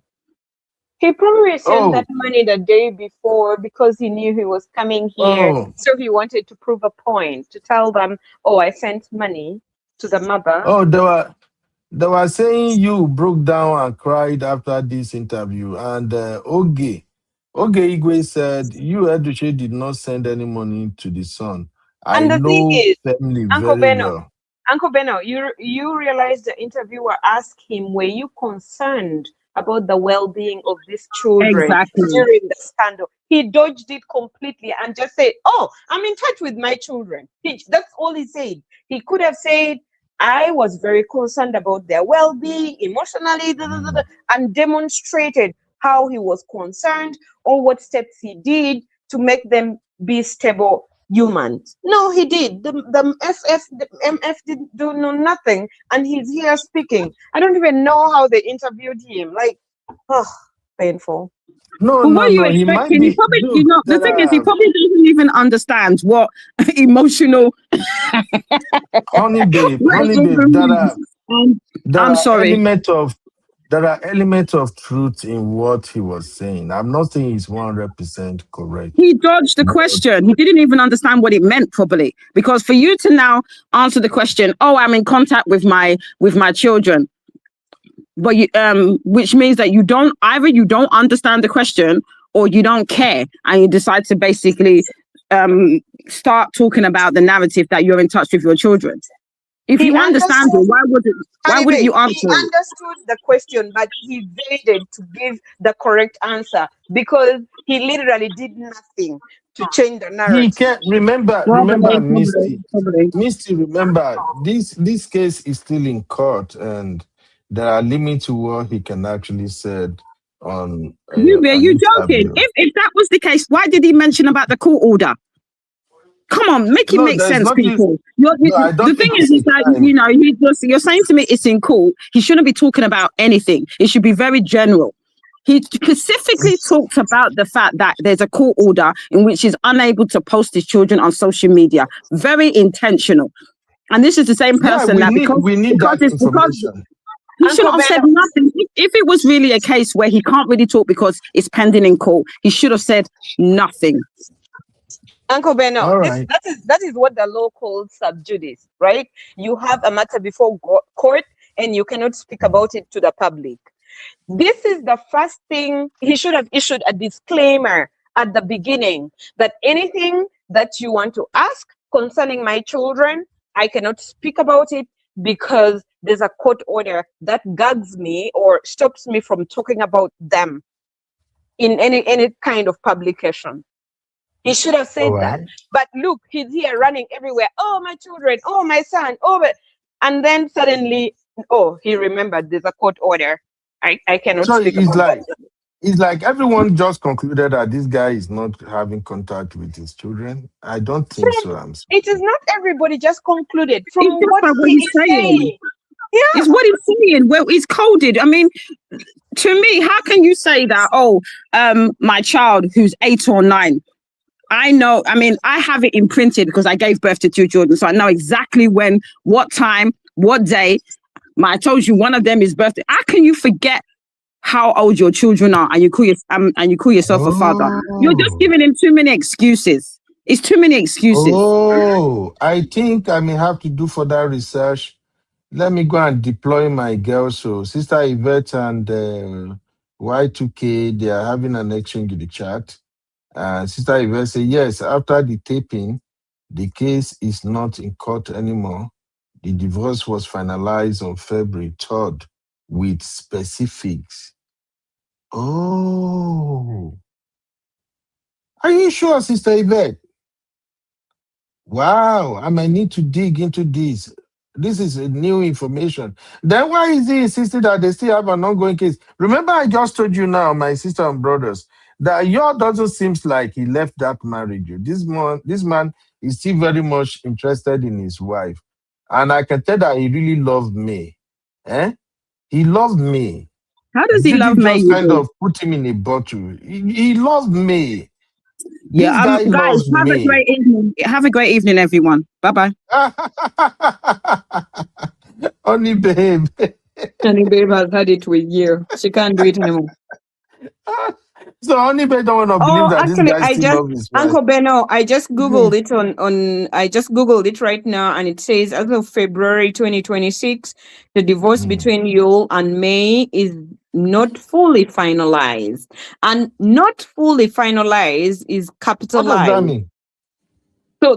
So from the legal aspect of things, it means that the case is in progression. So this is where there's the matters brought before the court, where you brought a divorce and then you brought also the case of custody, okay, before the Okay. same court. The court then sees that the dissolution of the marriage is something that it will take longer, but issues concerning custody has to be resolved so quickly because you have to pay child support or spousal support, and issues involving children, I mean, their needs cannot wait very long because divorces can take 4, 5, 6 years depending on how fast it goes, right? But issues of child support or spousal support or custody have to be resolved very quickly. They are very significant, so court resolves them. So that means the court could have resolved the case involving child support, spousal support, or custody. They have resolved it at this point in time. However, the divorce part of it is still ongoing. It hasn't been finalized. That is what I think is going on. Oh wow, okay. I'm gonna dig further. I will get my girls to find anything they can see on the case. This has been a very fantastic show, and I really appreciate everybody who participated and contributed in the show.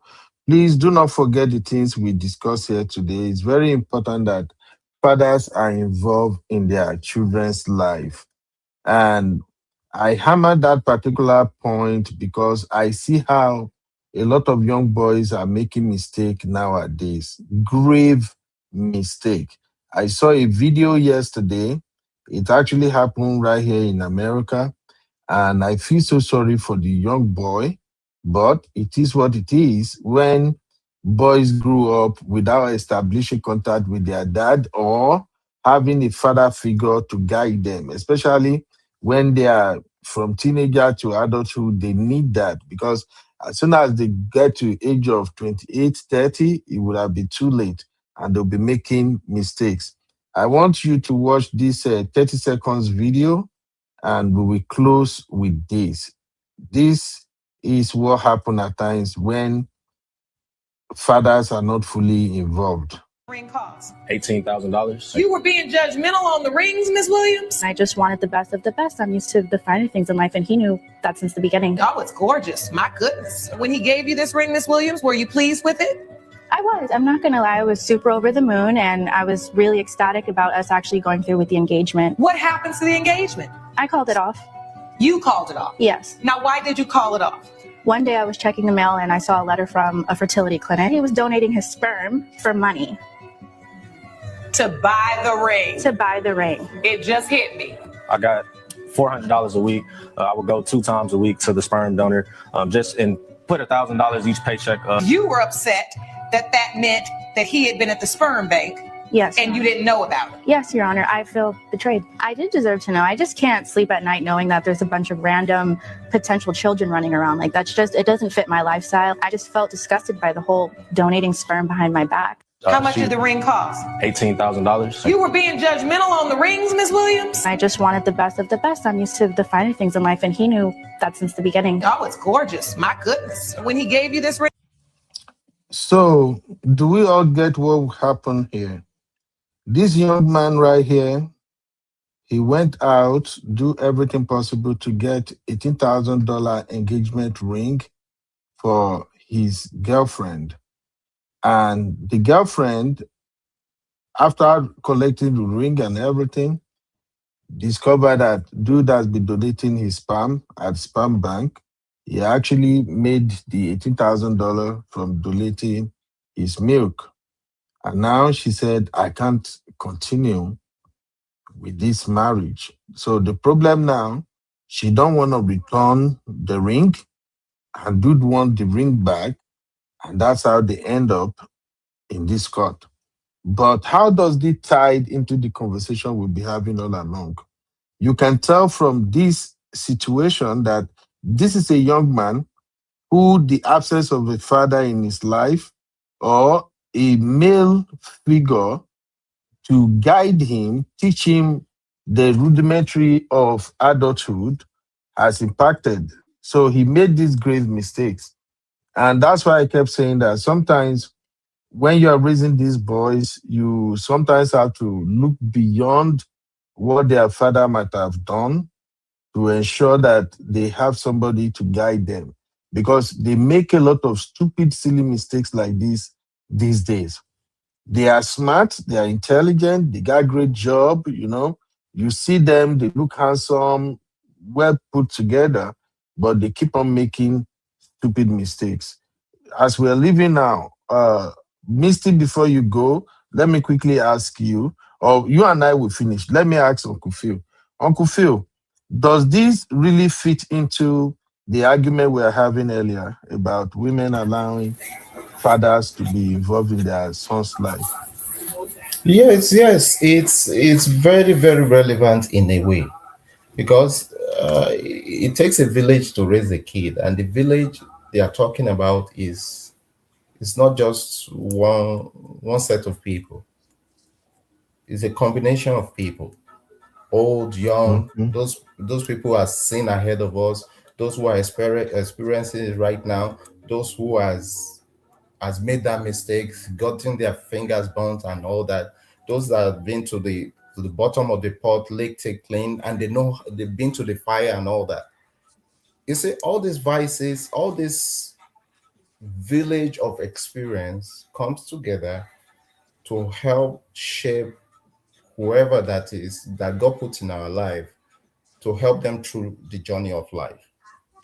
It is very, very important. Like he probably is not looking beyond what that meant by just donating generously like that because of the money you're getting right now. But do you know what that will become in another 10, 15 years from now? And anybody that wants to get with you, it won't be funny. It won't be funny. So it's very, very important that both parents has to be in those children's life. They don't have to see eye to eye. If situation warrants it, let them go their separate ways in a good way, but then put the children forward.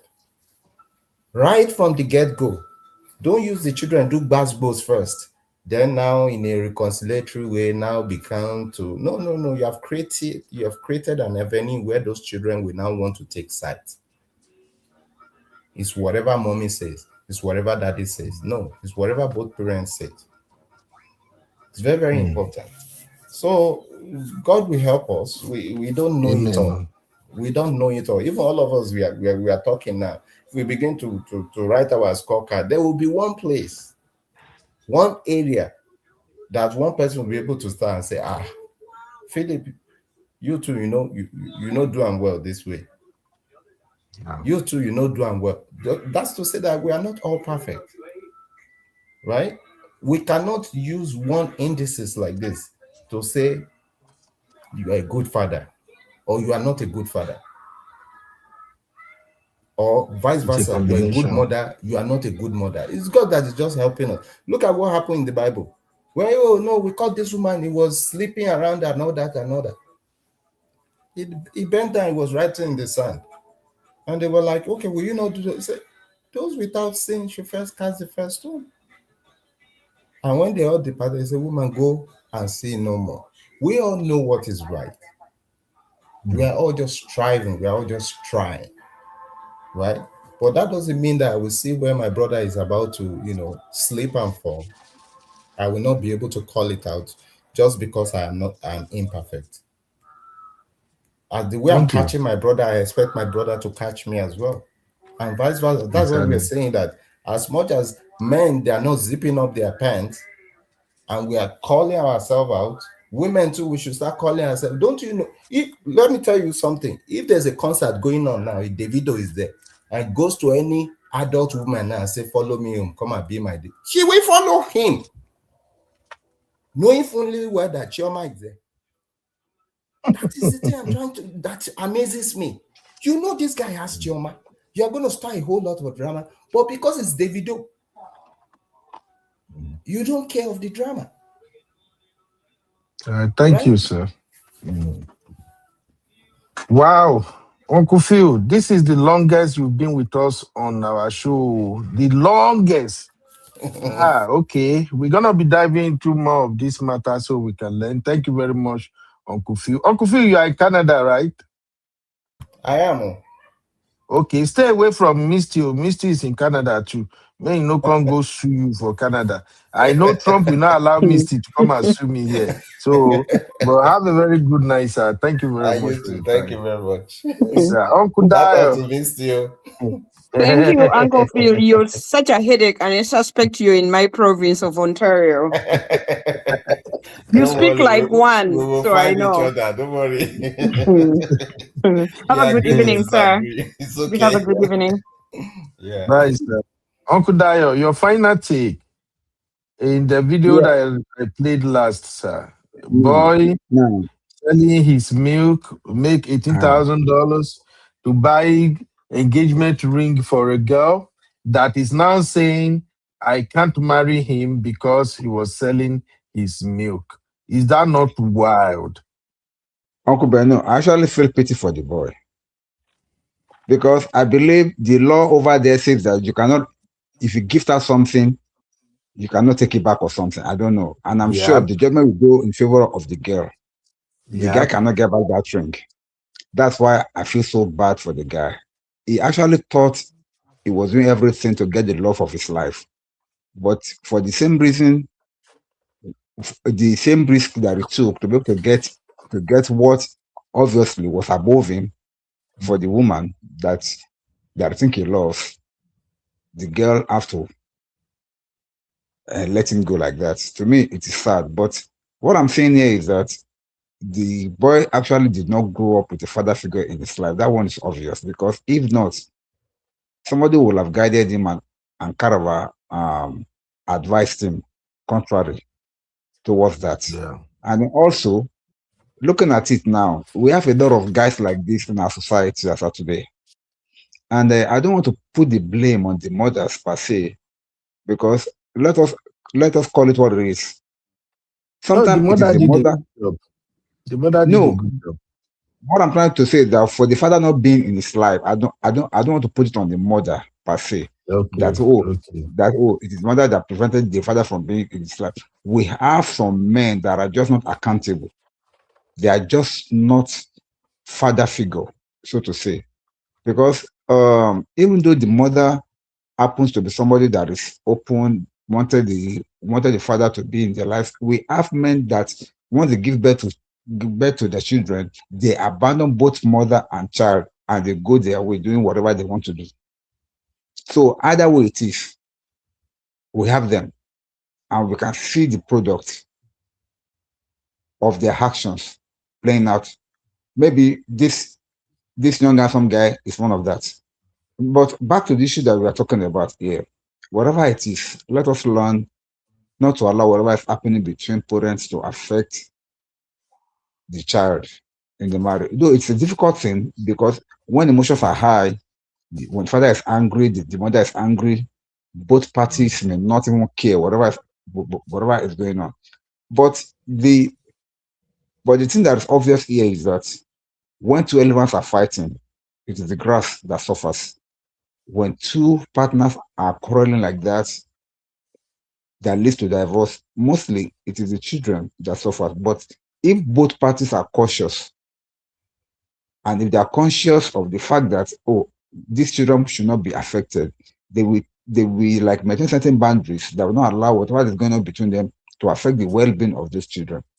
As they were asking you in that interview that, how were you able to like protect the mental health of those children when you're having your issues? And he deliberately dodged that question and said, I'm in touch with my children. That was not the question. That means when they were fighting, he does not care about the children. He was fighting dirty. To him, he just wanted to exert himself. And then there's something that I'm hearing in that interview that really pisses me off.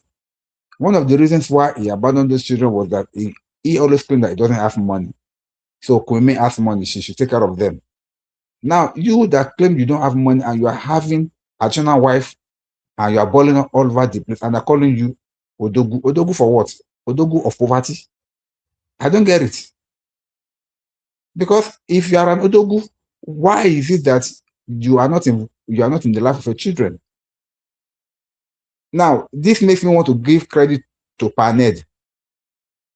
Paned wanted to like do everything just to take those children and then take care of them all by himself.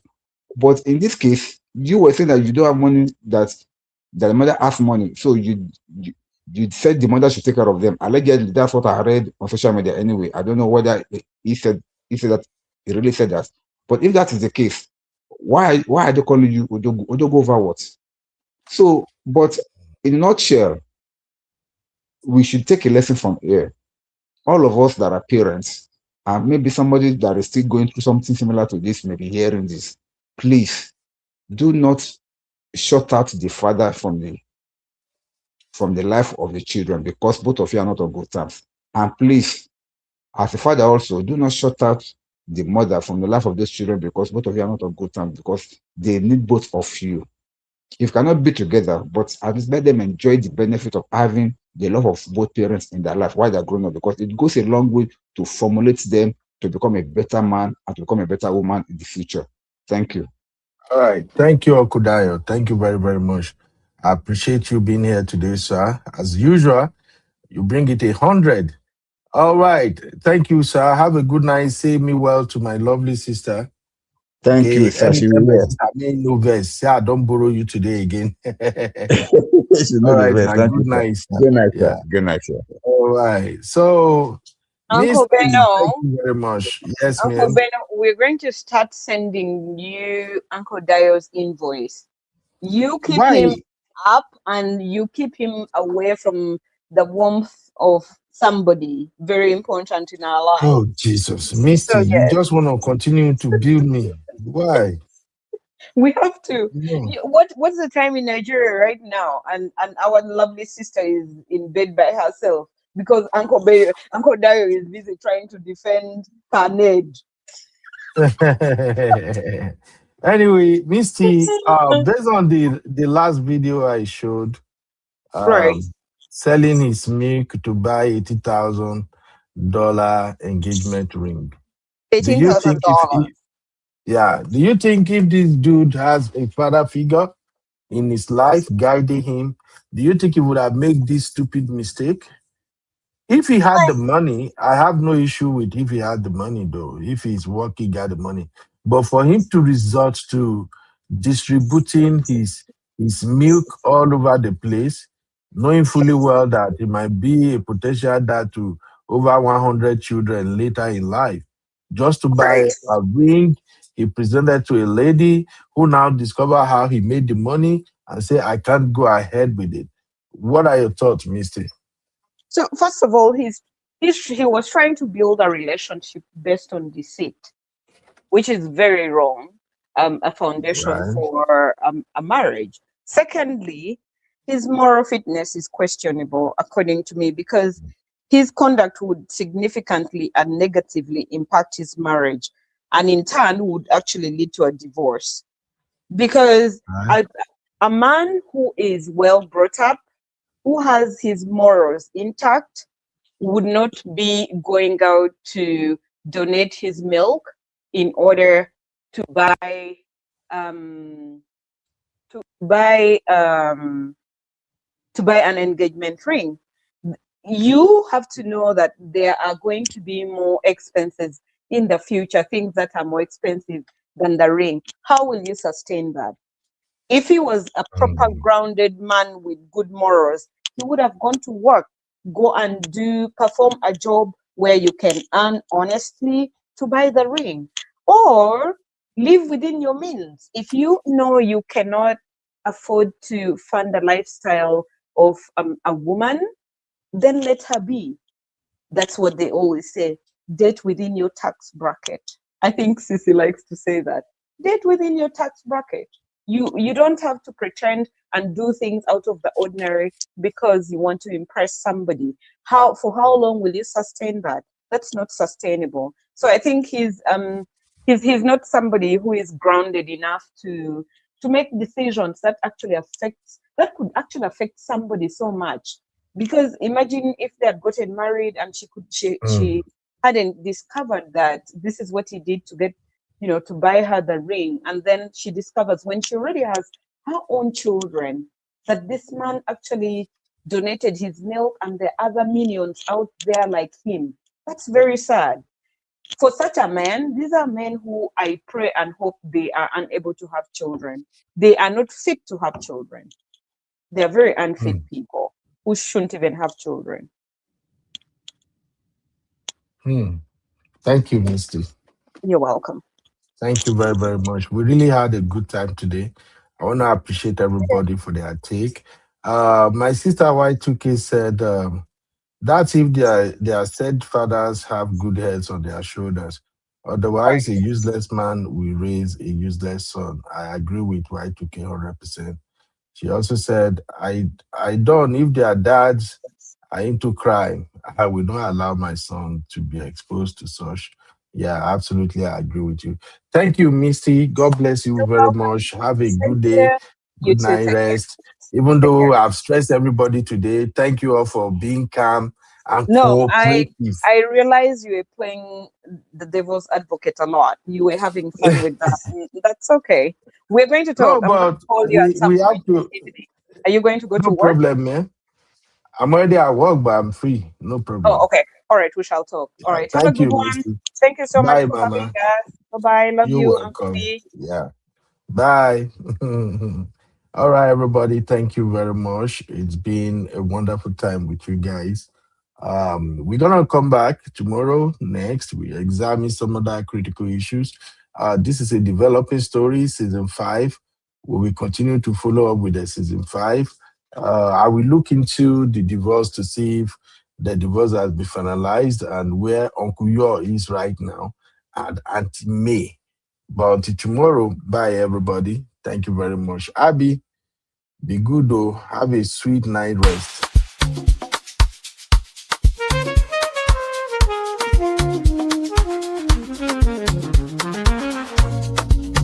Yeah, yeah, yeah. You be in the building. Hey, vibe with Uncle Bino. Let's go. Now happy hour things, you know. Hang out with you, babe. It's a vibe tonight. Laugh and learn, we shining bright. Oh yeah, you be stories, life lessons time. On the Uncle Benno show, everything feels right. From the streets to the world, we talk real talk. Vibes on the beat make the whole place rock. Happy hour flow with smiles non-stop. Sip and chill with you, be the energy on top. You be stories dropping them every day. Wisdom for life, the African way. From the grind to the glory, hear what we say. Tune in now, don't hang out with you, be. It's a vibe tonight. Laugh and learn, we shining bright. Oh yeah, you be stories, life lessons time. On the Uncle Benno show, everything feels right. Join the sister circle. Oh, what a scene. CC Inca, honey baby, and I be so clean. Talk love, talk life, talk dream supreme. Empowerment vibes like a royal queen team. All of Sunday school when the beat gets low. A moment of reflection, let the spirit flow. Men of God speaking wisdom, you should know. Faith and vibes on the Uncle Benno show. Hang out with you, be. Come catch that light. Oh yeah, you be stories, keep your heart so bright. Yeah. Join the sister circle, feel that fire. Oh yeah, Sunday school for your soul so right. You be nation, we rise together. Love and vibe forever. Uncle Benno show. Yeah, we outside.